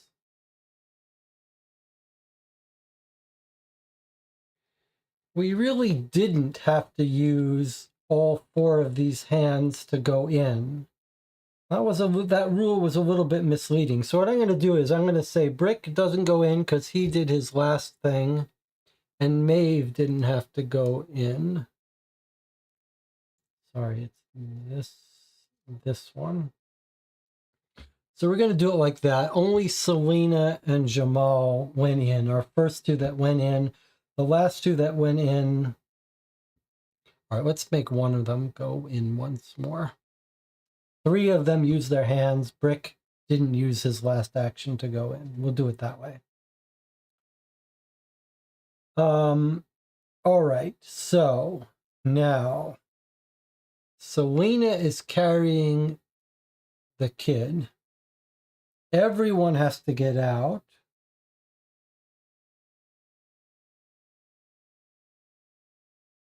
These three are going to come after us. It feels like we might be able to pull this off. Although we're going to have to team up to kill these four. These do 4 damage each. These are doing a lot of damage. I feel like what we should probably do...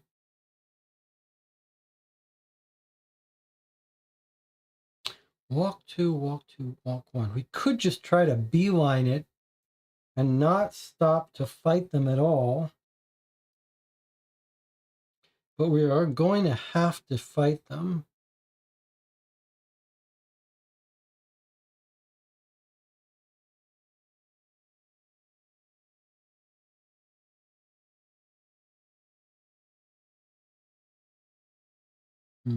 She is here.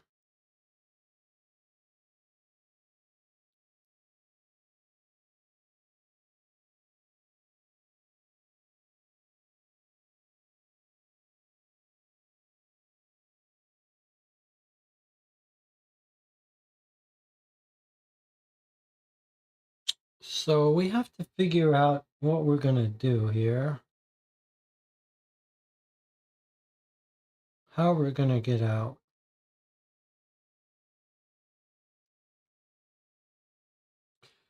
One, 2, 3, 4, 5. It's going to take 5 movement to get out for each of these people.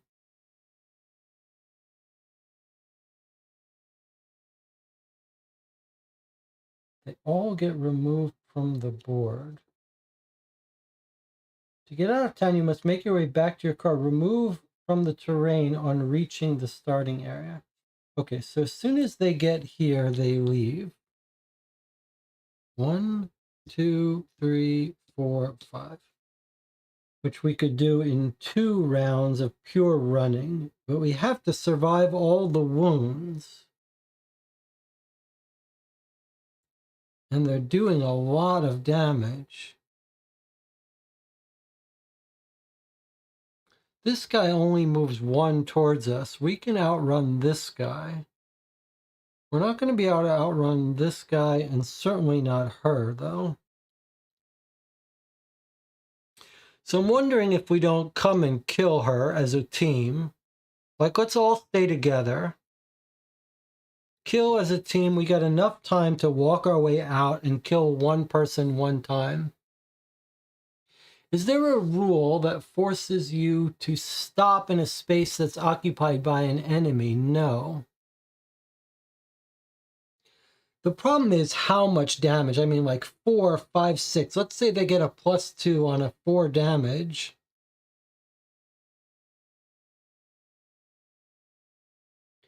That's like 1, 2, 3, 4, 5, 6. I mean, that's enough to...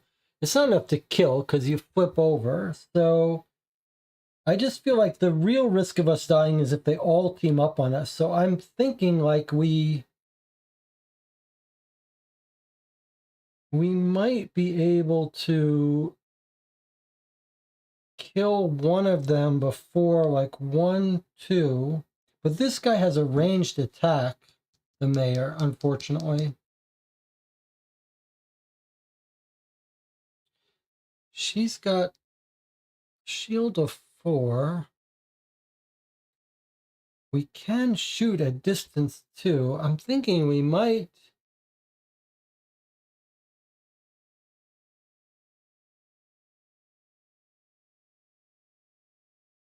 She's going to walk 2, and then she's going to hit someone for 4.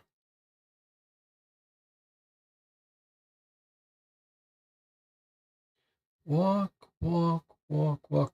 Here's what I think we should do.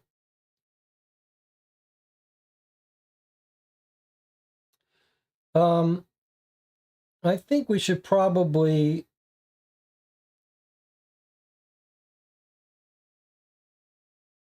I think we should probably just kill these people. All right, so let me explain what I'm thinking.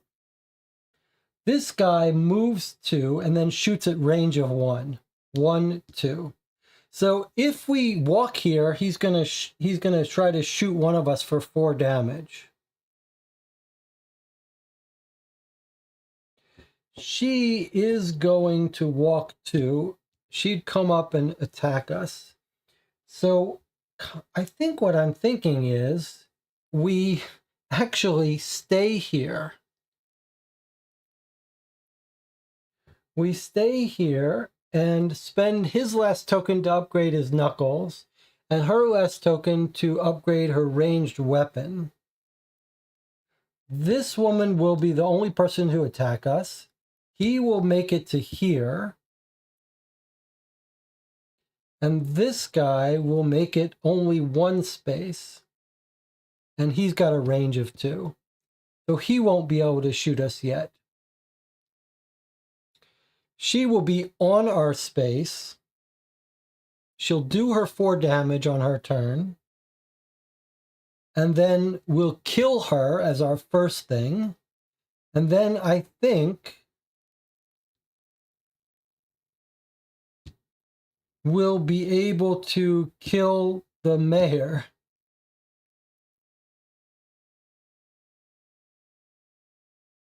And then have time to walk out. I think that's better than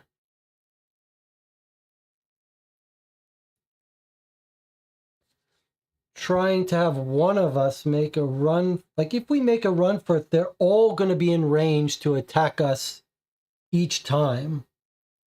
I think it's better for us to kill one before these guys get a chance to attack. How do you guys feel about that? So if we stay here and upgrade, then she's the only one who can get within range of us. 1, 2. Both the rest of them are going to end up here, out of range of us.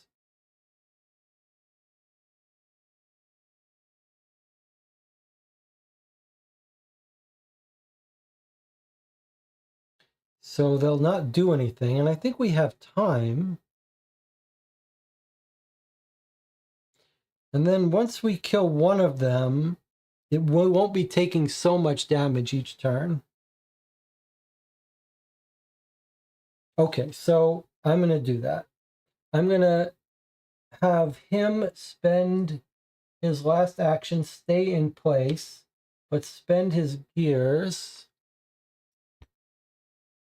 to upgrade his knuckles.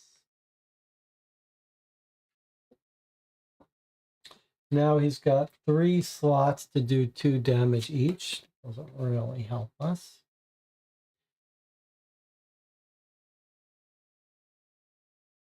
She's going to be able to let the wizard loose on someone. She might be able to let the wizard loose on this woman.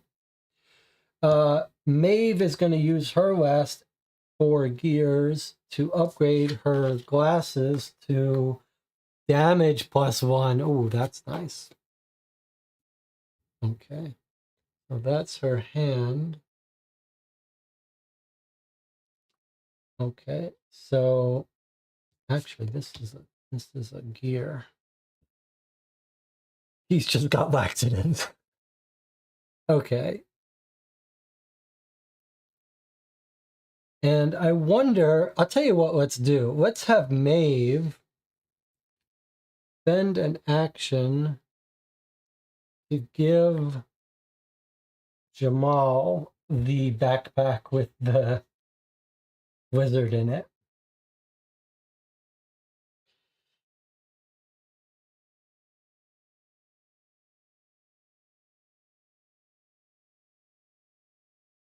So Jamal has 2 actions we're going to waste. We could just have him run, but then everyone attacks him. That's what I don't want.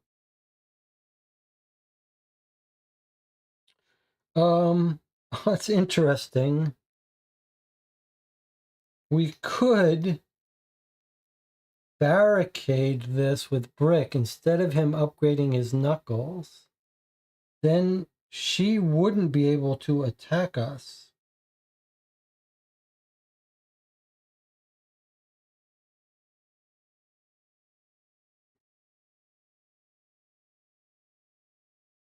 And I guess I've already upgraded the knuckles, so I can't undo that. That's too bad.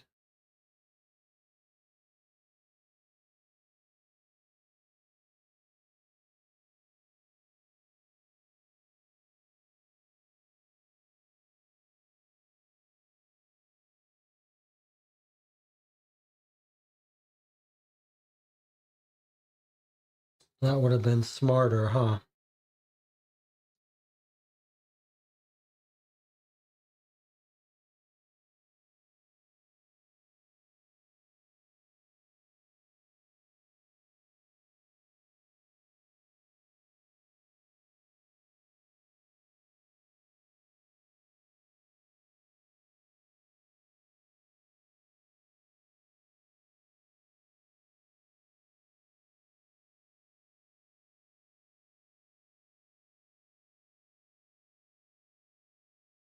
All right. Well, it is what it is.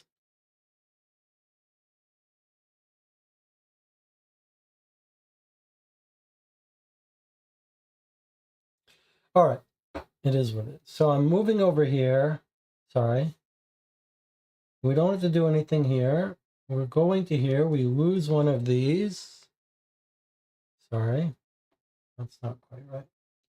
This goes over here, which is these guys here. All right, we'll do these in this order. Silk advances towards us, and he shoots at a range of 2. 1, 2, he can't, sorry, 1, 2, we're not there, so we can't reach it. Next up is this Alcar. He walks to 1, 2. He's got a range of 1, so he can't reach us. She goes to 1, 2. Now she's in our space. If I had done that action better, or if I let myself undo it, I would have barricaded that and she wouldn't be able to damage us. But I'm going to say that I didn't. So now she does 4. So we get to choose who she attacks. I guess she's going to attack Selena because Selena has a leather jacket. So she does 0 plus 4 would be 4, but we're going to use a gear to make this a -1. So she does 3 damage to Selena. So let's have her. Oh, and Selena has a shield of 1, so she actually only does 2 damage. So I'm going to put 1 here, and we don't care about seeing or talking. No more talking this game. Okay, so that's that. That's Sadie's took her turn. Now we go here. We get rid of this. And now it's our turn again.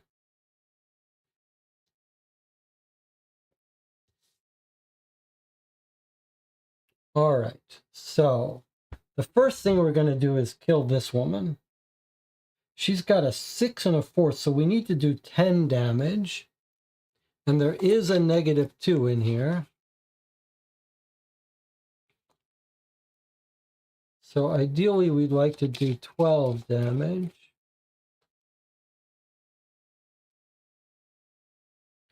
What would really be nice is if we could also shoot this guy, but I don't think that's going to happen. So 4 with the gun, 5 with the knife, that's 9. And then 10, 11, 12. So everyone could attack this. And we would guarantee even in the worst case, but really that's only 1, 2, 7 out of 7 Why is there only 7? Shouldn't there be 8? 1, 2, 3, 4, 8. So only 1 out of 8 cards is a -2. And she's doing +1 for her ranged, actually. So this is actually 5, 10. So really we just need 1 more. So 11, 12. Or 11. Oh, you know what? Let's do.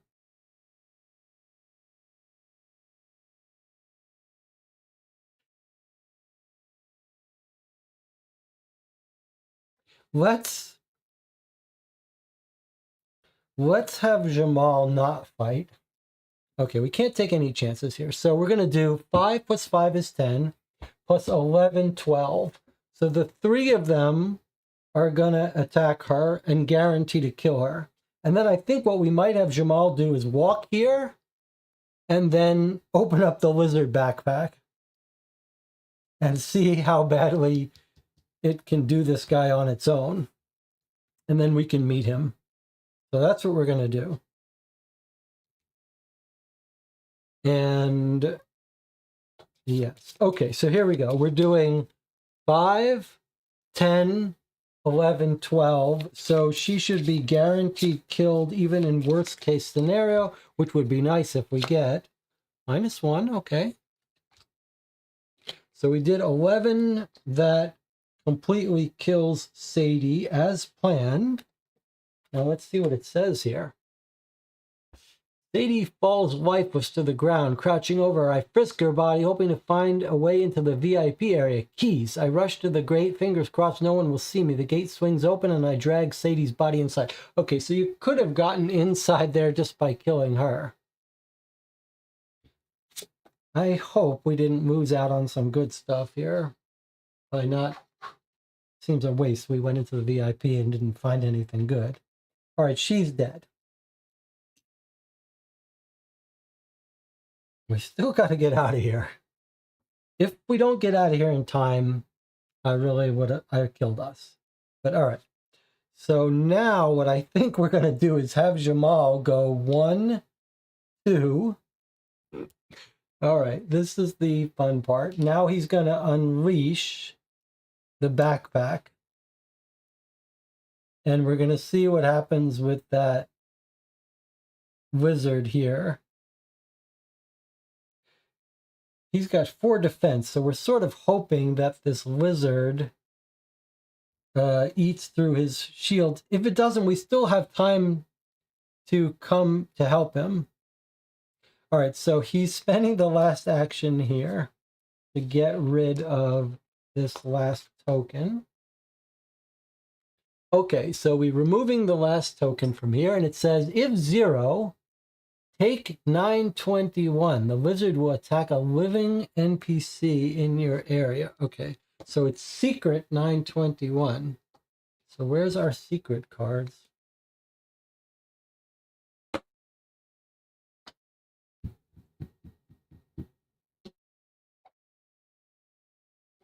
Okay, here we go. A secret lizard is coming out. This is pretty exciting.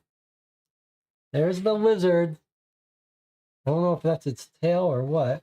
All right, Jamal has been waiting his whole life for a moment like this. Let's see what happens. And here's the mayor right next to us, who we were friends with a moment ago.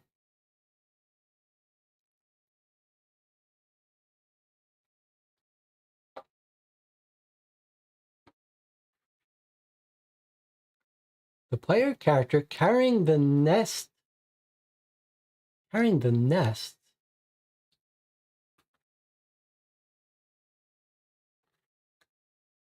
I guess that's his nest. Right card 921.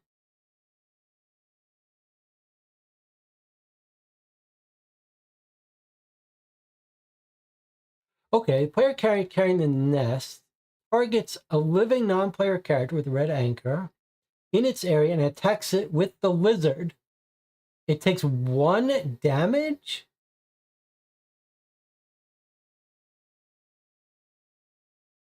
What the? Some bullshit. 1 damage. That is not very attractive. I mean, 1 damage, really? It's 1 non-blockable damage, so that's good. But that guy's still going to wail on us in a second. If there are no valid targets, the wizard looks for new prey. I'm afraid the wizard's going to come back and attack us, is what I'm afraid. Okay, so then, let's see. After activating him, this is red, though, so this doesn't happen yet. Okay, this attaches to him.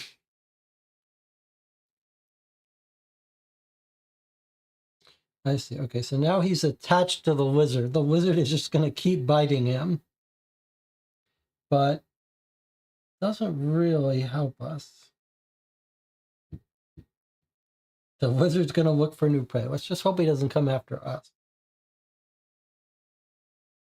All right, now the problem is that we can't do another attack on him.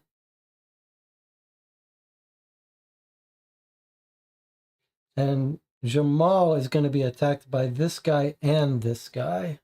He's going to get pretty badly damaged.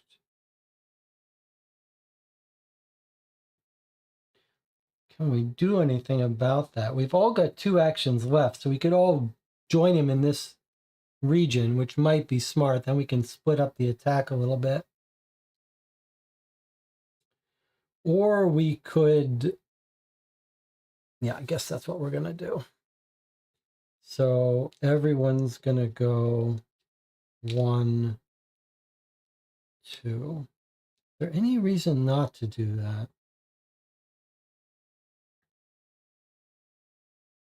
We could split up these 2 groups, but how does that help us? It really doesn't. All right, I say we just everyone get together.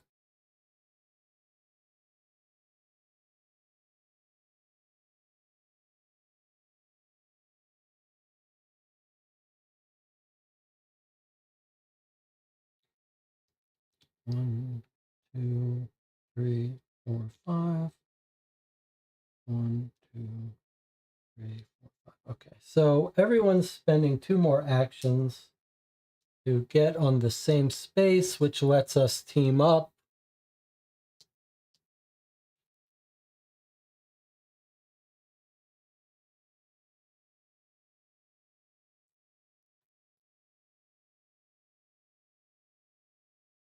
All right, so now we do this stuff. So I guess this guy who would walk 1 and has a range of 2 is already in range. So he's just going to do his ranged attack.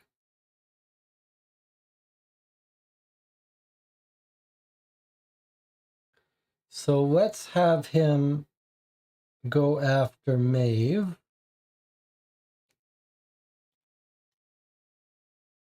He's doing 3 damage. He's going after Maeve. 3 damage plus whatever we draw here. Okay, Silk after Maeve. So 4 damage. We can't block any of that, so it's just 4 pure damage. But we can kill this now because I don't think we need... Well, it's plus 1 damage. All right, let's just 1, 2. We don't need... Well, we need hands if we want to heal something. 3. We certainly don't want to affect her shooting or her walking. There's 3. We need 1 more. Should we disable the ranged attack? That's the question.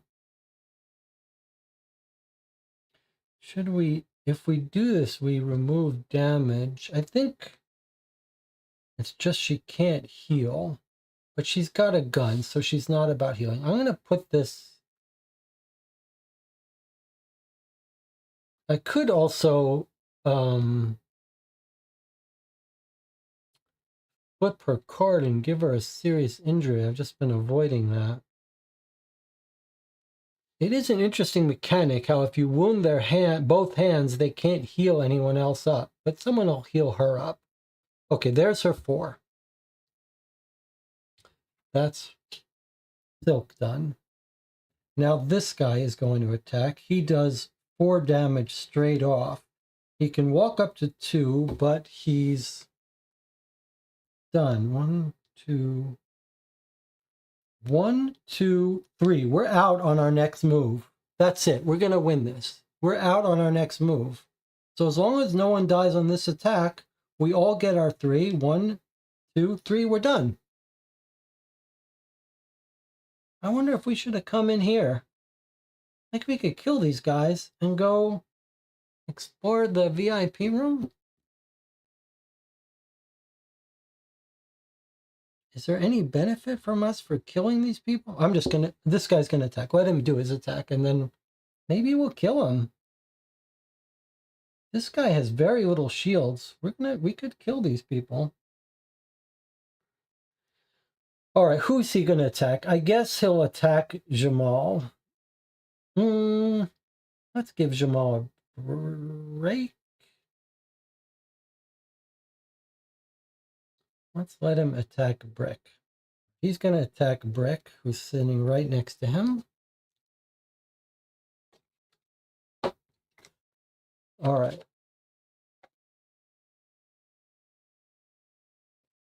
So he's doing 4 minus 2. So he's only doing 2 damage to Brick. We'll just put some talk and look damage. Okay, now he's done. Now it cycles back here. We lose one of these tokens. Feels like we're going to survive this. Feels like we're going to survive this. Now it's here. So that's it. We could just run and leave. 1, 2, 3. That's it. We're out. But I feel like it would be wrong to leave that mayor alive. We have enough time. I think we should kill that mayor and then shoot this guy dead.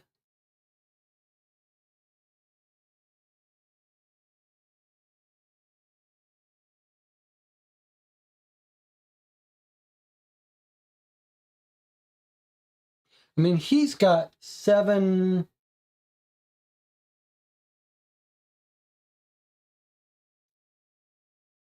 When does this thing, after activating the NPC, so as soon as he hurt us, the lizard bit him. That put another wound on him. So he does have 6 health. So we're going to have to we have to overcome this. So we would all have to team up to kill him. We probably wouldn't have, well, we might have enough to kill this guy.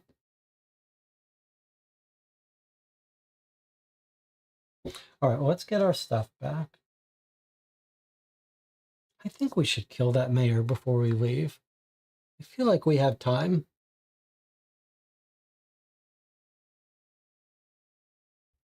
We kill him in 1 shot. Then we all walk here for our 2nd action. And our 3rd action, we all team up and kill this guy. Then nothing happens. And we walk out. 1, 2, 3. That's it. We're doing it. We're doing it. Nothing can stop us. So we're all going to kill this mayor. So it's going to be a shoot, a stab, that's 10. And then 11, 12.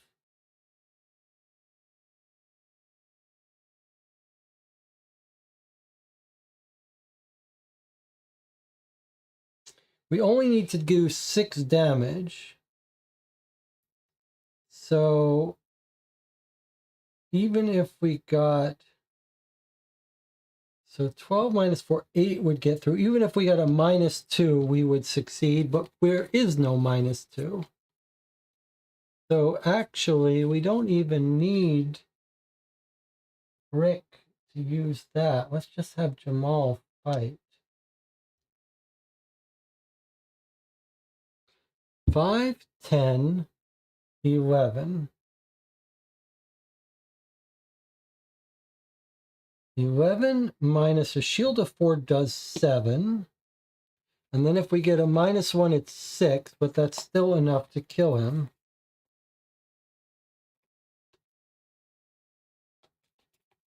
Okay, we're doing it. I hope I don't regret this. Okay, there's our -1. So we still got just enough through to kill him. 6 past his shield. That kills him. Now, what we have to hope is that the lizard doesn't attack us. So he's dead.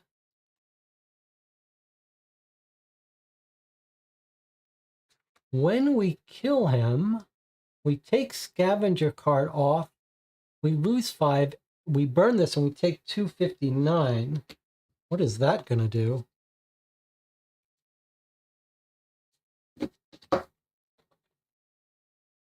We take 259.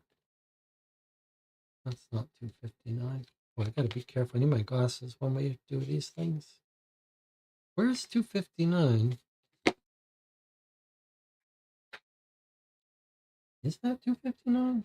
No, that's 258. Do we not have a 259?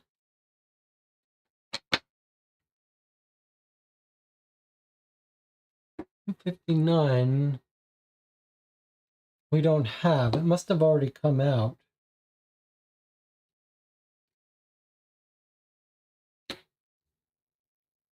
It's sort of important because if it's some good thing,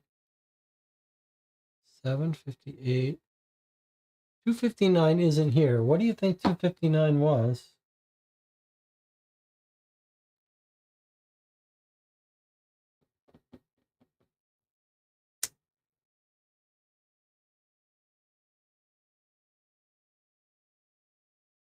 Was 259 one of these cards?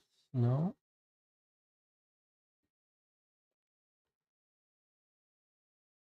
I mean, he's dead. I just don't know what 259 was supposed to be. 259 was his VIP. We just would have killed it and taken it from him. That's what Corsican guessed. All right, Corsican guessed correctly. All right, so we could have killed him for his VIP. Now, we haven't activated... If the NPC dies, the lizard looks for new prey. All right, now let's hope this lizard is smart enough to go next door and attack this guy. Player character, it says, the lizard looks for new prey. Right. The player PC carrying the nest targets another living NPC within 1 range and attacks it. The non-player character takes 1 thing. Okay, if there's no valid, then he goes back to sleep in the secrets deck. Okay, well, there is one within 1 range. It's this guy.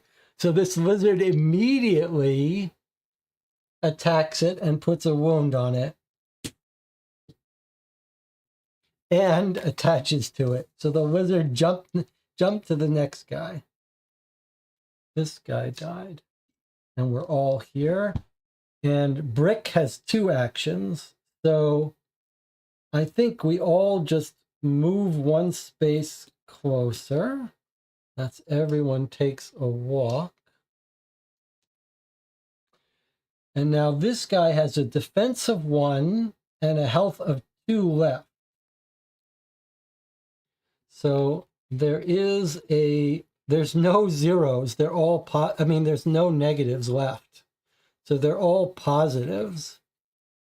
So if we got a 0, we would need 3 damage to kill this. So all we need to do is team up for a melee and we'll kill him, which we should. We'll kill everyone in this game. and then we'll get out on the next round. So Brick is going to fight for 2. Now here's something I don't know in the rules. Like, could we do this? Could we hit twice with 1 player? I know you can do that for walking. And if so, then could you combine a melee? And it seems like you shouldn't be able to, right? All right, so let's just do 2, 3. Let Jamal do the 3rd. And now we're guaranteed to kill him no matter what we draw.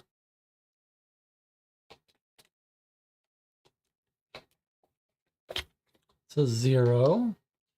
So we do 3 damage, 1 gets blocked, 2 get through. That's enough to kill it. So that thing is dead now. Silk, he's dead. When we kill him,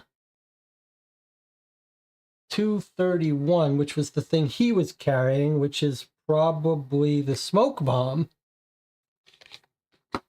Look at that. So by killing all these people, we did get some stuff from them. We looted their bodies. All right, so we're going to let Brick have that. Maybe we should let Shamal have it since he has so little. Okay, then he's dead. All right, and now the rest of the players are just going to walk towards the exit. That's 1, 2, 3. Shamal is still left behind a little bit. Okay, then this thing, if there are no valid targets, the lizard goes back to sleep and gets stored in the secrets deck, which is over there. Does that mean we can always bring out this lizard? Yeah, it doesn't go away. We can always have a lizard to bring out. All right, then we finished here. So nothing happens. We come here. This goes away. We're still not dead. Then we go here. We've all got our actions back. We've got 1 more round to win the game. Then we die from this token running out. But now we just go 1. And then we all go here. And together we escape.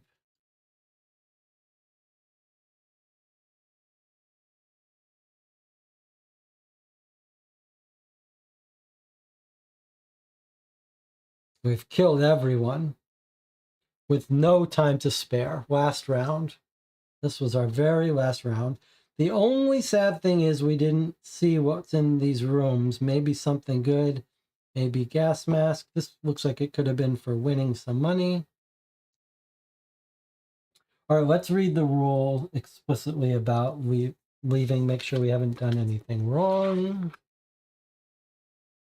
When all player characters have escaped, which is to get back to get out of town, you must make your way back to your car, remove on reaching the starting space, which is right here.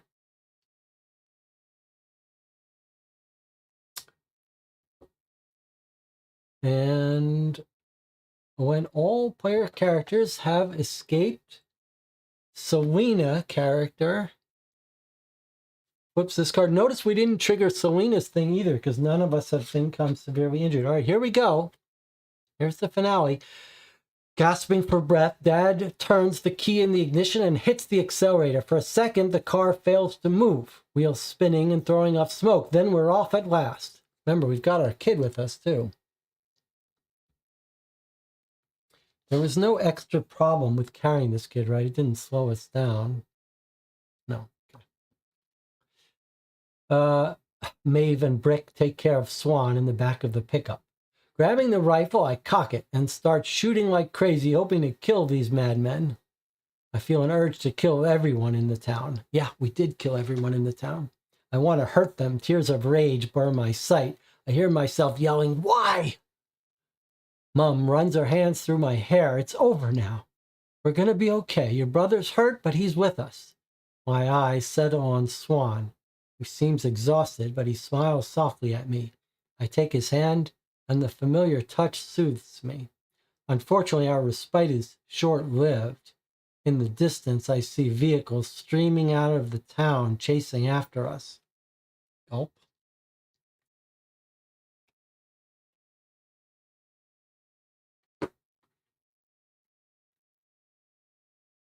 If scavenger hire esteem, which is what we do have, that's the depending on what team we helped more.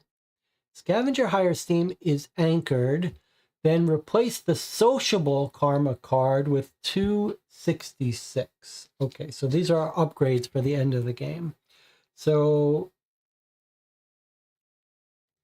one of our karma cards, where are the rest of them? Okay, so our social karma card is getting replaced with 266. So this is changing to this.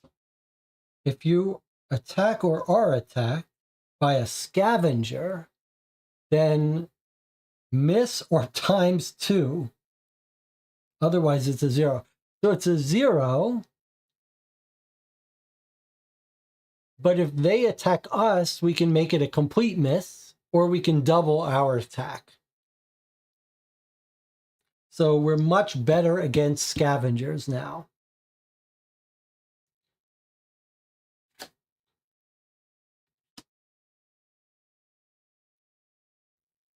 Otherwise, we would have been better against technocrats, I guess.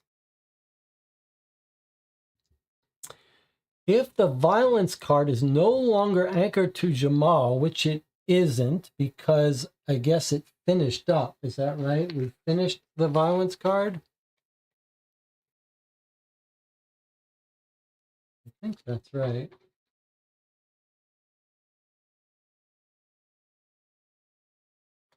I think the violence card completely finished.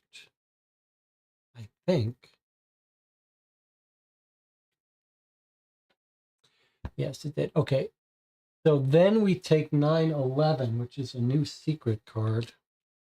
So we upgraded violence. We did as much violence as the game was prepared to let us.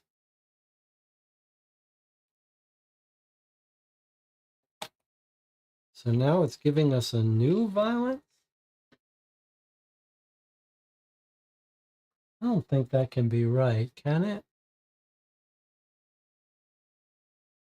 911. Now that we've killed once,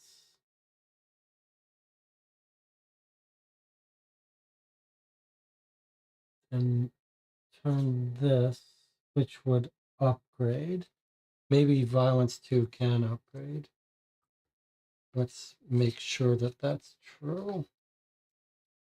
So violence 2, can it upgrade again? Sorry, violence 3, yes, can get upgraded again. All right, so that's what's happening. Violence, we're getting 911, so we're getting violence again. Does that make sense? Otherwise, pacifist. Okay. So if it's no longer anchored, so because we triggered it, we're going further down the path of violence, I guess. Now, collect all items in your possession, burn the cards with a value of 2 or less, and gain gear equivalent to their value, and then add up the rest. Sure, we did. I'm not sure we gained. I think we did this last time and we didn't gain the gear, but that's all right. So anything with less than 2 gear. Do we have anything less than 2 gear? We have a 0 Swan. We have brass knuckles are 7. Surely not. What about the smoke grenade? The smoke grenade is only a 2, so we don't need that anymore, but we did get 2 gear for that.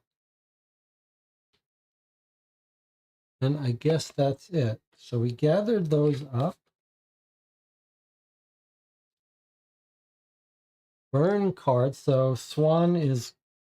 Let's just take a good look at this kid that we fought so hard to recover. All right, he's part of the family. Now we add up all our gear plus the number of gear, and we see if we're going to upgrade our treasure hunting.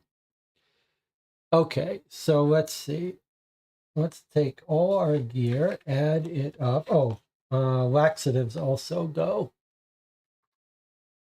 That gets us another gear. All right, let's add up all our gear. These don't have to be kept by individual people, so it's fine to add them up. All right, so here's our gear, and here's our gear. Oh, wow, we spent a lot of gear. Why did we spend so much gear? Is that right? Oh, we had more. All right, well, we've got 3, 4, 5, 6. Boy, I really thought we had more. Okay, I think I might need my glasses for this. So we've got 6 gear in raw materials. 6, 14, 21, 29, 37, 44, 51, 55, 60. So we have 60 worth of gear. Okay, what it says now is if we're higher than the treasure hunter card that we have. So are we higher than 60? Yes. So we've upgraded our treasure hunter. That's what we got by hanging around and going to interesting places. So we upgraded to treasure hunter 923. Treasure hunter 3. Okay, what is that? What's the difference between treasure hunter 2 and 3?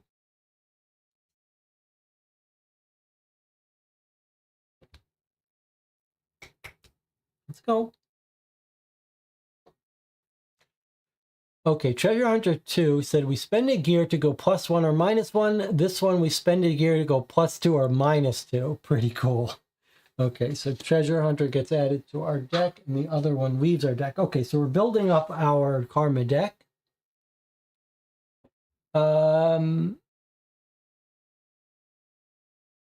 Okay, and then we flip this over, and it says, I sit in the back of the pickup inspecting materials we recovered. I may be able to make something useful with them. So we can spend gear, but we're not allowed to sell items, and we can't buy our gas mask. Notice we didn't even need the gas mask this round, so we did well not to waste it. All right, we have these things. We have a knife, we have a leather jacket, we have a knuckle duster, so we don't need any of these. We've done everything here, and we are done. Oh, wait, we're not done, because we completed this. If there's none on it, and we ended in a success, you can't add another leather jacket. It says we can only buy them if we don't have them, if you don't already own them. I think there's only one of everything. All right, but this is triggering. The chapter ended in success. There's 0 on here because we studied it 4 times. That was Jamal's doing. Then we flip this over. Let's see what we got. So actually, it's the same number of gears. Okay, this would start out with 3 tokens, and we'd have to repair it, spend a gear to take a token off, and when it's 0 and the chapter ends, then we switch it. So it still does nothing. We're going to have to spend another turn. It's certainly going to let us move quicker. Look, it looks like you hop like a bunny. All right, so we have this item. Let's just look at some of the items we got. We got these, which are going to spend another whole chapter powering up. We got this crazy lizard who likes to poison people. We've got some upgraded knuckle dusters, which let you fight 3 times. We've got the upgraded eyeglasses, which make our rifle shoot a range of 2 and do an extra damage. That's amazing. Then we've got our upgraded leather jacket, which take a bunch of wounds. And then our normal gun and knife. So we are building our armory quite well, and our karma went up quite a bit. All right, so we're going to take our normal break here. Well, I'll tell you what, we'll take a 5-minute break. We'll come back. We'll talk about this experience a little bit. We've been playing for 6 hours, so it's time to wrap it up, but I do want to read some final comments by Corsican. But in fact, let me just wait 3 minutes, because it's not like our normal review of the game, since we'll be playing more. So I'll see you in 3 minutes. We'll just talk a little bit about this chapter experience.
Okay, we're back. Let's see what the chat thought.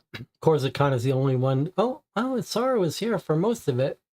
6 hours, 15 minutes we've been playing. Okay. Rick didn't have time to have fun. I'm under the impression when you trigger it, it goes back into the secrets deck. That's why you can only trigger it once per chapter. It actually is a little more explicit, I noticed. So there's 2 tokens going here at the beginning of the chapter. Once they get spent, there's no way to put them back on there, so you couldn't trigger it more than once. The wizard goes back to the secret deck, but that's not what stopped you from bringing it out again. What brings it out again is this, flip the card. So after we brought him out, we should have flipped the card to this, the lizard's nest. That's why it said referred to the lizard nest. So actually we're carrying around this lizard with us, and once per chapter we can set him out on someone. So we have a little pet now. He doesn't do much damage. He would be good to put on someone that you needed, that had a high defense, that you could walk away from and let it poison him slowly, this lizard. Most of the time we try to kill someone in one shot, though. Chapter definitely felt more exploration-based, but still just enough combat to keep things tense. Oh, I was referring to the violence card, so it keeps going away and coming back. Isar says, I thought it was really great. My favorite thing is the lizard. I only wish we could have time to explore the activities in each of the rooms. Yeah, the VIP room. Well, it is, I think it's interesting because at the beginning I thought, well, how are these mechanics going to work without combat? And the truth is they don't really work without combat. They work hand in hand with combat. So all of the conversation stuff was pretty cool about picking which faction to help it. There were different ways to do it. We missed out on that poisoning that woman's thing. I still don't think we found what would have poisoned it. Even with my mistake, I don't think we could have poisoned it. But it was interesting, the different paths. But actually, the reason it all worked is because it eventually kicked in with combat and got scary. And it does feel a little bit like an open world. Like we killed that woman, we got her gear. Well, each time we killed someone, we got their thing that they had. We weren't able to do this, but another way to look at it is that if we had been careless and left him there to do this, well, actually, he did not need to come up and join us. If we knew he didn't need to join us, we could have left him here to explore and then come out. I'm sort of curious what those places would have been. Okay. And what was this one? Since we're not going to play this again, I can look at it. Okay, one was gambling and one was some hatch, as we thought might be a way into somewhere here. So yes, you could have used this. You want to look at it? Okay, this is a spoiler. If you turn away if you want to look at this. So if you had gone deeper into this VIP lounge, you could have gotten through the ventilation shaft and you would come up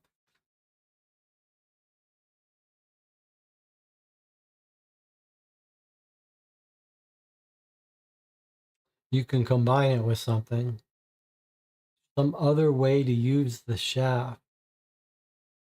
Maybe you could have put some laxative in the shaft or poison, I don't know. All right, so here are the number of cards we didn't access for chapter 2, some poison and some other stuff.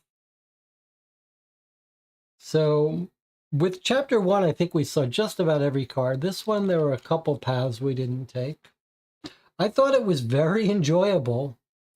You do have to like combat, though. Even on the exploration heavy mission, it's not just that there was a lot of combat at the end. It's absolutely essential that you do it efficiently. But also everything else, all of the other decisions were setting up combat, right? They were almost all about taking people out of the fight so that when the combat started, you knew which people you were going to have to fight against. So really, it all was in service of combat. There wasn't like a puzzle. But Corsigan says, I feel like this was the right combat exploration ratio. Yeah, I think you have a point. It's almost like you have a planning stage. So where chapter 1 was all about tactical combat, this felt a little bit more like we had combat and then we had preparation for combat, where we had to be smart about setting up the combat and decreasing the threats so that when combat kicked off, we wouldn't have too many people to fight. And that's what we did. We sort of shot that woman in the head so that we wouldn't have to fight her. And we planned to take out those 2 tough guards with the grenade so we wouldn't have to fight them when they finally kicked off. The laxative was various ways to reduce our threats. So, pretty good. You have to like combat, but I think if you like combat, this was a nice mixture of preparation for combat through dialogue. And kind of fun how we had these 2 factions vying for our interests.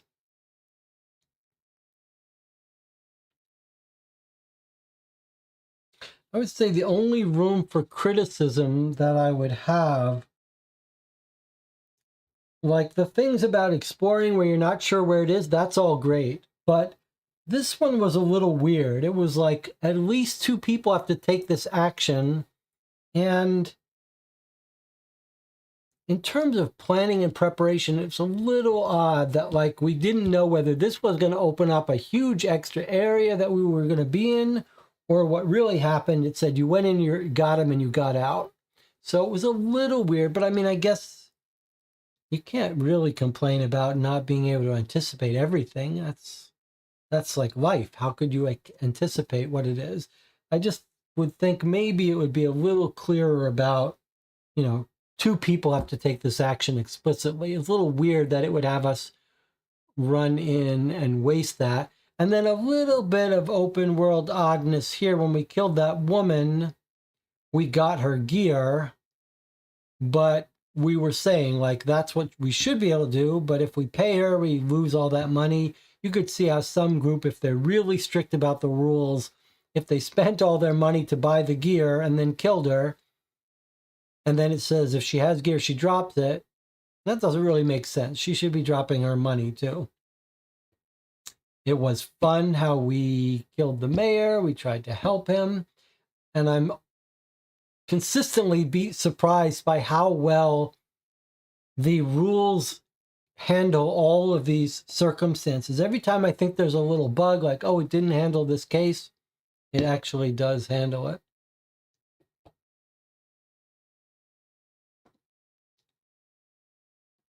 I did expect more map in the haunted house. Yes, I did as well. Pretty cool. That arena was pretty interesting too. That just goes to show you how the combat tactical stuff is very finely tuned in this game. We were able to pull it off. You really do need to team up. We could have gotten unlucky though, but on the other hand, even if we had gotten very unlucky, no one is injured. Like, we finished this game with just a little bit of injury. I'm sure they're not all going to be that way. Probably this means the fact that we're full health, but only 1 token left of time, probably should be a lesson to us that we're playing it too safe. We probably should be willing to take more injuries to do things faster, because this is what's going to bite us. So maybe next time, let's let ourselves get a little more injured. The thing that's so cool about is injuries they don't just add up and then threshold kill you, but every injury blocks a space. So this person wasn't going to be able to talk, look, or use hands. So things could get out of control very quickly. Yeah, it would be nice to get, it would be nice to be able to fire that gun multiple times too, but it's a pretty tight system. All right, so I appreciate the company. I am having fun with this game. If I don't hear from Corsican and Isara, then I guess we'll probably plan to keep playing on Wednesdays for the next 3 Wednesdays. That's our running plan, but I'm open to changing that if anyone wants to do something differently. Derek asks if I have plans on the 4th of July. I think my wife and I are just going to go walk around the downtown area here. They've got some jazz music or something.